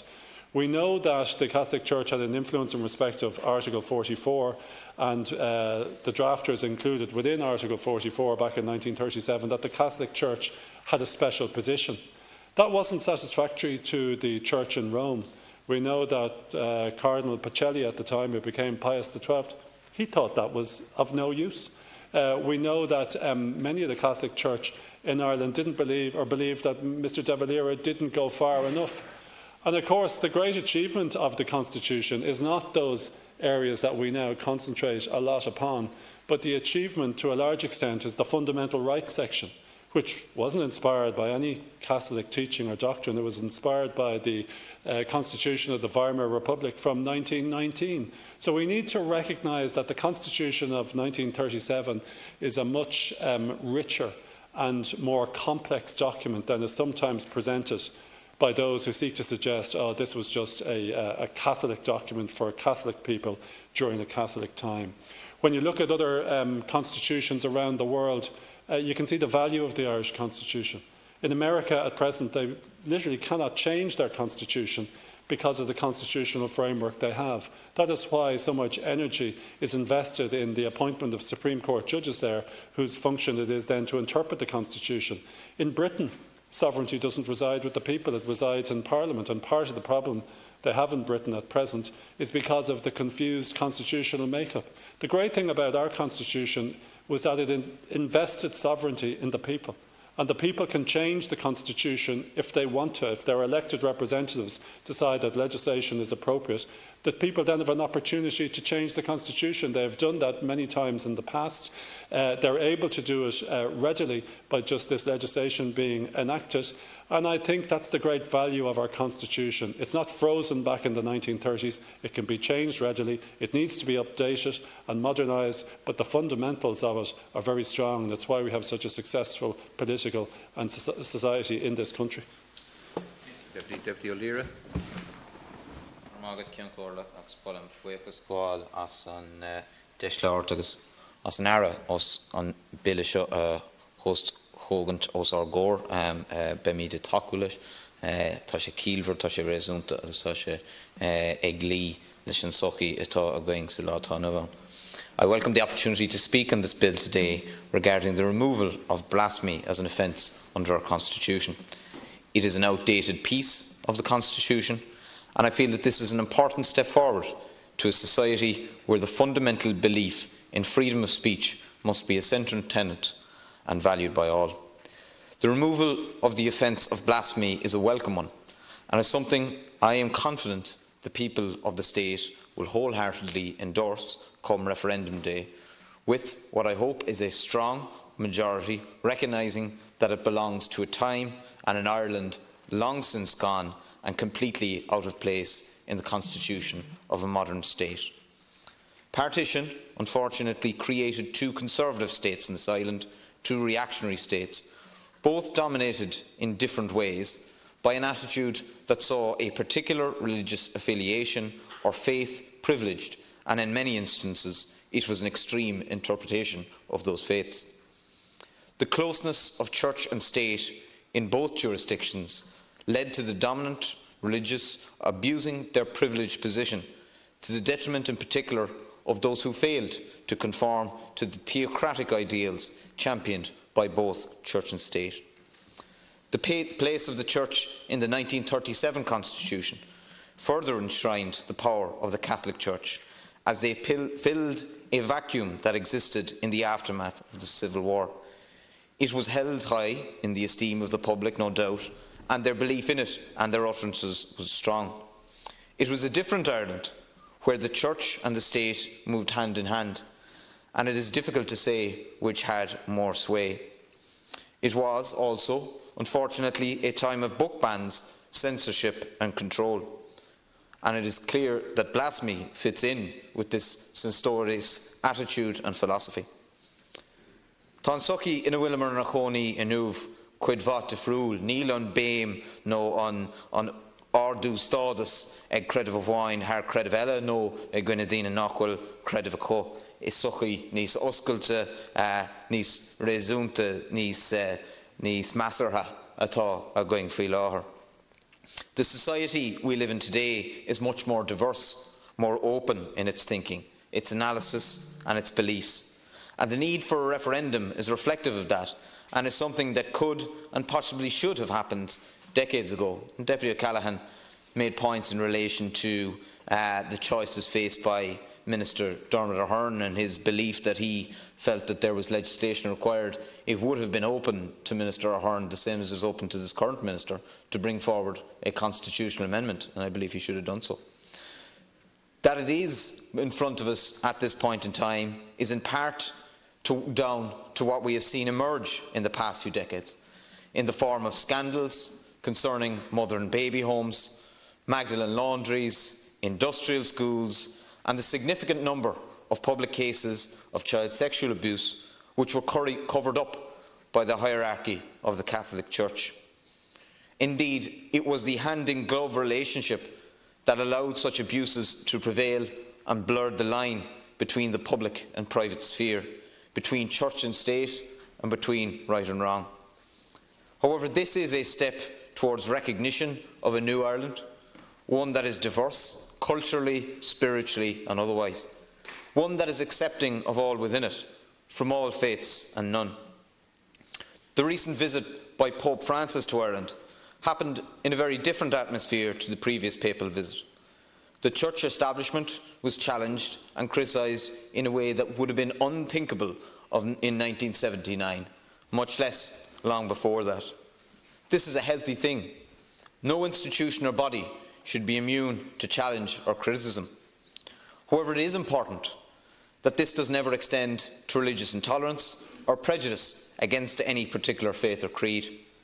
If there was intolerance by those of religious faiths against those without in the past, and there doubtless was, that by no means should lead to the reverse taking place now. I want to be clear in stating that I have no problem whatsoever in anyone holding religious beliefs. An inclusive Ireland must recognise their entitlement to everyone's own beliefs. Religion is deep and personal to many and plays a huge role in people's daily lives. It is something find much solace and strength in. It can often motivate many to selfless acts of charity and sacrifice in service of the common good. However, what it cannot do is define the laws of our land, something I believe that is wrong and ill-fitting in a modern society, and it is in that context that this provision must be deleted from our Constitution. The next steps in defining a new, better relationship between church and state should ensure decoupling of the state and church from the areas of health, education and public services. The focus should be on developing systems that represent the modern Ireland as a whole in all its parts, moving away from an overwhelming religious ethos informing all services towards one which embodies an ethos that is accepting of all creeds and institutions that give people options and choice. And this is also an important question in terms of the future of this country and the country not only that we are but that we want to become. It is a fact that the issue of Irish unity has become much more widely discussed in recent times. It is my view that in any united Ireland, any new republic, no religious faith could be privileged over any other. And I believe it is an important statement that the state makes and the political parties make, that that must be the case in any constitutional change and in a united Ireland. I am a Republican. My party is a Republican party. We want to build a real republic, representative of all, regardless of religion or any other factor. We want to see a republic as envisaged by Wolfe Tone for Protestant, Catholic and Dissenter. This referendum is representative of an intention to move forward and embrace an ever-changing Ireland. I hope that the people endorse this important steps, but we must also build on it, and we must continue to move in the direction of building a modern, secular, republican state that respects people of all religions and none. Thank you. Ceann Comhairle. I think we're all Republicans here, you'll find. The sentence in paragraph I of Article 40.6.1 currently reads, "The publication or utterance of blasphemous, seditious or indecent matter is an offence which shall be punishable in accordance with law." and as amended, as I understand it, the sentence will read, "The publication or utterance of seditious or indecent matter is an offence which shall be punishable in accordance with law." I want to refer to the Corway versus Independent Newspapers case of 1999. In that case, the Supreme Court pointed out the difficulty in prosecuting the offence of blasphemy.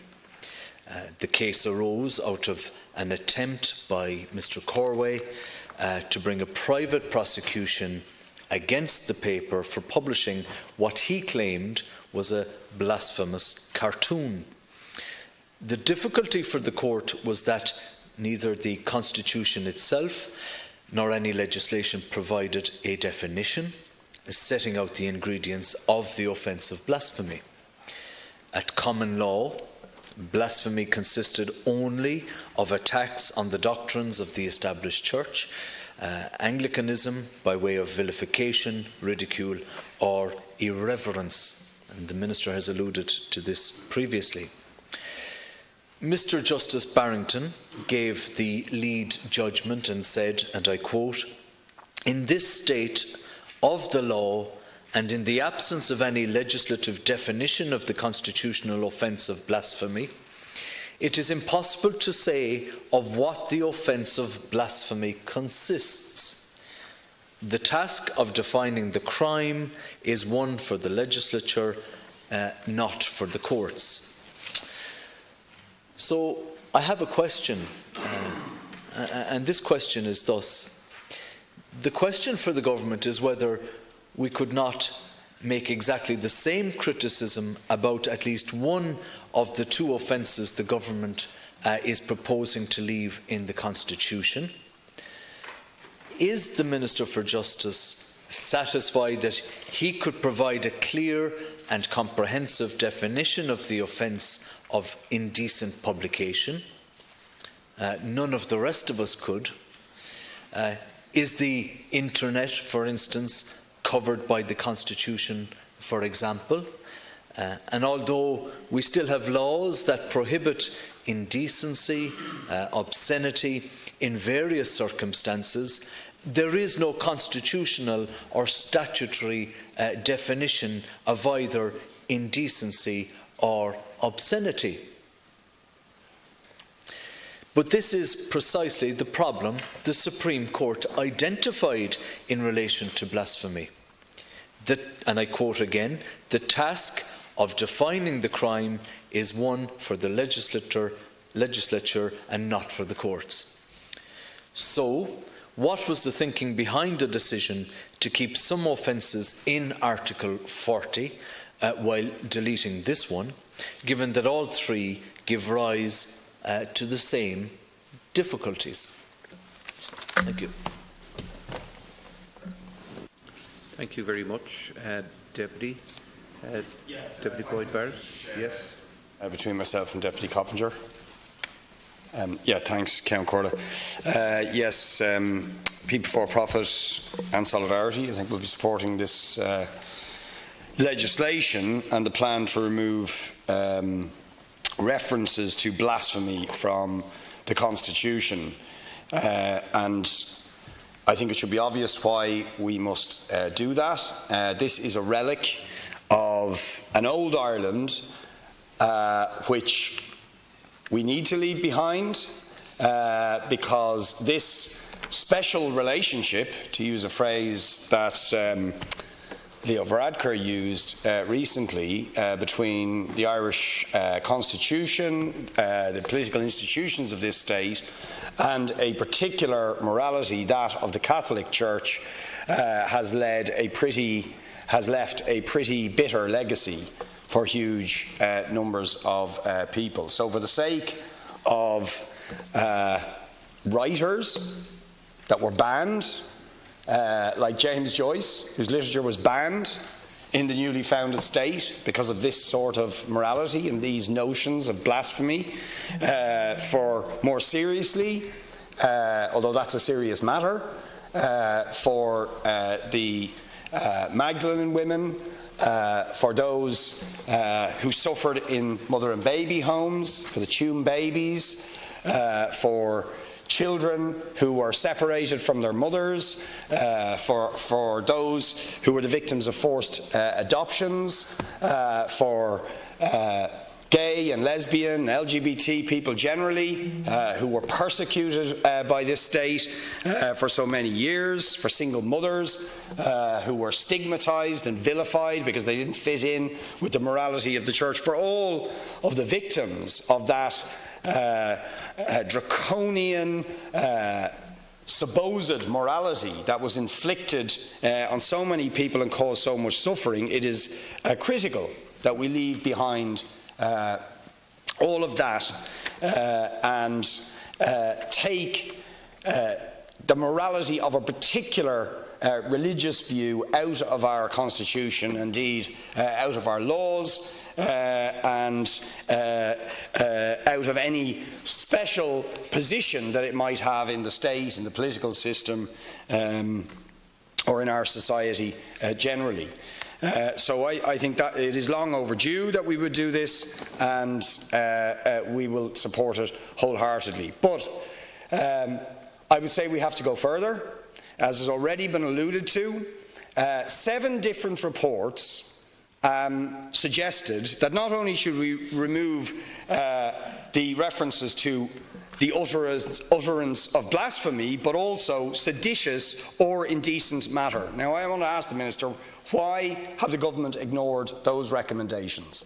Because if a blasphemy is, one person's blasphemy is another person's robust criticism of a viewpoint they don't agree with, that is also true of sedition. One person's sedition is another person's completely legitimate criticism of institutions of the state or of society or of particular laws, or indeed indecent matter. Certainly for some, for many, many of the best writers of this country were considered indecent in their writings. Ulysses was considered indecent, something that couldn't be read by certain people. Noel Brown's mother and baby scheme was considered indecent. And subversive, if you like, seditious in terms of the prevailing morality of the state. So I don't know why this constitutional amendment does not also remove those references. But more broadly, I think we have to say that simply changing words in the Constitution but not giving real, tangible effect to the need to separate church and state more generally it potentially leaves us open to what I think is a legitimate criticism of a bit of tokenism here.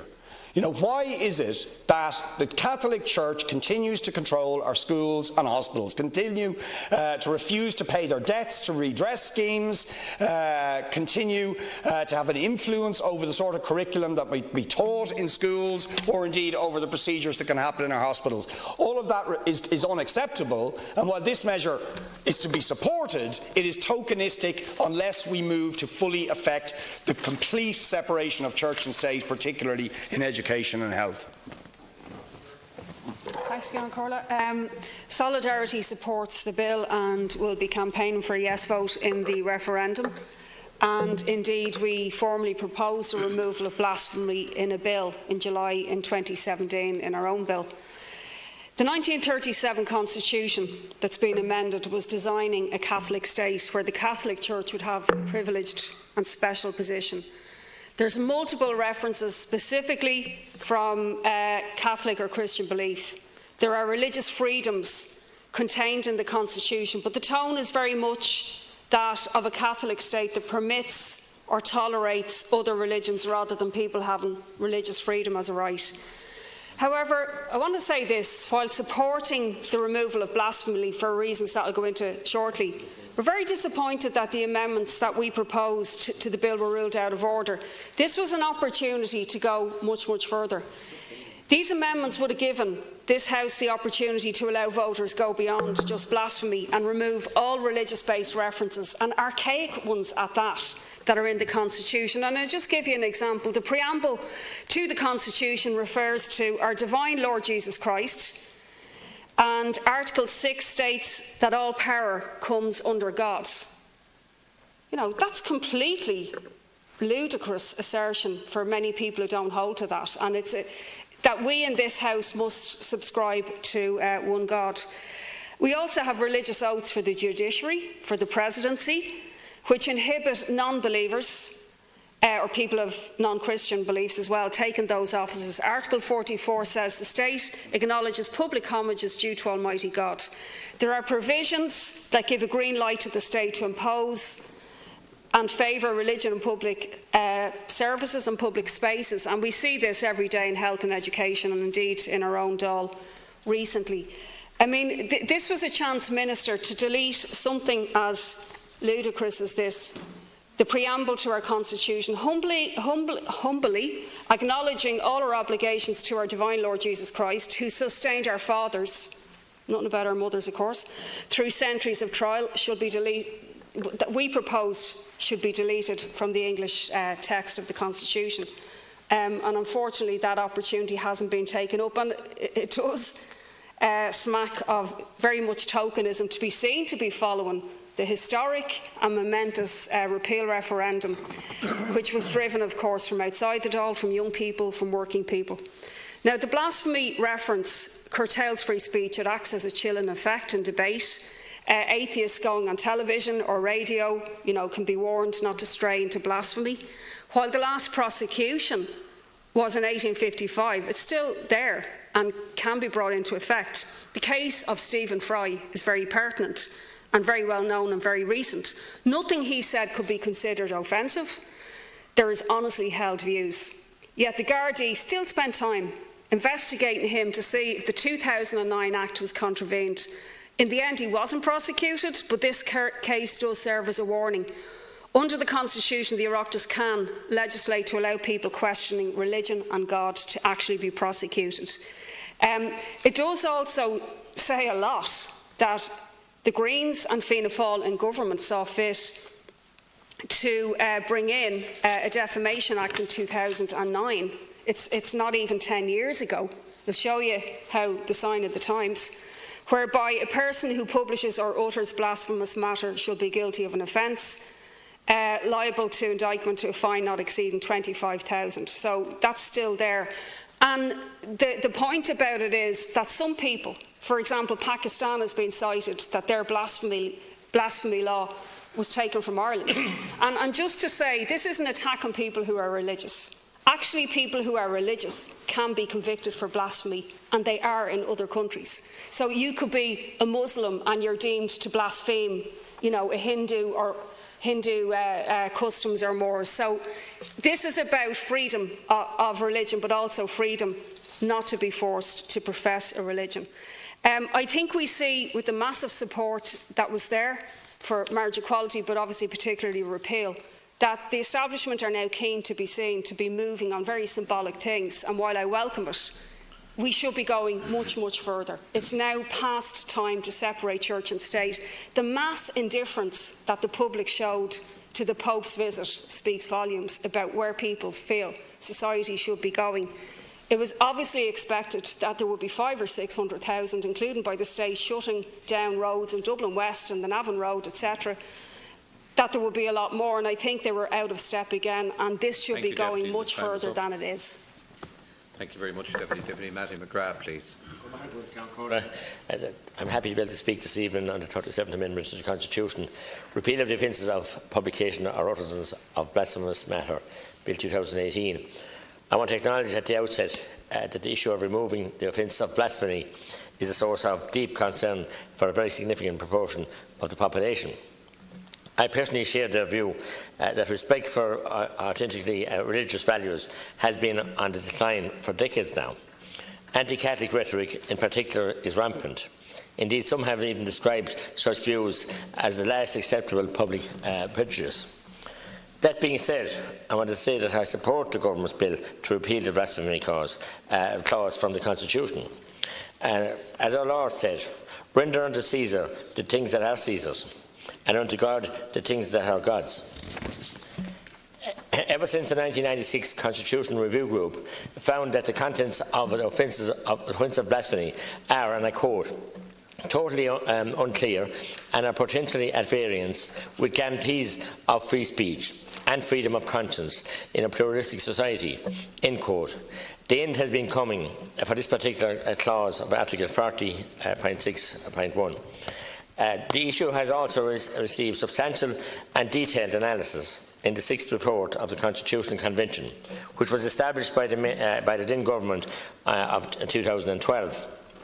As I understand it, however, the Convention voted in favour of including a new constitutional provision against religious hatred, with 53% of the members in favour and 38% against and 9% undecided. I am aware that many people will see the position I am taking as some kind of a concession to those who want to remove even the mention of God or the sacred from our culture and our society. This is emphatically not the case. I simply hold the view that it is not tenable for the state to involve itself in the making of theological judgments, much less enforcing specific theological or philosophical judgments by any one particular creed or church. I believe in the separation of church and state. I do not believe, however, that a separation should become a division, which some people would like it to come. The church has a vital role to play in our society, and it works effectively in the spirit of collaboration with the state on so many issues. Their role needs to be respected and indeed protected. And that end, I do not think it is appropriate for the state to act as a guard dog of any particular church. Such a position has both church and state, and that its outcome is in no one's interest. And I honestly believe that, and I want to say that to you, Minister Stephen Gormackut. Thank you, Cian Corla. Can I, through you, thank all the deputies for their contribution and indeed for their cooperation in facilitating the passage of the bill, and indeed acknowledging the broad welcome they've given to the proposal to proceed along the lines as suggested. The background to the proposal has already been explained. It's been emphasised that if the offence of blasphemy is to be removed from our statute books, constitutional amendment is an essential first step. This is because, as Deputy O'Callaghan has stressed, the inclusion of blasphemy provision in the Constitution in the form in which it is included requires the retention of an offence which mirrors that provision on our statute books. It doesn't matter that there have been no successful prosecutions of the offence in the living memory of anybody here, or indeed our parents and grandparents, and perhaps even great-great-grandparents. The provision is there, and it identifies Ireland, however incorrectly and misleading that might be, as a country which does not value freedom of expression, and as a country which gives constitutional protection to a concept which many would regard as being completely outmoded. Its very existence gives further comfort to those in other countries where the concept of blasphemy has a very real meaning, a meaning which can entail considerable suffering for those who run foul of the law which supports it. Deputies Murphy and Coppinger have spoken about the need to amend the Constitution so as to remove religious references, religious-based oaths of office. Clearly, this is a much broader question than that which is the subject matter of the bill before us this evening. But the intervention made by the deputies undoubtedly touch upon matters which are indeed of public interest. In that context, I want to say in its 9th and final report, the Convention and the Constitution put forward 5 issues for constitutional reform, which they felt could be considered by a future convention or otherwise. Included in those issues was one directly related to the separation of church and state. As the report itself makes clear, there was a mix of submissions on this point. Not all submissions favoured an amendment to the Constitution. Furthermore, among those submissions which did favour an amendment, it would seem that there were a variety of views as to the nature of the amendment which might be made. I believe this underlines the point that prior to any constitutional change in this area being embarked upon, the wider engagement of civic society will be required. Given the extensive programme of legislative and constitutional reform which is in prospect over the next 12 months or so, don't have any immediate plans for legislative intervention in relation to this particular matter. Deputy Sherlock, Deputy Murphy queried the retention of the references to seditious or indecent matter. I agree, this language does ring somewhat oddly to our modern ears. However, unlike the reference to blasphemous matter, these matters are covered by various statutory provisions in our law. We can all agree that it's right and proper that there would, for example, be an offence relating to the production and distribution of child pornography. Equally, we can see the logic behind offences intended to criminalise acts aimed at attacking the constitutional order, aimed at attacking the institutions of state. The same imperative to amend the Constitution does not exist in relation to these matters, as it does in relation to blasphemy. So I want to acknowledge a point that was adverted to by Deputy O'Callaghan, and I say that by way of concluding remark. I'd like to put on the record of the House that the removal of blasphemy from our Constitution, should that proposal of course be approved by the people, is not in any way to be construed as an attack on our belief or unbelief, nor indeed is it intended to privilege one set of values over another. It's a simple acknowledgement that a concept which is, as has been agreed, uncertain in meaning, rooted in a historic past where fealty to the state was conflated with fealty to a particular religion, really has no place in a constitution which must provide shelter for all who live in this republic. We are, as Deputy O'Leary has said, a country of increasing diversity. The right to express differing viewpoints in a forceful and indeed in a critical manner is a right that must at all times not only be upheld but be cherished.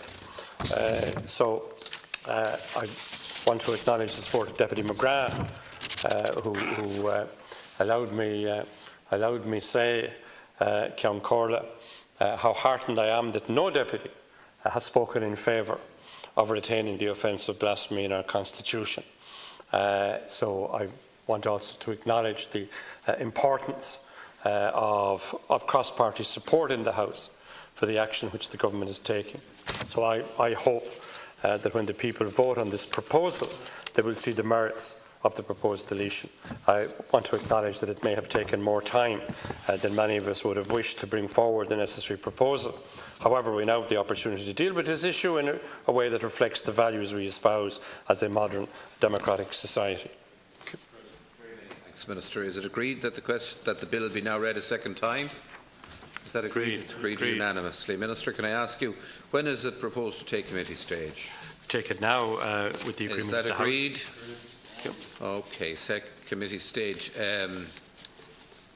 Article 1, Section 1, Amendment number 1 in the names of Deputies Coppinger, Barry and Murphy are out of order. Amendment number 2 in the names of Coppinger, Barry and Deputies Murphy are out of order. Amendment number 3 in the names of Deputy Coppinger, Barry and Murphy are out of order. Amendment 4 in the names of Deputies Coppinger, Barry and Murphy are out of order. And Amendment 5 in the names of Deputies Coppinger, Barry and Murphy are out of order. Is it agreed that Section 1 stand part of the bill? Agreed.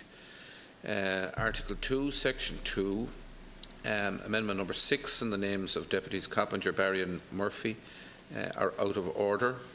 Amendment 7 in the names of Deputies Coppinger, Barry and Murphy are out of order. Is it agreed that Section 2 stand part of this bill? Agreed. That is agreed. 37th Amendment of the Constitution, repeal of offences of publication or utterances of blasphemous matter, Bill 2018. Is it agreed that the preamble be the preamble to the bill? Agreed. On Tiddle, Gorbé Seo Tiddle an Ville, Acht chun an Bhunracht a Leasú, an Bhfuil sin Aontaithe. Is that agreed? Agreed. So our business is therefore, I think, our business is concluded. So the title has been agreed. Is the bill therefore reported without amendments? We can now proceed to the order for report and final stages. When is proposed to take report stage, Minister? Now by agreement. Since there are no amendments on the report, we proceed to the order for fifth stage. When is proposed to take fifth stage? Now, with consent of the House. That's agreed. Minister, when do you propose to move that the bill do now pass? Now, with the agreement of the House. Is that agreed? So it is agreed that the bill do now pass. The bill will be sent to the Shannon. Thank you, Minister. We will now proceed. Oh wait, now we have a motion regarding statement in relation to the 37th Amendment of the Constitution, a repeal of the offence of publication or utterance of blasphemous matter, Bill 2018. Can I call on the Minister to move the motion? I move. And the question is that the motion be agreed to. Is the motion agreed to? Agreed. The motion is agreed.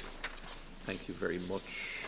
Thank you. Now, Conan Pisa Gno Dirnach, the Lenu, Tomador Ash Kadi Gno Privodic, returning for our final piece of business of the day to private members' business. This is a motion in the names of the Sinn Féin deputies regarding the future of the Post Office network. We need Sinn Féin deputies in the House. Will we adjourn or suspend for 5 minutes while awaiting the arrival of the deputies? Thank you.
7, which is private members' business.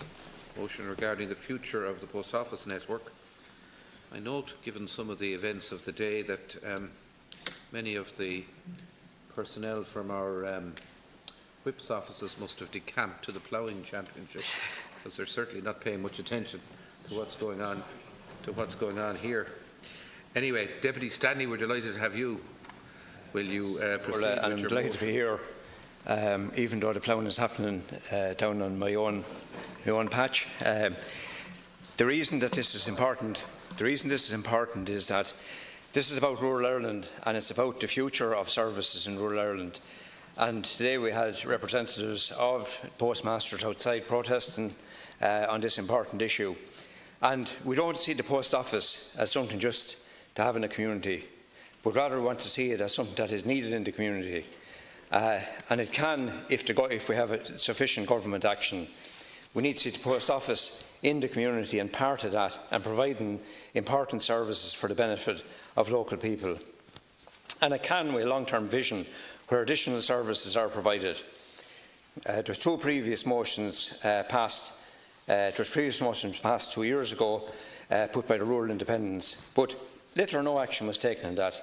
The Kerr report from 2016, again, a lack of follow-up on that. An Oireachtas committee report in 2013, and again a follow-on from that. And it's been a bit like a slow bicycle race in terms of progress being made in it. These all stress the need for additional services being provided through our post office network, and this is the key for this. Instead, successive governments have allowed it to limp along. Previous governments viewed the post office network as a burden. From 2000 to 2010, under the previous government, there was over 732 post offices actually closed their doors. There's been Garda station closures, and we still have 540,000 households and premises businesses waiting for high-speed broadband. So this is the situation with rural Ireland. Postmasters and postmistresses are entitled to retire. And this is the key thing, Minister. But this doesn't mean that the post office has to retire. This doesn't mean that the post office has to cease operation. We need a long-term vision and an interest in the service from the government when it comes to rural Ireland. 290 post offices were offered exit packages recently and not offered new contracts. Of those, 159 postmasters and postmistresses are retiring, and that's the right to do so. The remaining 231 were not offered new contracts due to the falling incomes, and we believe this is the key to it. So we need to address the criteria used on post defining a settlement, 500 or more, because many of these villages have up to 600 and 700 people living on the outskirts of them, and I can name plenty of them. So it doesn't take into account the true population in the rural area, where we have a dispersed population and clusters of houses on the outskirts of villages and small towns. We have one of the most dispersed populations in Europe. So I think everyone will have examples in their constituency where they know that the true population is not reflected. The distance of 15 kilometres per metre, and much play has been made of this, that there will be one within every 15 kilometres. Nobody will have to travel more than 15 kilometres. But, Minister, for somebody on a pension of €220 a week, this could mean the first 30 or 35 euros gone in a taxi fare to get to the local post office, the nearest post office, not the local, the nearest one, to collect their pension. That's what we're talking about here. Co-location is another important issue. And I've supported this from the start, and others have opposed it at different times. But I believe myself, and Sinn Féin believe, that co-location is a real option. That is not being considered, and it's not being pushed hard enough. And the government and An Post need to be pushing that. There's many places where the post office can easily be combined with a local shop or other business, giving additional income, and to continue providing services, and indeed new services. And we need those additional services, such as government services like motor tax renewal, being the state service in the community, benefiting the community and contributing to the community. Banks have withdrawn from rural Ireland, so we must consider the place of community banking. There was a commitment for this in the programme for government, specifically for the Sparkston model, such as in Germany, which has 290 individual local authority-owned banks. Or indeed, the Post Bank in New Zealand, the Kiwi Bank model, now has 20% of the banking market and 25% of all bank customers in that state. The post office in many areas is the last service standing, and for a community to be kept alive, it needs services. It will also need broadband and rural transport. And a lot of areas we still don't have that. If you strip these away, you're basically leaving rural Ireland a barren place. So what we're asking the government here is to recognise that in a lot of cases the post office is the last man standing. To retain services in rural areas, we need to channel them through the local post office, keep our local villages alive and keep vital services going into rural areas. Thank you very much. Thank you, Cathaoirleach. Greetings from the ploughing, by the way. I spent most of the day there today, and rural Ireland is alive and well and working very hard, and people from all over different communities around rural Ireland are angry about this situation, Minister, and I know you're aware of that, because you come from a rural community and you know that.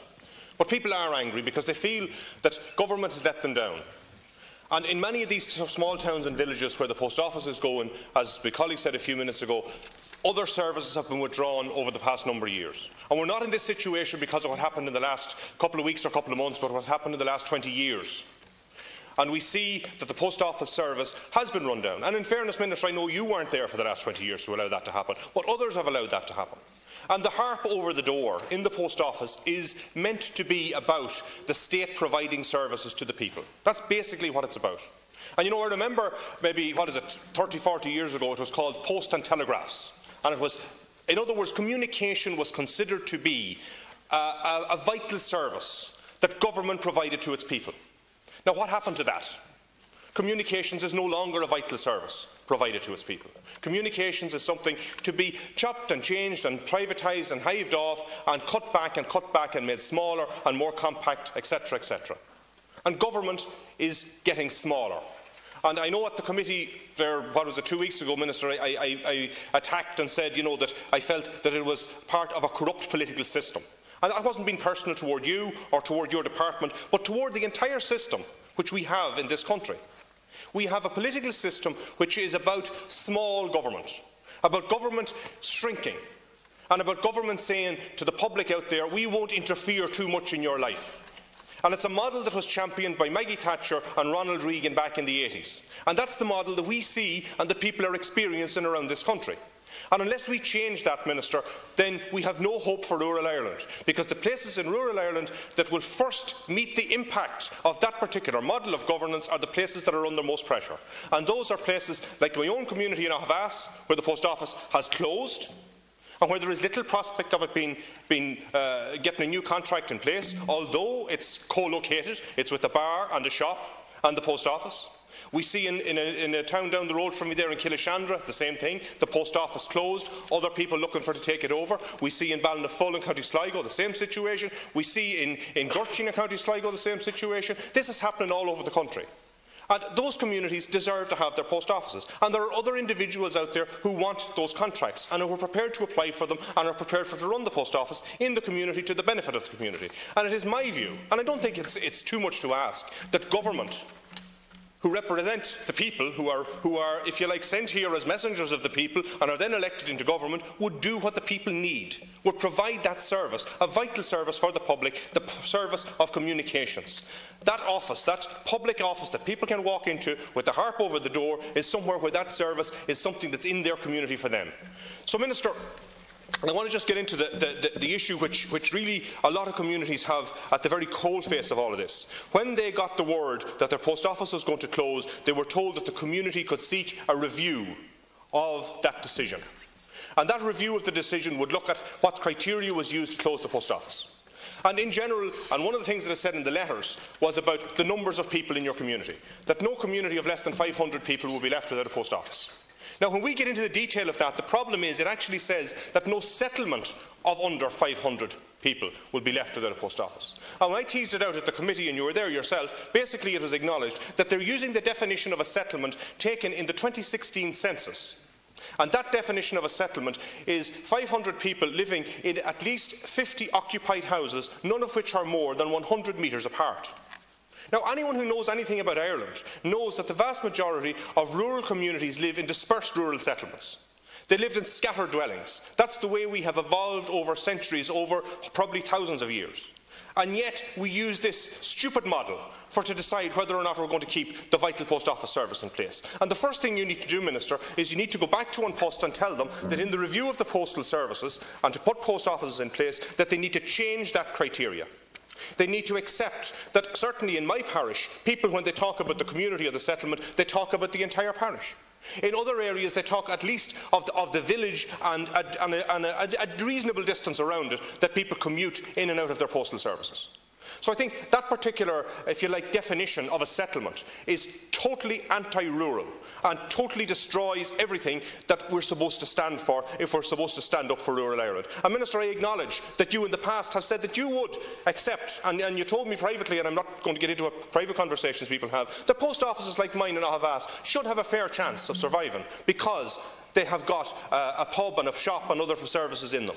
That in places like Killishandra or like Gurchin or like Balnafull or like those other places, they should have a fair chance of surviving if they can be co-located. That seems to be turned on its head by the managers in An Post. So, Minister, the challenge here is for you to stand up to An Post and to make sure that you stand up for rural Ireland and that you provide these postal services for everyone out there who deserve them. I'll hand on to Mary Lou. Agus táim buíoch as an Dáil Éireann an rún tábhachtach seo, agus báilm a chuid buíochas a gabháil le teachta Brian Stanley, as ucht an rún a chur faoi bhrád na Dála.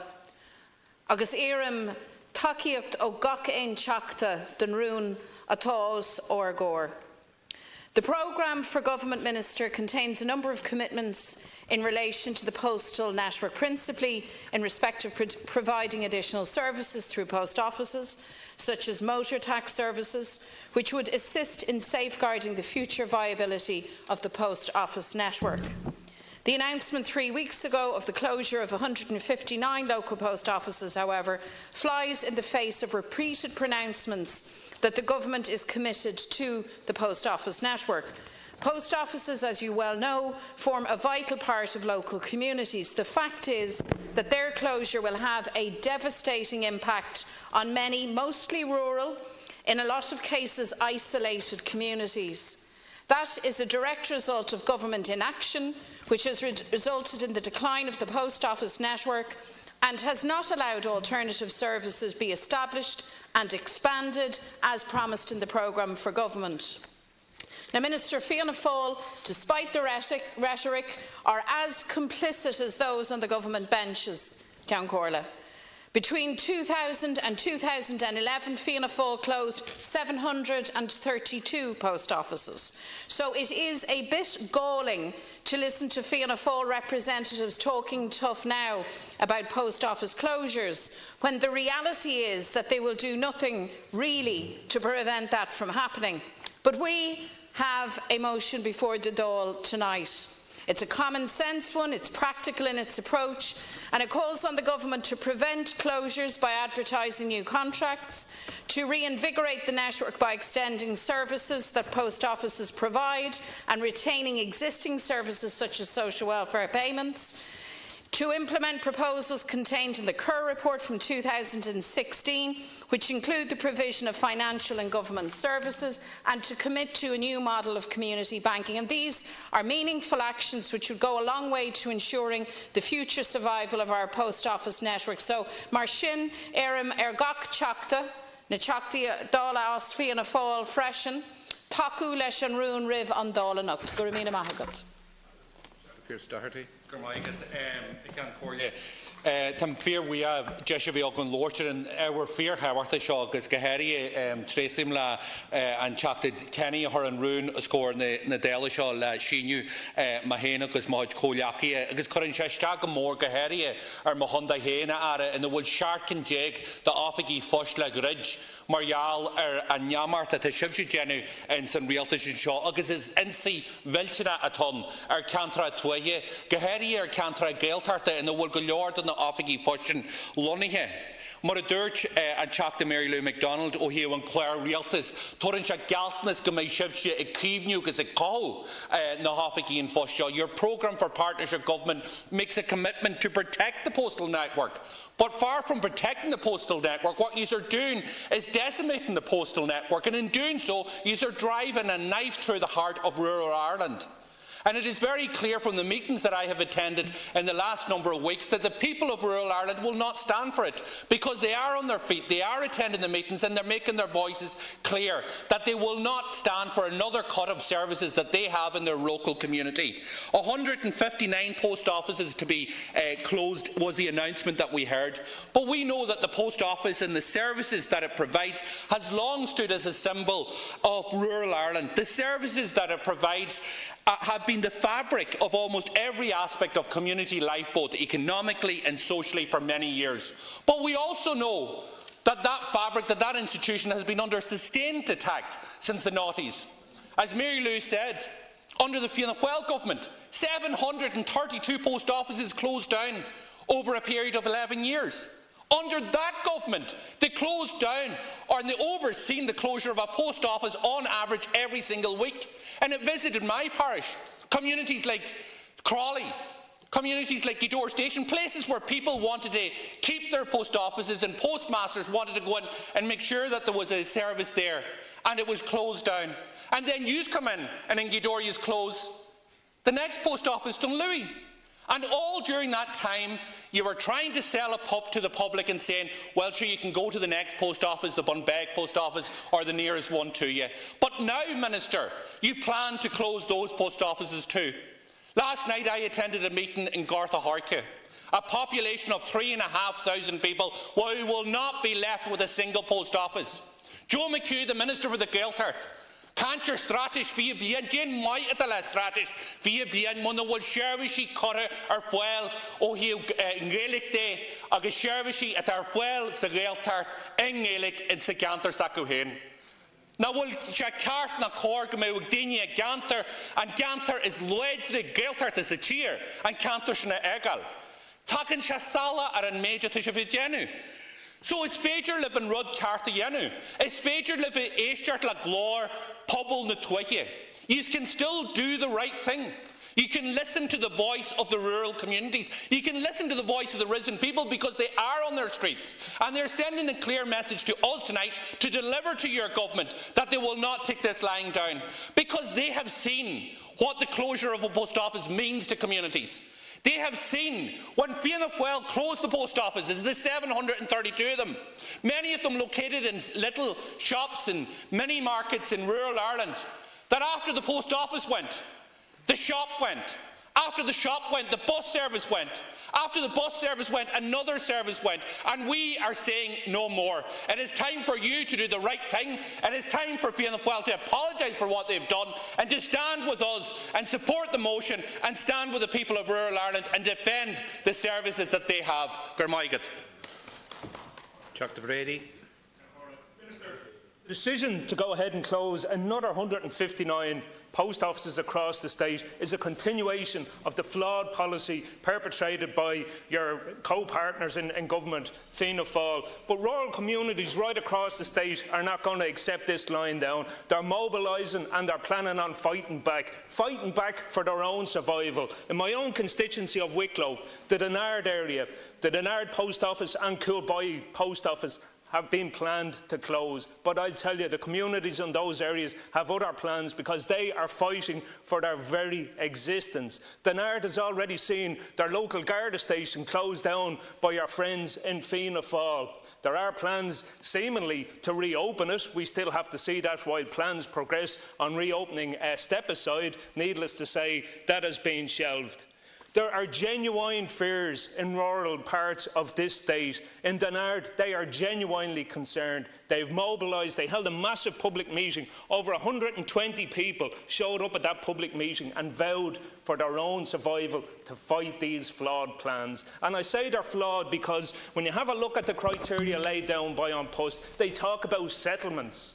And if you were to follow that terminology, you have a look at the census 2016 and you see the settlement area of Denard with a population of 196. But I don't talk about settlements, I talk about communities. And that's what Denard is, a community. And it has a wide geographical area, not just one small little settlement area. And in that community, that takes in the Glen, that takes in Amal North and Amal South. We're talking about a community of over 1,500 people, and that well exceeds the criteria laid down by An Post when it talks about a population or a settlement area of less than 500 or more than 500 will not be without a service. It's a flawed plan. If we follow the criteria laid down by An Post, that no person will be more than 15 kilometres away from a local post office. Again, Denard, 33% of the 1,500 people in that community that use that post office on a daily basis, 33% will be living more than 15 kilometres away from Dunlavin, where the next closest post office will be. I spoke to one elderly lady in Denard last week when there was a community mobilisation when 800 people signed a petition opposing these plans. A 93-year-old who is independent, who has pride, she is not going to be able to get over to Dunlavin. There's no public transport. She does not drive. She doesn't want to be a strain on her neighbours, her family.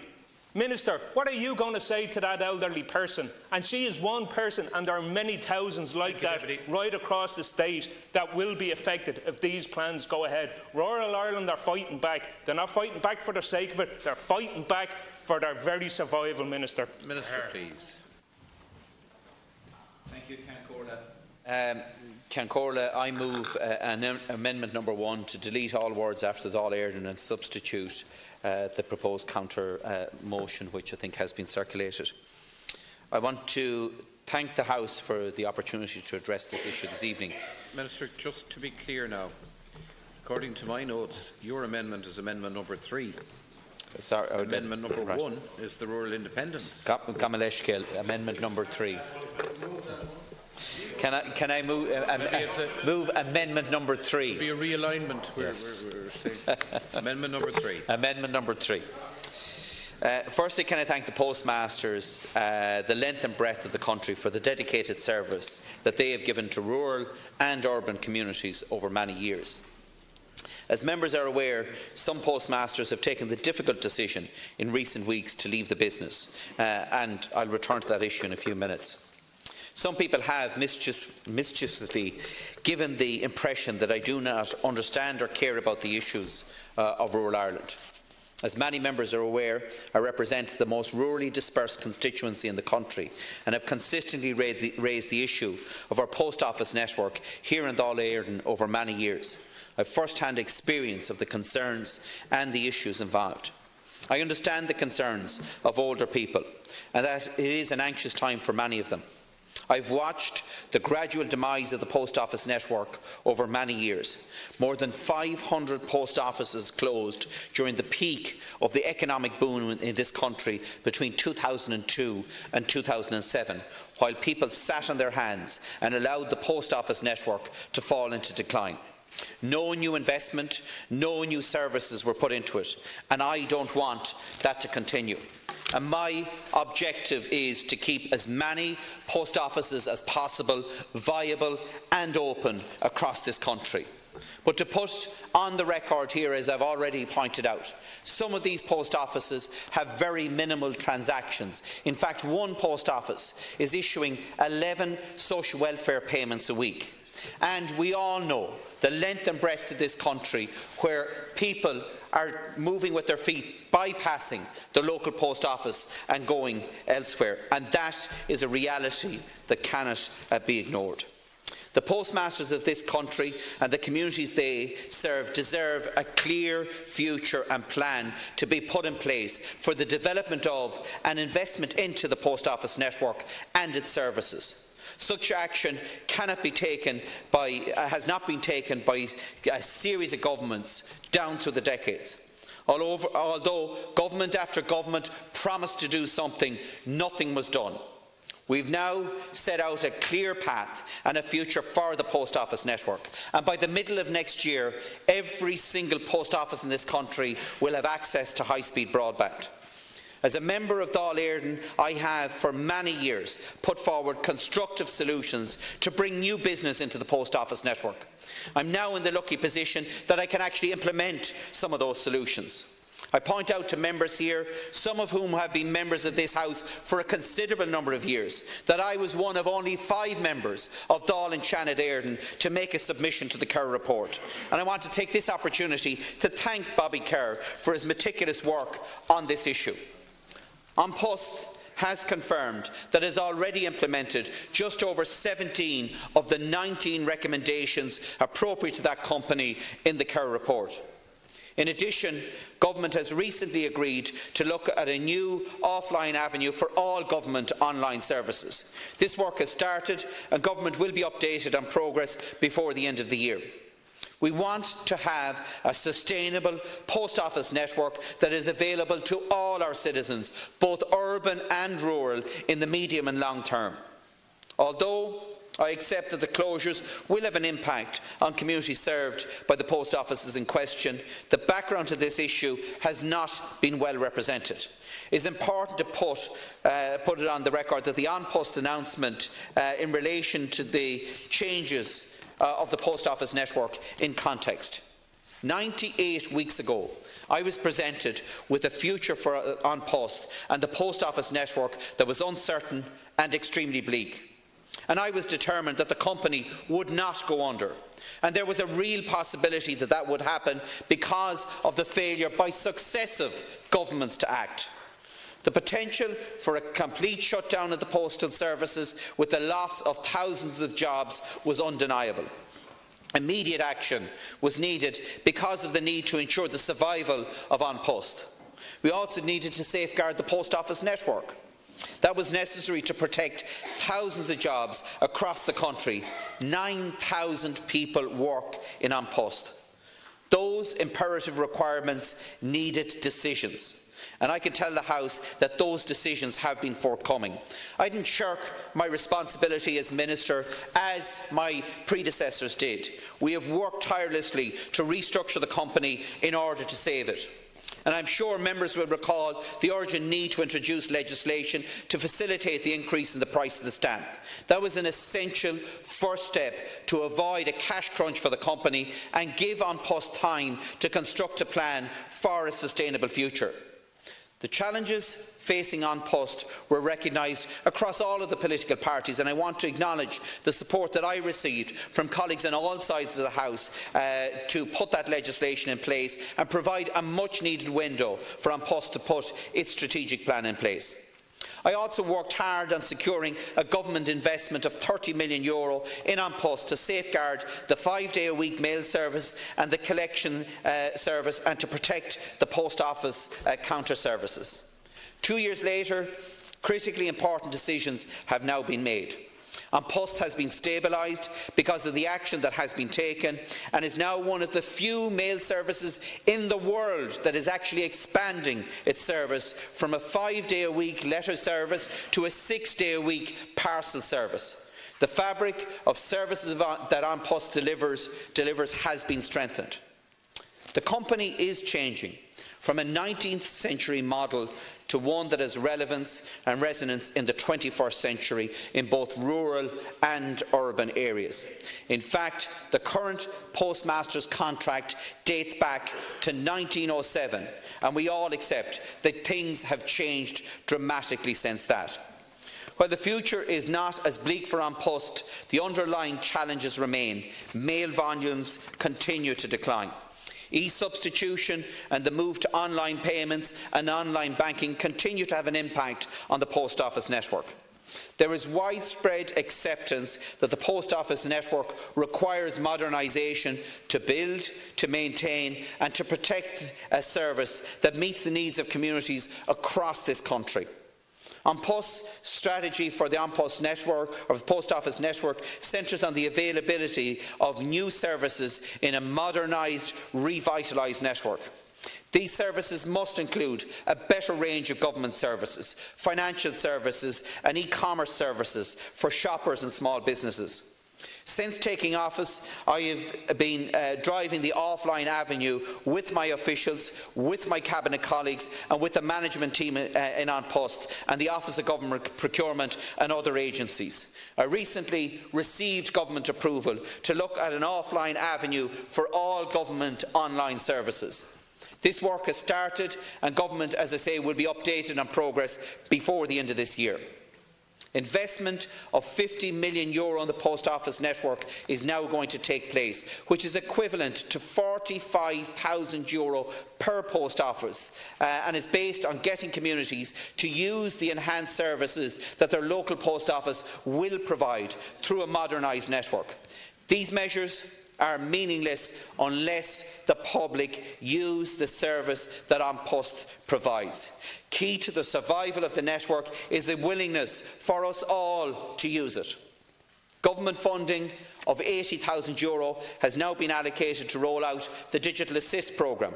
10 post offices are currently being equipped to become digital hubs to help citizens navigate online government services and to access other online goods and services. Essential to delivering on a renewed vision for the post office network is the agreement reached with the Postmasters Union IPU. This agreement followed months of intensive negotiations which were overseen by Turlough O'Donnell at my invitation. I take this opportunity once again to thank Mr O'Donnell for his work, time and commitment to the process. In its negotiations with An Post, postmasters and postmistresses sought the modernisation of the network and a voluntary redundancy package for those who wanted to leave the business. It's important that that decision of those who wish to leave the business is respected.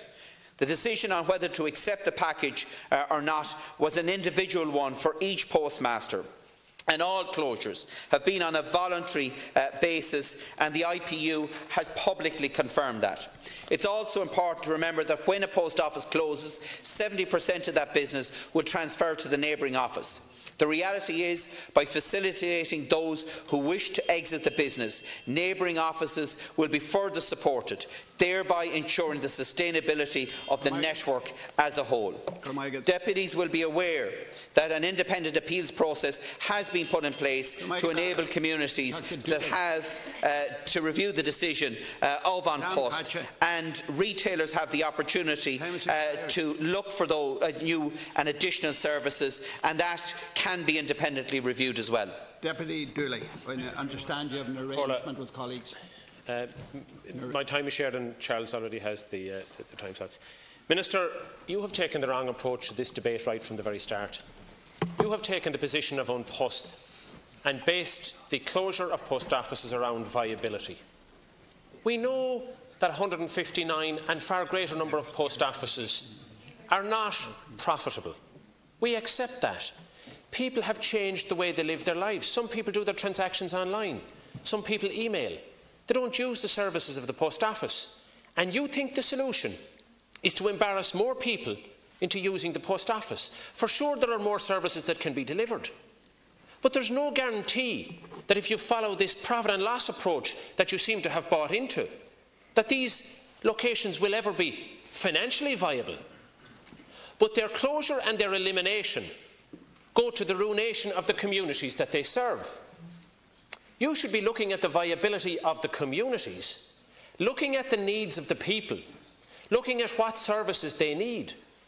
Nowhere have I ever heard a Minister for Transport say if a road is lightly trafficked, let's look at it, there's not enough traffic on it. Unless more people use it, we won't fill the potholes. Because it's an essential public service. And the post office is equally an essential public service to elderly and vulnerable, who can't make the 10 or 15 kilometres to the nearest service. Oh yeah, that might make the neighbouring post office viable. More transactions, it breaks even. What about the people that have to make that trip? They have to pay taxis, as Deputy Stanley has said, or maybe get relations to bring them to collect their social welfare payments. That is an unfair encumbrance on them. It's an intolerable burden on them. And the hollowing out of the social welfare payments from that community will have a cascading negative effect. It will be taking money away from the local shops, the other businesses in that community, and we're going to see a further denigration of services in those communities. Now, I accept that previous governments allowed post offices to close. In many cases, the contract was re-offered and other businesses didn't take them up because the demand had deteriorated. Never before, I'll get to that in a minute, never ever before was there such a whole-scale thing. Now, I'll try, Pierce, with respect, not to be drawn by you, and I'll take no history lesson from Sinn Féin, and I'll avoid the temptation to remind them how they treated postmasters and postmistresses in the past. So I'll pass on that, but I won't take the lecture. The reality is that on many occasions when post offices closed, there was no alternative and nobody took the business up. And there wasn't any attempt by a government at that stage to do a wholesale closure. What is required, for sure, if services can be identified that will generate more income for the businesses where a post office could be co-located, for sure there's an opportunity. But I wouldn't hang my hat on that solution and say that it will bring the remaining post offices up to the viability threshold. What we have to get over as a state is be prepared to say we are prepared to provide a level of subvention to support the delivery of postal services in those communities. And it doesn't have to be a standalone post office. I've sat in meetings the same as everyone else over the last number of months, and they've said, you know, put it into the local shop. We don't need a postmaster, postmistress. We don't need concrete ceilings, concrete roofs. Some of the threat that the lads are talking about here, they'll appreciate that some of those threats don't exist anymore because of decommissioning, etc., of the kind of approach that was taken. But what there is an opportunity is to deliver the social welfare payments through the PostPoint platform. That has the capacity to ensure that the social welfare payments are retained within the communities. And it probably will cost significantly less than the older model. And the communities in the meetings that I sat in, the people that were there on those nights, were more than happy to put forward ideas like that, and we're happy if that service can be accommodated. You have given some hope, Minister, in the suggestion that the PostPoint platform can be expanded. So long as it can be expanded to deliver the social welfare payments, then there is the capacity to meet the needs of the communities. And that shouldn't be allowed to take from the other villages that are now expecting to get the windfall from the closure, because that's robbing Peter to pay Paul. And that doesn't work either. That's making big of one community and destroying another. And we shouldn't be about that, in truth. So what we need to see, Minister, is a policy coming forward from your department. I'm sure you'll get support from my side of the House, and based on the motion that Sinn Féin have put forward tonight, they seem largely of a similar mindset.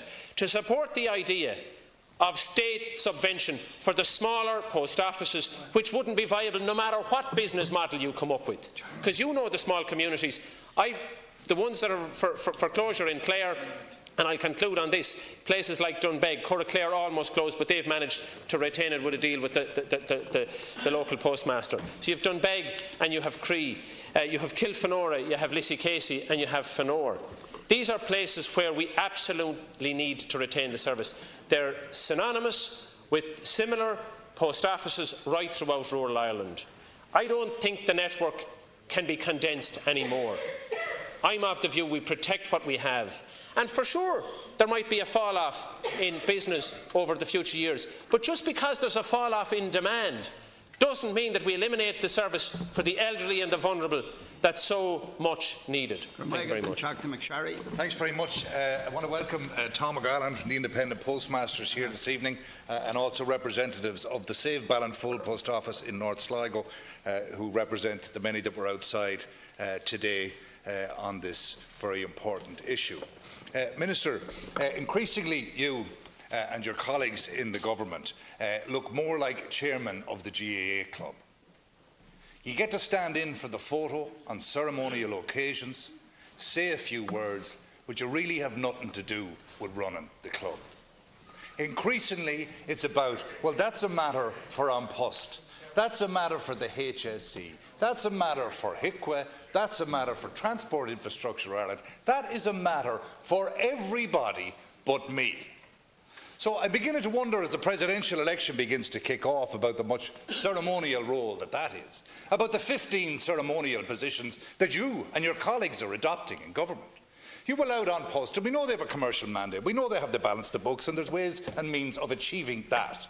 But one of them is not to subcontract out to them as a company, and the Irish Postmasters Union as a private trade union representing members, and good luck to them to do a good job on that. But they don't represent communities. We represent communities. We decide on their behalf what services they're provided and where they are provided. And that is your responsibility. That is your responsibility, and you abdicated it. You talk of a 19th century model being modernised. Minister, what is your plan? Is it to put everybody up into a city? We have a culture in this Ireland where people live in communities. Our responsibility here, and what we're all paid good money for, is to provide them with services. But no, you're obsessed with the cost of everything and the value of nothing. The community that elected you, and your father before you, and everybody else that represented anybody in this House in the past, have a responsibility to communities. And I would ask you to remember who elected you. Remember why you're here. Not for the photo call. You are here to provide services. Reverse this decision. Eaten into time. Sorry. I welcome tonight's motion, and I fully support Fianna Fáil's own amendment, which brings a degree of realism and ambition to this issue, which is causing great hardship to rural communities in Wicklow. Rural post offices should not be held to the same profit and loss margins that other businesses are bound by. The Bobby Kerr report rightly outlined the social capital character of post office services in rural Ireland. In Wicklow, the latest post office to be closed by Fine Gael government include Donard and Coolboy, and there are many more to follow. In the case of Donard, the minimum distance requirements, which are determined by An Post, are being breached, with many rural customers of Donard Post Office living much further than the minimum distance of 15 kilometres. On that condition alone, I asked the management of Post to review the decision and accept the business proposals from the community of Donard. However, I am not confident that the government, or indeed senior management of An Post, will take their responsibility seriously. Nearly 2 years ago, my own post office in Lara closed, even though Lara's Glendalough area receives over 1.2 million visitors a year. Our locally led campaign was successful in achieving a review of that decision, and 2 credible, sustainable and enterprising alternative business plans were sent to An Post. The response from An Post in 2 years has been that the review is still taking place and no decision has been made. 24 months of inertia in any business is nonsense, but in this case it indicates An Post's total lack of interest in seeking alternatives to closures throughout rural Wicklow and Ireland. Our public service obligation model would save post offices in rural Wicklow and would allow the Irish state to provide these needed services to many rural areas. Rural pensioners, rural farmers, rural business, rural families pay the same taxes, obey the same laws and accept equal treatment by government services. Today's protest from ordinary people must be listened to. Rural Wicklow deserves equality in service delivery.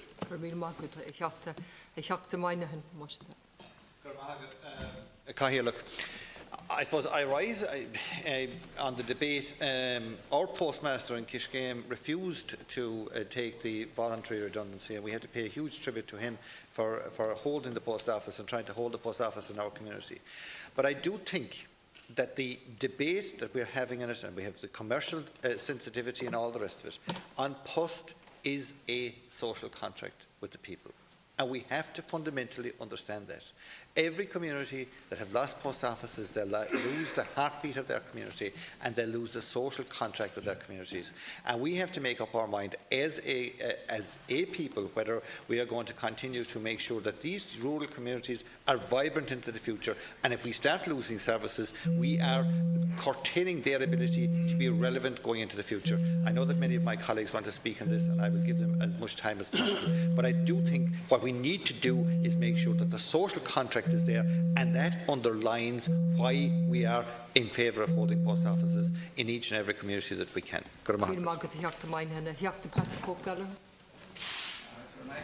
Tátham Jéanasáil chun Lordshire ruin fear Howard the Shaw modular Norfolk first. The current plan for rationalising post offices as a extremely blunt instrument. No consideration whatsoever to rural proofing or social economic grounds. No consideration to the exact location and central locations for post offices. And of course, no consideration for those who do not have transport available to them. Even the population calculations are based on settlements rather than on population. I, like my colleague Deputy Doherty, attended numerous meetings in Donegal over the last number of weeks where hundreds of people attended, and of course and each and every one of them there's much more than 500 in the area, but this was contrived. Of course, it was a settlement pattern that was used to try and ensure that all of these could be contracted under 500, and the majority of those in my county are well in excess of 500. The timing of the announcement was despicable, and the Minister may not know, but An Post decided in conjunction with someone to do it at a time when the Dáil was in recess. It was the time to do it when there would be the least publicity, and it means that it might go under the radar. But by goodness, this one did not go under the radar.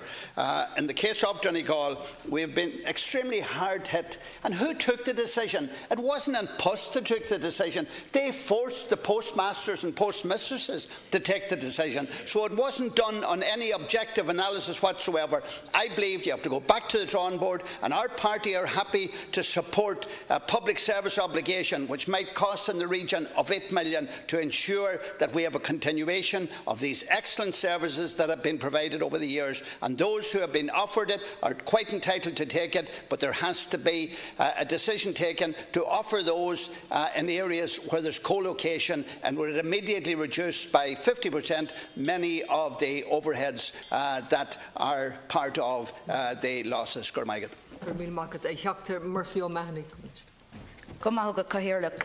Minister, over the past months, 12 communities in Cork were dealt a devastating blow. 4 of them in my own constituency of Cork South West, and 1 in a neighbouring constituency that affects some people in my constituencies. So we have Allihies, Ballineen, Desert Surges, Drina and Manan Bridge. Minister, I worked in the post office myself for many years in a former life, so I know firsthand of the economic and the social benefit that a post office has to a community. If someone collects their social welfare payment, they will spend money in that locality. They'll do their grocery shopping, they'll get their hair done, they'll have a cup of tea. And if you take that away from the community, you are taking away business. What isn't mentioned much, Minister, is the post offices that are closing that have a sorting office. So you have businesses built around that post office that will now have to wait for much longer to get their post. And in one hand, Ballineen is one of them, Minister, if you're asking who it is. On one hand, you're trying to set up and encouraging people to set up businesses, and on the other hand, taking away a lifeline. Minister, I've heard you saying many times, as if a feather in your cap, that no one was forced into this. That may be so, but at the same time, communities are at a loss. And I would think that a contract for the area should be given to someone else. You also have mentioned many times about being one of the 5 people to give a submission to Bobby Kerr. That's grand, Minister, and well done for that, but you are now Minister. The buck stops with you. Thank you, Minister. Thank you very much. I just want to refer to the remarks of my colleague, Deputy Margaret Murphy O'Mahony there, where she said through her work and through her experience over the years, she saw the benefits, the economic and social benefit that the Post Office brought to local communities. None of us should ever ignore the fact that most postmasters and postmistresses over the years that went beyond the call of duty, assisting people who may not have had good numeracy or literacy skills. As a society now, we're being very abusive of people who don't have those skills and who may not have access to technology or who are not technology friendly. We should be, as a country, well able to provide a service to ensure that people are not left behind because of lack of numeracy or literacy skills or an inability to travel a distance either by car to lift their pension or whatever. Deputy Patrick Gallagher also referred to the fact that there's a totally wrong measurement of the people and the population of an area. They're going by the last census. We know that a census may not include the entire population of a town. I know in Killashandra, where the post office is closing, 2 of the streets in that town are not actually factored into the number of people who would be using that post office. So, Minister, it's very important that we have a realistic measurement taking into account the catchment area. I said that at a public meeting last Saturday in Kinloch myself, where I saw people from a wide catchment area who would not be factored into the population as the conditions apply at the minute. Thank you, Minister, across Cavan Monaghan there are 7 post offices set to close, and of course as a minister you have a responsibility to ensure viability. But I think with our post office the most important reason really should be the social conscience and the social fabric of our communities. In those particular areas you're talking about and going to most hard hit and affect the elderly and the most vulnerable. Now, you talked about our changing era and technology being the cause of all of this, okay? Broadband, well, I can assure you, Minister, that right across Cavan and Monaghan, most houses across rural Ireland do not have broadband. So it isn't a reality for them that they can turn to technology to compensate for where they're going to lose out on their post offices. And in my view, broadband would want to be well sorted out before we considered any closures to any post offices. Ministers, the towns that you're talking about and the villages that you're talking about withdrawing post offices and forcing them to close are towns that have already lost their banks, towns that have no ATM, towns that have perhaps seen closures of Garda stations, and this may be the last financial institution standing in those towns and villages. Minister, last year I held a public meeting where over 200 people attended in Shercock about the post office. Killashandra had a public meeting where hundreds of people attended. Last Saturday morning in Kinloch, hundreds of people attended. They do care, and it is not an issue that's going to go away, Minister. I think my colleague Timmy Dooley has made a very valid point in terms of the PSO, and I think it's something Minister, you really should look at. Thank you. 50 seconds left, Deputy Scanlon. Thank you. I'm glad to have the opportunity, Minister. And I know that there's 11 post offices in my constituency. Part of it was your constituency at one time going to close. And I know that there are post offices going to close, and really and so there's nothing we can do about it. But there are post offices that are viable. I speak of Gurcheen in County Sligo. I speak of Ballinfull down in North Sligo. Newtown Gore in Leitrim. These are offices that are well able to survive if they get an opportunity, and these people have to apply to this review. And I believe in this public service obligation.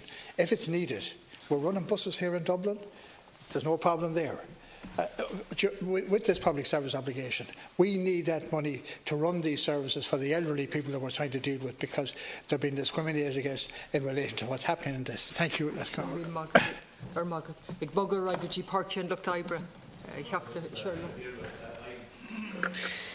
I'm amazed at the fact that in my own county that the number has amounted to 12 post offices.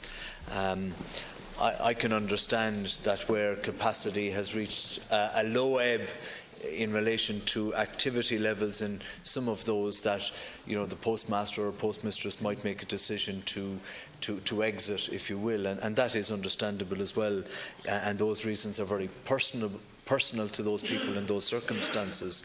But I have to say that the Kerr report was published in 2016. We're now into 2018, and the Minister tells us that An Post has already implemented just over 17 of the 19 recommendations. I would put it to the Minister and to An Post that for the people, the post offices that I speak for from Cork, that a lot of those post offices were never contacted or had any engagement whatsoever in relation to the Kerr recommendations, and their capacity was reduced to such an extent that they decided to exit the market, if you will, and that there was no meaningful engagement on the Kerr report in relation to e-payments or motor tax or community hub pilots in respect of many of the post offices in Cork: Minane, Bridge, Lackarode, Drina, Carrigadrihid, Ballino, Ballyclaw, Ballineen, Allihies. for the people of Allihies, it may not seem like a long distance, but for the people of Allihies to drive to Irees, that's a distance of, approximately 11 kilometres. For Lacaro to go into Youghal, it might be 5 kilometres, which doesn't seem like a long distance, but it is the loss of an essential service. And you won't convince me, Minister, that the care recommendations, of which he says that An Post has recommended 17 of the 19, that these recommendations visited these post offices in any way, shape or form, so as to allow them at least a fighting chance, if they decided that they wanted to retain the service in their particular area. So I think we need a further analysis of some of the postulations of the Minister in terms of his speech to the House before us, because when I stood here in 2017 to reluctantly agree to facilitate the increase in the cost of the stamp up to €1, we did so in good faith on the basis that the revenue generated would allow An Post a fighting chance. We didn't do it on the basis that there would be 159 approximately post offices closed as a result of that. So I don't know, did the Minister sell us a pup, but I think that if the revenue increase as a result of that increase in the cost of the stamp was used to buy out contracts or part of a redundancy, then I think we absolutely and utterly demand absolute transparency on that process. Anish Bay and Chuck Breed Smith, Mick Barry.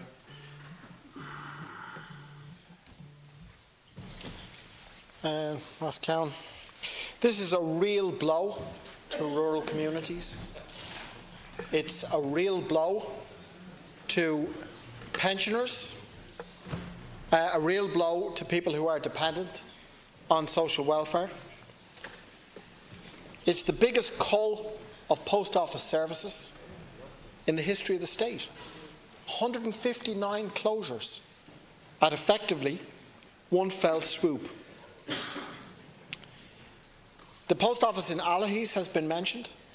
One of the post offices in County Cork that will be closed. The nearest post office to people living in this area is now 10.9 kilometres away.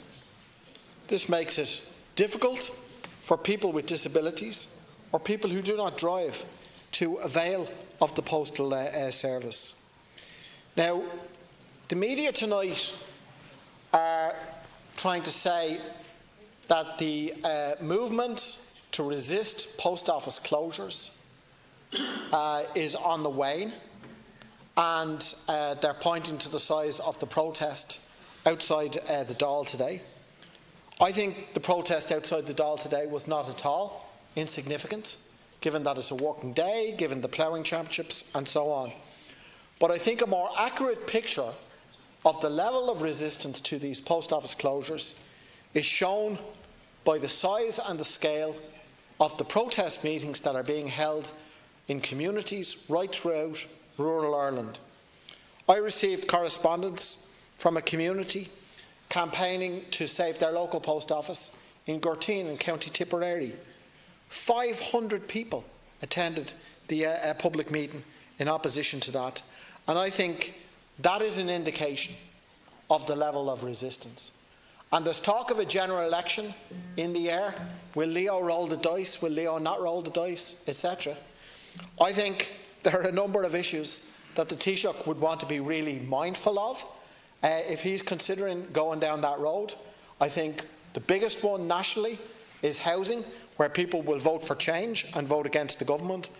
But in rural Ireland, I think the post office issue is a real issue which poses dangers for the government, and they will ignore those communities and their wishes at their peril. I would say that post office services, first and foremost, should be provided on the basis of the needs of communities and the people who live in those communities, rather than on a break-even basis. That's my belief. It's a socialist opinion, it's a left opinion, it's clearly not an opinion that's shared by the government, but also by other parties in this House, because the decline in the post office infrastructure has taken place under both Fianna Fáil and Fine Gael-led governments. Right-wing government that turns its back on the idea of providing a service for a community rather than looking at it in terms simply of pounds, shillings and pence, rather than in terms of the needs of a community. Just a little bit more broadly on post office services, but it is very relevant to this debate. Back in 2011, after examining the effects of opening the postal service to the free market in mainland Europe, the Communication Workers Union were able to predict widespread job losses, a severe strain on the universal service obligation, and a decline in the quality and level of postal services. And I think what's happening at the moment has to be seen in the light of those points. I would make the point as well that in addition to recent closures and job losses, An Post's employees have also experienced wage reductions over the last few years, which have resulted in savings of €100 million. We need to learn from the experience in this country and the experience internationally. Cutbacks of postal services, privatisation of essential services is a total failure for customers, for working people and for the communities that they serve. Independence for Change and Chakta Catherine Connolly, Augusta Sacria, Gome and Chakta Prengle, and Chakta Collins and Glodge. As an independent TD for Galway West, and Galway being the county picked out for the highest number of closures, 18, Minister, I actually trying to avoid despair at the decisions that are made. 18 in Galway City and County, from the Gaeltacht to East Galway, including Indravon, where the criteria don't match at all what's on the ground, population way in excess of 500 and so on, and they're up for... You might well say that, Minister, but I want to thank not so much yourself tonight, as I want to thank and acknowledge the work done by the Public Banking Forum and the Independent Postmasters Group, the International Small Business Alliance, for their oral and their written submission to the Oireachtas Committee on the 4th of September, their letters to all the TDs, and also their letter from the 27th of June. And I specifically mention that because all of that has been done on a voluntary basis, and they've done it to educate us. And what they have done, thankfully, is change the narrative from the very limited debate of saving our post offices to a narrative that envisages the transformation of our post offices to a network of a thriving, profitable community banking service and a multi-service provider. They've given us all this language, they've given us all the statistics, and they've moved on to point out the intrinsic link between the future of the post office network and the future of Ireland's indigenous economy, which is the backbone of our economy, the indigenous companies. The crucial difference, Minister, between funding the productive economy, which is very important, and the funding of speculative bubbles, and the role of the post office network in assisting the transformation of Irish socio-economy. Now, they go on to give us examples in New Zealand and in Germany.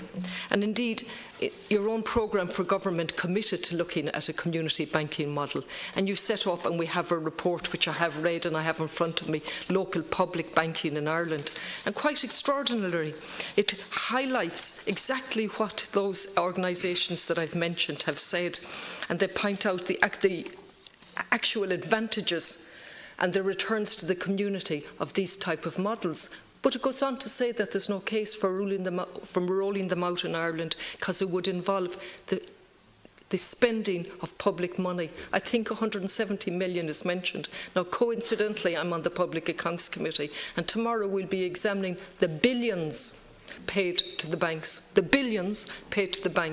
with no return to the economy, absolutely no payoff to the economy. And this is a model with huge payoff on every level. It will keep our rural areas thriving, it will be the backbone of indigenous industry and so on. And you have rejected that, Minister. You have rejected that. So I would ask you to review that. My time is up. Thank you, Lachlan Corda. And Minister, across Donegal there's 17 closures, so you've Galway and Donegal here today with the greatest number of closures across the whole country. You've Duncanelly, Brennalack, Bunbeg, Burtonport and numerous others that are all going to be closed. And they are the responsibility of you and Post that those closures are taking place. And you're doing nothing to actually ensure the survival of the remaining post office either as well. But I believe that there will be further closures over the next coming years, and you'll wring your hands and you'll say that you've done the best, you've tried to roll out the services. I don't believe that you've done the best, and I don't believe that the best has been done for the post offices. Deputy Connolly outlined how An Post could be an alternative banking model. That is perfectly feasible, could be done if An Post were willing to do it. I sat on the committee last week where the chairman of An Post or the head of An Post said nobody came to him. Why didn't he go out? Why didn't he go and speak to people? He has the responsibility of maintaining the service. He should be going out and speaking to people. The government has divided itself from An Post so they can keep a separate mark and say that they have nothing to do and wring their hands and say that they're only important. Your only role is in the governance. You're not enrolled in the day-to-day open and closure of services. You have failed An Post, and this service is just going to be failed even further by not allowing them to develop and actually taking them back so that they can develop further. And then we have Fianna Fáil, who presided over the closure of 460 post offices. The least we can say for you is that you've put together a plan, although it's a failed plan. Fianna Fáil just closed post offices. But you are both cut from the same cloth, because as long as An Post is made to be independent, is made to be moved on a financially viable and on a financially tendered process, that's what's going to happen. We're going to see the decline of rural Ireland. We have to make our post offices a centre for communities, and then we will see the post office system develop, and that is what is important. Thank you. Right, Jackie Joan Collins, who is almost 3 minutes. Thank you. Well, Minister, while closures of post offices is an issue which will massively affect rural communities, it is also an issue in which I've worked with local communities to stop closures in the post office in my own urban constituency in Rialto.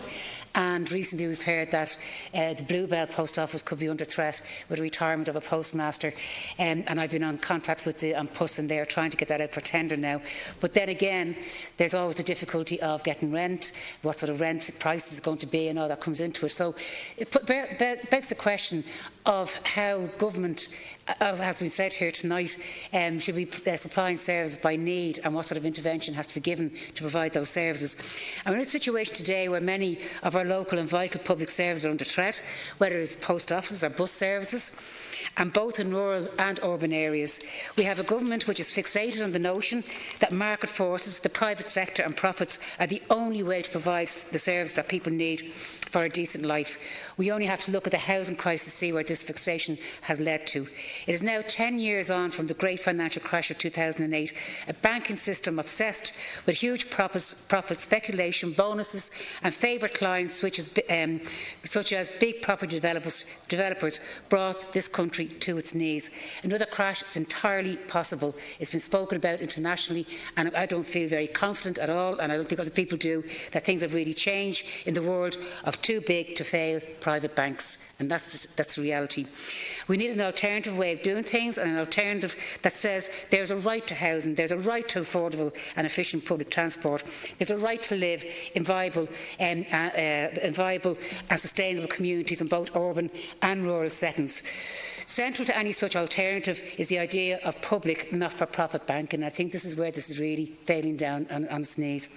I've seen the statement coming out from the IPU, the Irish Postmasters Union, saying Kiwi community banking not a panacea for challenges faced by a post office network.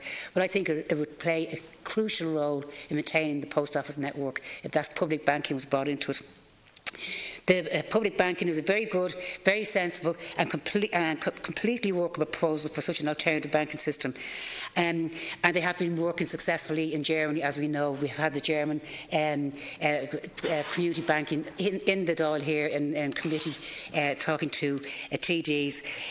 I'd like to ask Fianna Fáil what was their criteria for closing down nearly 752 post offices in the time they were in power, when they sort of challenged the Minister here about what his criteria is. I think, Minister, that we must maintain these services in our communities. This is about the needs of people, the needs of our elderly, the needs of people that want to use alternative banking, and that's what we should be addressing. I think it would work very successfully, and I hope that you will introduce that. Rural independence, and just to remind you, you have a total of 6 minutes. 4 speakers. First, Deputy Michael Collins. Thank you.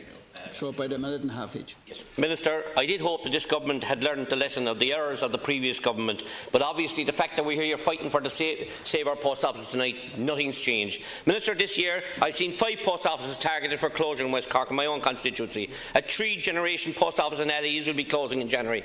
Dreena post office will be closing in October. Minnan Bridge post office is due for closure. Ballyneen and Deserticus post offices have now closed their doors. And I would sincerely like to thank the O'Driscoll family, Ballyneen, for 44 years of service, and Henny Crowley Deserticus for 43 years of service to the people. The government are leaving the people of rural Ireland down continuously, and in this situation with postmasters and postmistresses for years they've had to put up with living on the minimum wage and are being treated terribly by this government. In the last 2 weeks in West Cork alone, I've seen the closure of Lissa Griffin National School, Ballyneen Post Office, Hickey's Food Store Kilburton and Lorden's Butcher Shop in Ballinsmittle. That's a number of businesses just gone in the last 2 weeks. Rural Ireland is suffering every day as our communities are closing. We have seen the closure of schools, banks, post offices, Garda stations, local shops. Where does this end? This government promised rural proofing during the talks of government. Rural proofing is meant to be a commitment by the government to review and examine all public policy to ensure it does not disadvantage rural areas. Where is the rural proofing, I ask here, Minister? How many people, more post offices will this government close? No new services were injected into the rural post offices, only to get rid of them was your policy. Deputy Michael Hilary, a minute and a half. Well, first of all, I want to speak about a communications consultant who issued a statement this evening on behalf of the IPU. The IPU should have been outside the Dáil this evening protesting with the rest of us and with the independent postmasters led by Tom O'Callaghan, because we should all be on the same side in this argument, and that is to keep as many post offices as possible opened. I want to thank Sinn Féin. And your hats are 100% in the right place, but to be honest and straight about it, your motion doesn't go far enough. What is needed is the inaction of the 2016 motion that was voted on by everyone, including Sinn Féin and all TDs here. If that was enacted, that would solve our problem, and that would save as many post offices as possible. I'm very sorry that our own county, County Kerry, is being very severely hit. And it is not just the current wave of 159, it is what is coming after it. The other post offices are not safe. People who haven't been issued with a contract to close, it doesn't mean they're going to last or survive. We're all in the same boat, that we're really going down the Swanee unless government wakes up. Minister, unlike other people, I certainly don't blame this or late at your doorstep, you know that. But what I'm looking for is for government to work with us. For God's sake, you above anybody else know the answers to the problem that we have, and we just want to save as many as possible, and that's what we're looking for, Minister. I'm Chuck Michael Harty. Thank you very much, Lascan Corla. Minister, it's your responsibility to govern for all communities, not just the strongest or the luckiest. And that's what's happening here at the moment. It's the strongest and the luckiest that are retaining their post office services, and those who are not strong or lucky are losing them.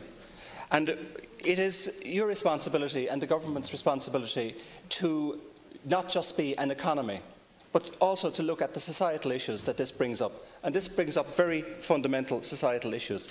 So it's not just an issue which can be resolved by industrial relations, by the retirement of postmasters and postmistresses. That is a very unfair way to deliver your plan, because 159 have opted to go and 231 have not. But the 339 were encouraged to go, and they will continue to be encouraged to go until they're all gone. And there is no guarantee that the 690 that are being offered a new contract will take up that new contract. So that is a very unfair way to deliver a post office service. The Programme for Partnership Government committed to the exact opposite to what you're doing. There was no reference in the Programme for Partnership Government to close 390 post offices. There was a commitment to support the post office network, give them extra services, to develop a community banking service. But you've gone in the opposite direction. You've gone against the Programme for Partnership Government, and we will be putting down an amendment to this motion to propose that our motion of November 2016 be carried and implemented. Minister, post offices were part of the fabric of rural communities since the foundation of the state. First of all, I want to thank Tom O'Callaghan for attending all the meetings in Kerry, where 12 post offices in rural Kerry, 12 post offices had to close, and to thank him for his assistance and for attending meetings as far away as Ballinskelly's way down in South Kerry. 9 post offices in one part of North Kerry being closed. You say that rural communities can appeal and look for a contract to be issued to a new provider. But he also said that the appeal must be gone in before the 26th of September. I'm asking you, Minister, I'm asking you to extend it much further than that, for a month at least, and give the people, because the people in rural communities have been shocked and they're reeling at what is happening in their parishes, Minister. He said that by closing one post office that he is saving 2. How do you explain closing 9 in one part of North Kerry? I mean, what's going to happen is people are going to get their pensions paid into the banks. They're not going to go to the bigger towns and leave their own communities. That's what's going to happen, Minister. You're going to close many more of them. And I'm very disappointed with this government and for this inaction. It's so easy to close everything. That's what seems to be happening. But the trick is to keep things open. And I'm asking you to work harder to ensure that communities. No one is begrudging. No one is begrudging postmasters to get a package like Seamus McCarthy in Guinea that gave 52 years inside the counter. No one is begrudging him his money, but the community of Guinea-Gwille are entitled to a post office service. You must have respect for your colleagues. Deputy Carol Nolan. Its motion, and I support the additional amendment wherein I call on the Government to immediately honour its commitment in the programme for government to support the establishment of a 5-year post office network renewal process, and also to honour the fact that a Dáil motion passed here 2 years ago on this very issue, and here we are again. Despite much debate on this topic over the past 2 years and many innovative solutions that could have been implemented by many stakeholders who put forward solutions, this was ignored. It was, the opportunities to help the post offices, they were denied those opportunities. The closure of 159 post offices in rural areas is an abject failure of government and nothing short than that.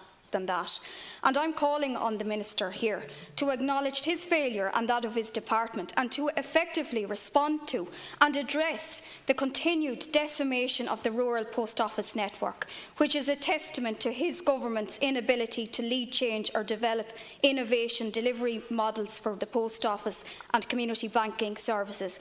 Minister, if you implemented the community banking services, it would reap benefits for our rural communities. Farming families are unable to access low credit loans, and that's a huge issue that's been widely discussed as we speak at the ploughing championships in Offaly. The other issues, Minister, including small businesses that are struggling, and your government and yourself, Minister, you've got up several times and have spoken on the small businesses in our villages.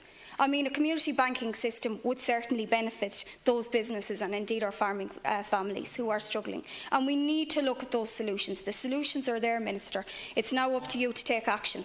I hope so. Minister, when are they coming? Can we expect them? Right. New Year, okay. Because we do need it, and I mean, we do need to all ensure that fair play is given to rural communities. So we don't want to be back here again, Minister, in a year or two with the same issue.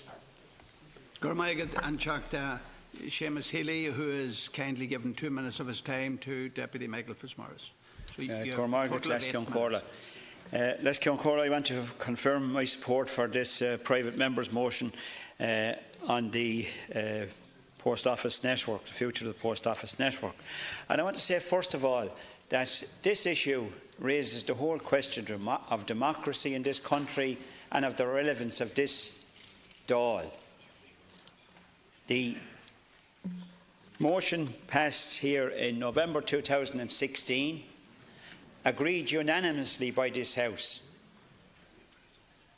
meant or should mean that the post office network would be supported and improved, and that, as the motion said, a 5-year holding plan will be put in place while these changes are being implemented, or there will be no network left to salvage.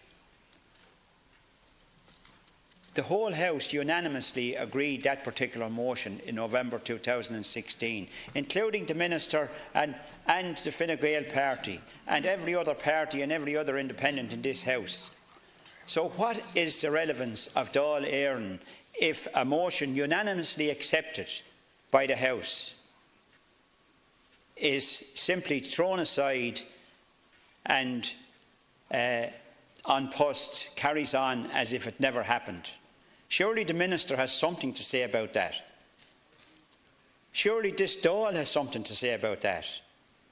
We are here as TDs, as Táchta Dála, as the messengers of the people, and we all voted here unanimously in November 2016 to support the post office network and to ensure that nothing happened for a period of 5 years until the network was built up and established. And yet nobody takes a blind bit of notice of it, including the Minister and including the government and including An Post. So you'd wonder what is the point of us being here at all.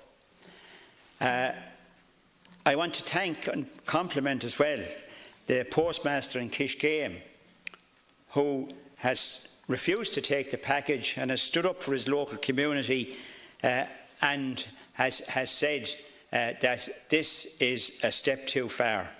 And there's no question, but he's absolutely correct in that, and I applaud him for his leadership in the community.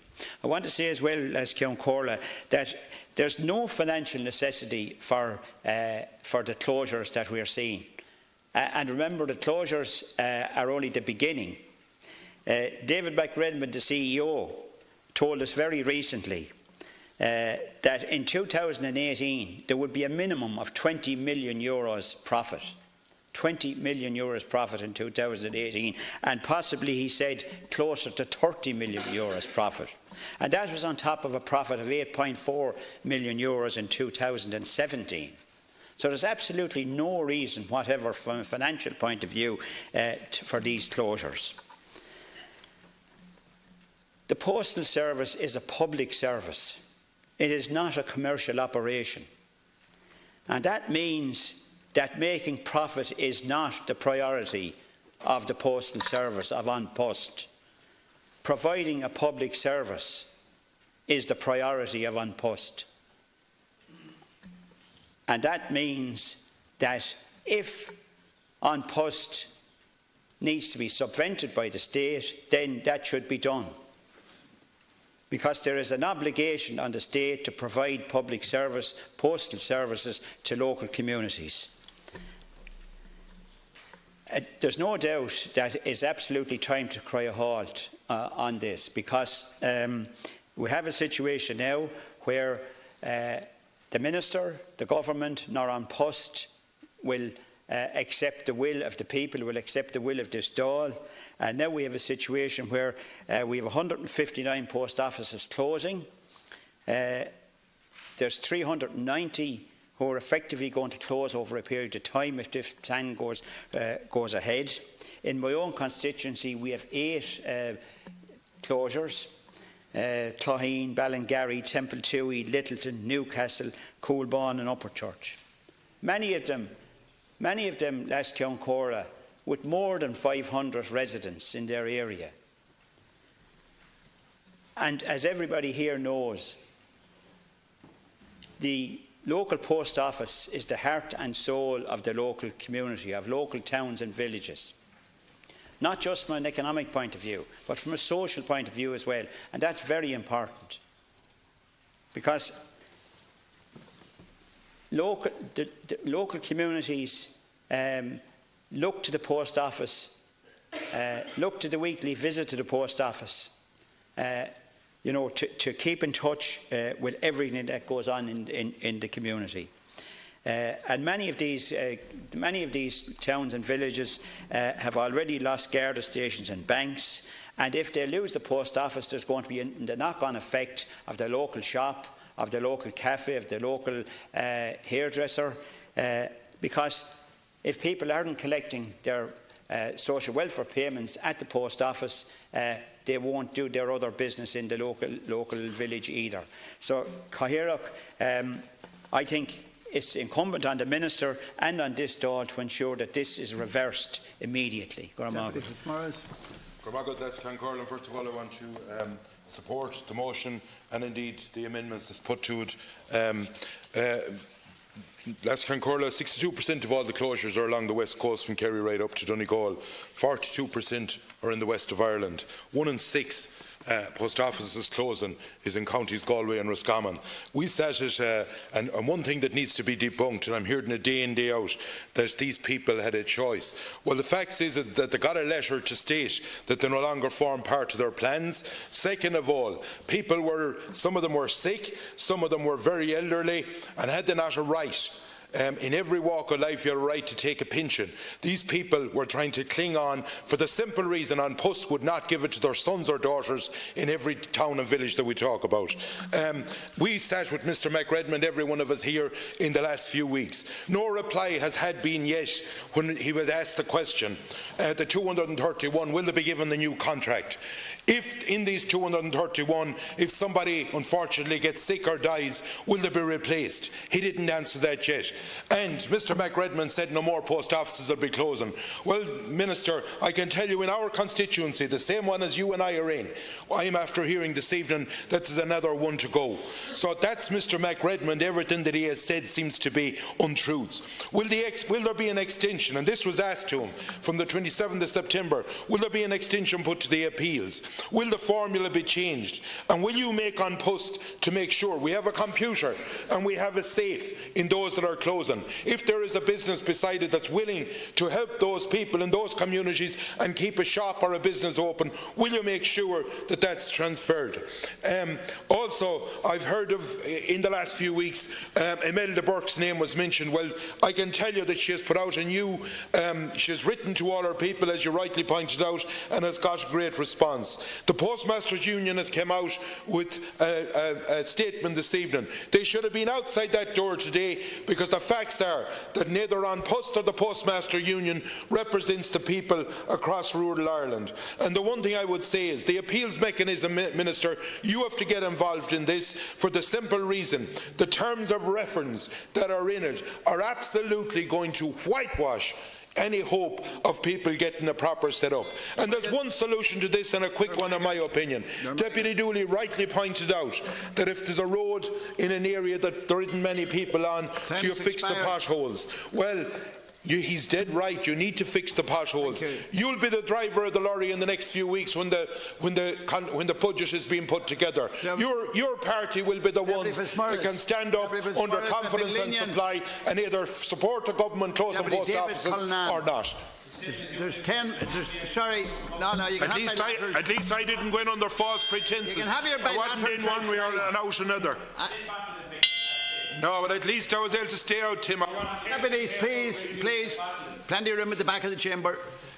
Deputy Kilnany, 10 minutes, and I understand you're sharing with Deputy O'Keelan, Adams and Ferris. I am indeed. Thank you. First of all, I want to commend my colleague, Deputy Stanley, for tabling this motion. 3 post offices in my own constituency are closing in Ballinamud, Kilmeaden and Leamy Bryan. I think it's true to say that if you don't nail everything down in this state, either Fianna Fáil or Fine Gael will sell it off, privatise it or close it down. And it is a bit disingenuous, I have to say, and hard to take, listening to Fianna Fáil representatives coming here with their pious words, empty rhetoric, crocodile tears, when they close hundreds of post offices. And they have a bit of a brass neck to stand outside Leinster House today and saying that what's happening from this government is a disgrace when they closed hundreds of post offices. Deputy Dooley talked about potholes. There wouldn't be a pothole big enough to be filled with the absolute empty rhetoric which you spewed here today, Deputy Dooley. Your party is directly responsible for the closure of hundreds of post offices. Own it. Your party is keeping this minister in office. Your party is keeping this minister in office. Own it. You talked about the ruination of rural Ireland. Take responsibility for the fact that rural Ireland is ruined because of what your party did as well. Hundreds of thousands of young people are in different parts of the world today because of the policies of your government. But yet, time and again, you think it's okay to come in here, play politics with people's lives, pretend that you care when you simply don't. Because if you did care, you wouldn't come in here with the brass neck that you do every single time there's issues like this and point the finger over at a government minister that you are keeping in office, and then talk about post offices which are closing tomorrow and next week and next month when you are responsible for hundreds of post offices closing. So you have absolutely zero credibility, and the people in rural Ireland know it. You have zero credibility. Now, Minister, the Minister with responsibility is gone. It's a pity he didn't stay for all of the exchanges. And, well, he should be here for all of the debate, because he's the Minister with responsibility for this area. He should be listening to all of the contributions. But I'll just say this, because other speakers need to come in. We have put forward solutions, as have others in this House, independents and others, including, by the way, Fianna Fáil, have put forward some solutions in relation to this issue. And one of the obvious solutions is that we continue to allow and, in fact, encourage social welfare recipients to use the post office. But your party and your government actually forced many of them to use banks. The policy of the government was not just to encourage them, but force them to use banks and away from post offices. And again, you talk about the fact that they're not viable, they need to be profitable and all the rest of it. Well, you systematically ran them down. So I don't have confidence in either Fianna Fáil or Fine Gael to support rural Ireland. You have both failed them, and there is towns and there is villages up and down this state who've lost post offices, who've lost Garda stations, who've lost schools, who've lost healthcare services because of the policies of both of your parties. I don't have faith in any of you, and I have to say especially Fianna Fáil, and as I said, who have an absolute brass neck to be talking about rural Ireland. And Choctaw O'Whelan. Tara, this government has failed rural Ireland. This latest attack on post offices is unforgivable, and I today applaud the good people of rural Ireland who have stood up in community centre meetings and in other fora all around the country in opposition to this most damaging measure. In my own counties of Cavan and Monaghan, we are facing 9 closures: Coroneary, Killashandra, Kilnalek, Mount Nugent, Swan and Bar and Tullyvin in County Cavan, along with Clontibret, Dartry and Smithborough in County Monaghan.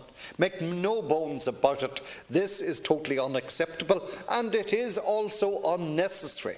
The smallest towns and villages in Ireland have seen their economic viability wiped out by your government. The local bank, butcher, grocer, pub and in some cases schools and Garda stations have all disappeared under your watch and that of your predecessor administration. The post office was the last hub of both social and economic activity. The local post office was the last stand, and this is why we are seeing such resistance. These closures are happening as a result of determined inaction.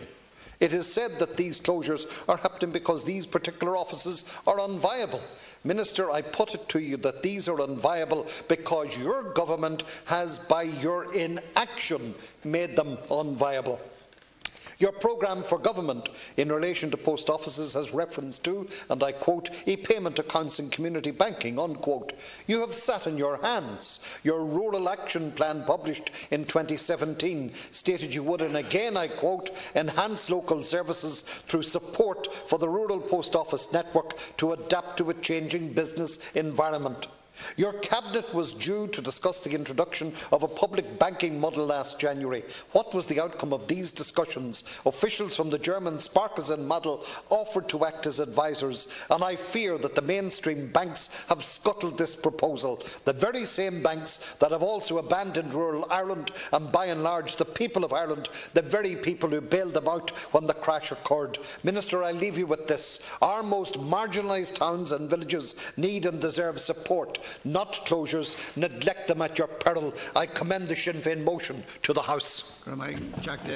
Jerry Adams. I want to commend Dr. Brand Stanley for tabling this motion. The closure of Garda stations, of rural schools, transport systems have torn the heart out of rural communities. As Anche Shar Dini Ata Ag Bra or Servishi Pivley. The proposed closure of 159 post offices, including Annagassan Post Office in County Louth, makes this worse. In Annagassan, the local post office provides a vital social hub for local people, particularly older citizens. It's a vital public service, and the government has broken the social contract it made with these citizens. Local services should be enhanced, not destroyed. And additional services could be and should be delivered to all post offices, as the 2016 CAR report outlined. And these services include extended financial services, government services, motor taxes. All of this will keep jobs and services in rural areas. That is if the government was really committed to doing this. Previous governments have shut down the post office network. Fianna Fáil closed 732 of them. Fianna Fáil can stop this government, which they support, from closing any more. So the government's commitment in the programme for government, that's what we're asking you to do. Keep to your own commitment and your own programme for government. I want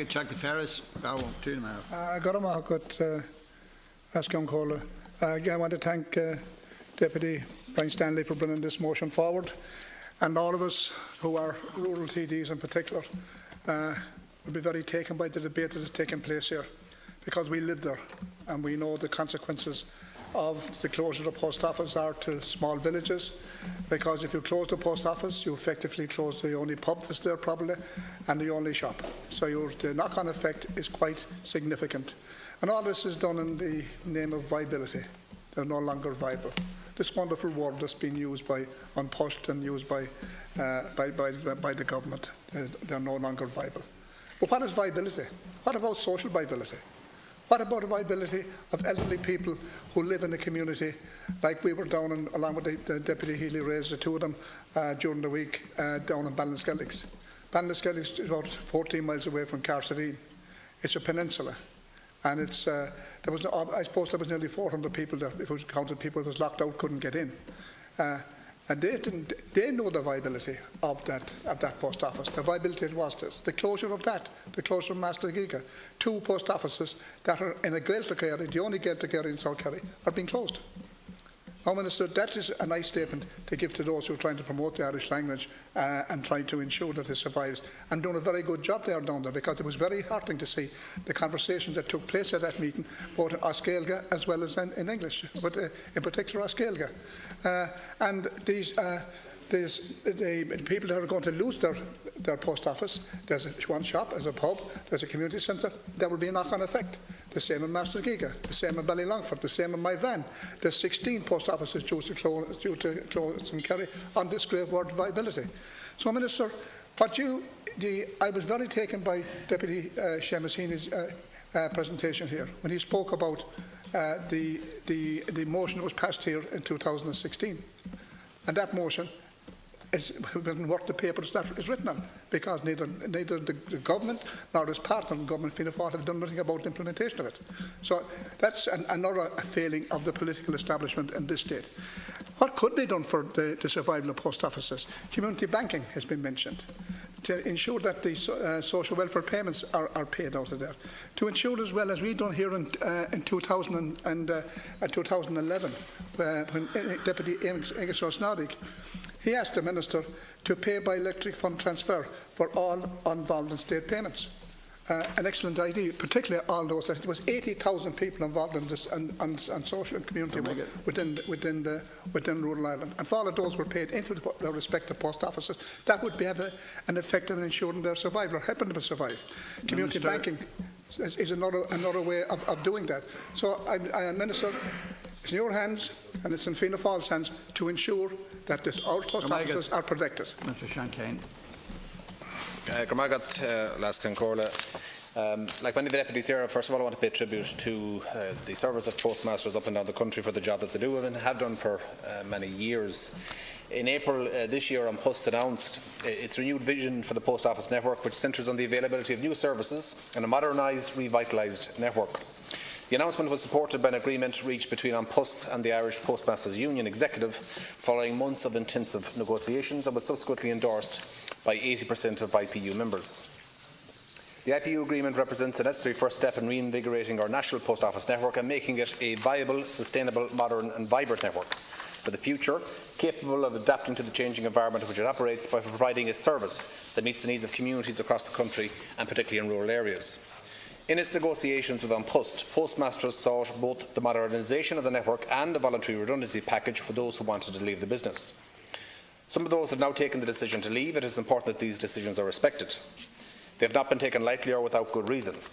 There are a number of reasons that postmasters across the country are availing of this offer, including age, low population levels, as well as the fact that some postmasters are not even making or earning the minimum wage as a result of declining transaction levels and mail volumes.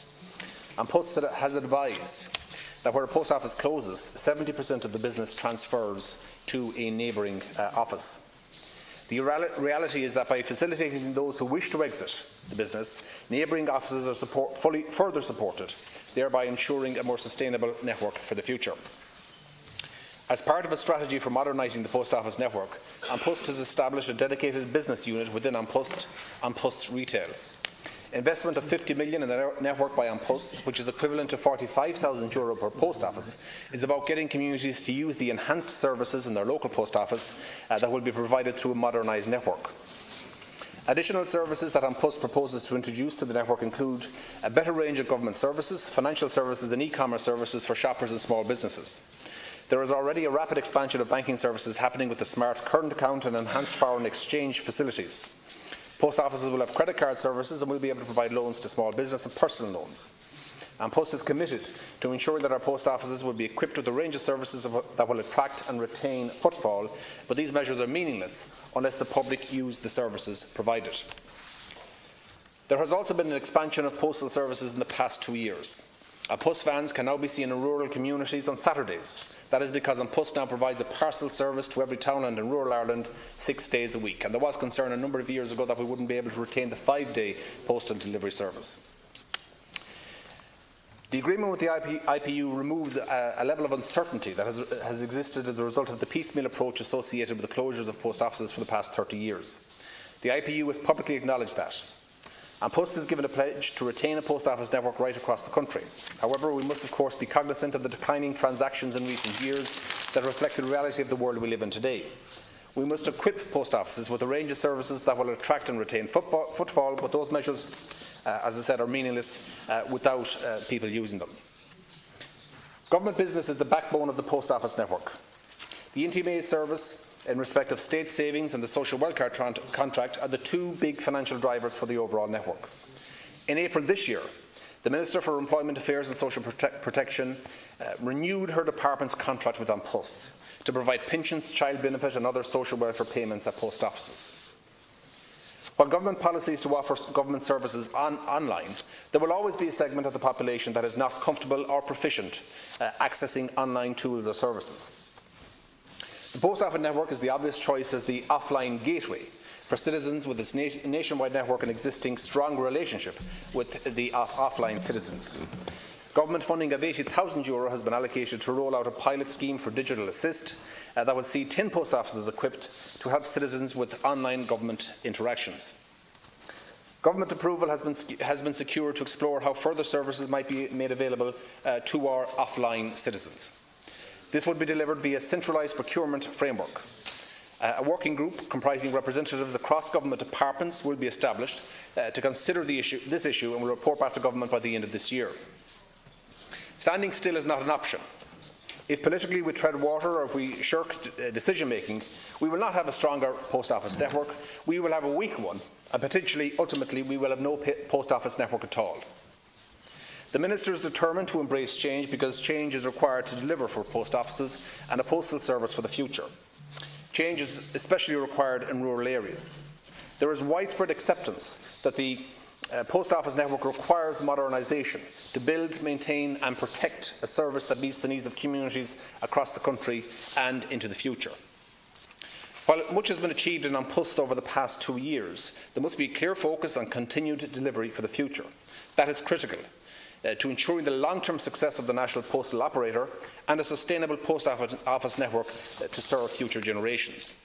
It's also important to restate that any individual, group or representatives concerned with the decision can apply to apply to have An Post's decision reviewed through a new independent review process, and this is a completely independent process. The closing date of receipt of appeals has also been extended to the 31st of October, which gives the maximum chance to groups and communities and businesses to form an appeal and allow that to be adjudicated upon individually. Having worked with Minister Naughton over the last 2 years, I know the commitment that he has to ensuring the viability of An Post, and I know we've had darker days in terms of the actual future of the company itself. I know we've had debates here in relation to increasing the price of stamps, etc., to ensure the viability of the business. We've seen that turned around to a degree with the parcel delivery service. As I said, 6-day deliveries where we were concerned that we wouldn't be able to keep vans on the road for 5 days to deliver ordinary mail. So I think An Post has a plan and a vision to secure its future and to secure the maximum number of rural post offices. That's what it's about. We could have a whole scatter of very small post offices that are not viable and that will never be viable, or we can try and consolidate a network and ensure the viability of the maximum number of post offices in urban and rural areas. Now, the final slot Sinn Féin and Teachta Peadar Tobin. A total of 10 minutes for yourself, Deputy Stanley and Deputy Buckley. Minister, I was in a number of rural towns in my own constituency there last week. The first one was in Kildalkey, where secondary school children had to walk 10 miles on a windy road first thing in the morning in high-vis jackets because the Department of Education took their school bus seats away from them. I went to another school, another town, Collinstown, and I visited that day on the first day where the post office was closed. And the only remaining shop in that village told me that their profits and their turnover that day were radically down. I went to another village, Clonmelon, and a lovely broad street with beautiful old houses, and only 1 out of 3 occupied currently. And one bus rolled into that town every day, and one bus rolls out, and you can't guarantee it. I then went to Rathmaline, where I'd organised a An Post Save Our Post Offices meeting, and it was really, really well attended. And people told me that it was going to cost them €35 to get a taxi from their village to the next shop to collect their pension. So in one day, they were going to spend nearly 20% of their income just getting their income on that particular day. And I drove home in the dark from that meeting, and I realised that Fine Gael is ripping the fabric of rural Ireland apart at the moment. And what's happening is, in about 20 years' time, we're going to have about 50% of the population living in Dublin City. Now, this is an outlier in European terms. I don't know of any other capital in another European country that is so dominant with regard to its capital city. We're going to have a city-state in this country, and that's no good for the people of Dublin either, because Dublin is overheating and people can't get houses, the streets are congested, they can't get their kids into school. You're even talking about taking water from the Partine Basin in the Shannon so that the people in Dublin can have water. And what we need is proper spatial delivery in this country, and we don't have it. We are rudderless currently at the moment. And you know, it's incredible. There is a critical mass of footfall that's necessary into these towns and villages so that these other shops and businesses can function. And if you take the post office out of it, there's absolutely no way they can function. And this is only the tip of the iceberg. The truth of the matter is, I met with An Post. They told me that 500 post offices in this country were not economically viable. And An Post went to seek 230 closures, and they only got 159. And it's a nonsense, Minister, that you would say that the pension decision of an individual postmaster should be determining whether or not a whole town or a village has a post office. Sure, they can make decisions for their own life, and I'm not questioning that, but you can't not let that decision be the decision of whether or not people can have a functioning rural society to live in. Garmila Margaret. Jack de Buckley. Stanley for bringing this motion forward this evening, and I do urge the House to support it. Minister Naughton, Minister Coyne, both of you made a reference, and I'll quote from it, says, which I was kind of surprised in the speeches actually was, "It is important to remember that when a post office closes, 70% of the business transfers to a neighbouring office. But the knock-on effect of that is where a post office closes, 100% of the service is gone in the community." It just doesn't make sense. In 2011 census, it found that 40% of lone pensioners' households in rural areas did not own a car or have use of a car. Closing local post offices for the sake of trying to save a few euros, while forcing people to travel where there is virtually no public transport, in my opinion, is a very cheap trick. 159 post offices we're talking about tonight. I think one is too many to close. 12 to go in County Cork. But out of those 12, it actually has a knock-on effect of over 34 towns and villages will be directly affected in those areas. I also found a kind of ironic, it's something like strategic placing. Rockchapel in County Cork, your nearest post office is now going to be in Brosnan in County Kerry. Very strategic planning, I have to say. It must be extremely facilitating for our elderly or our disabled in the country.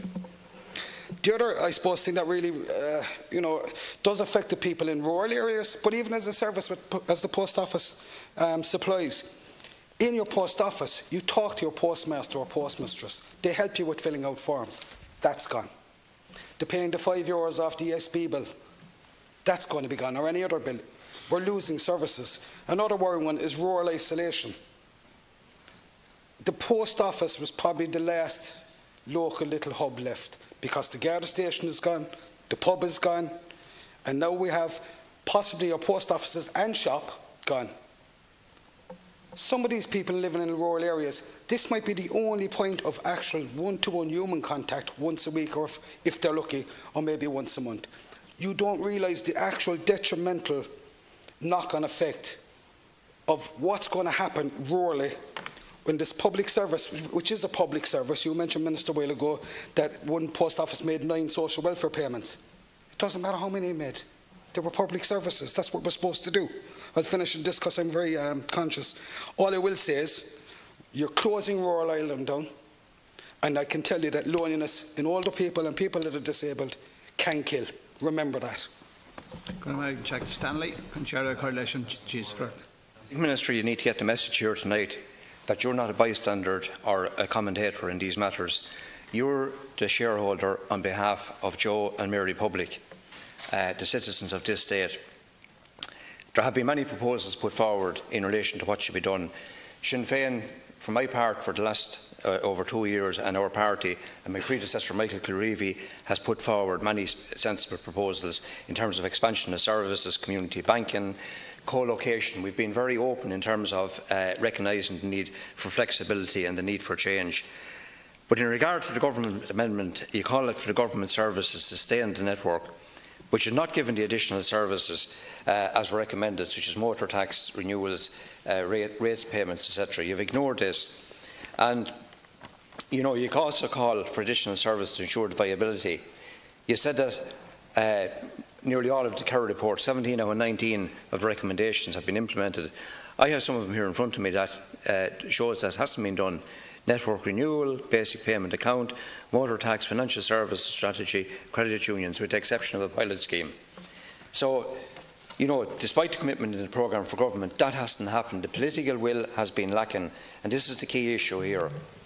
The government proposal in your amendment also calls to ensure that post service offers are appropriate where the 159 are returned, and also calls for the potential for co-location. I take it then that the government also questioned the current criteria. Now, the issue of retirement, and this is something a point I made today to you, the issue of retirement should not equal closure. Because somebody is retiring from a business or from a job doesn't mean you close down the factory. Doesn't mean you close down anything. So, I mean, that's just a convenient way of doing it. The definition of a settlement, I want to revisit this with you. You know, this thing of the 500 population settlements. What about Geishel in County Offaly? What about the town of Geishel? You know, the town of Geishel has 500 citizens living within its environs, very close to it. Moneygall, Ballybrittis in County Laois. Moneygall, you know, down on the tip of the southern tip of Offaly, on the borders with Tipperary. That needs to be looked at again. That's 3 for closure.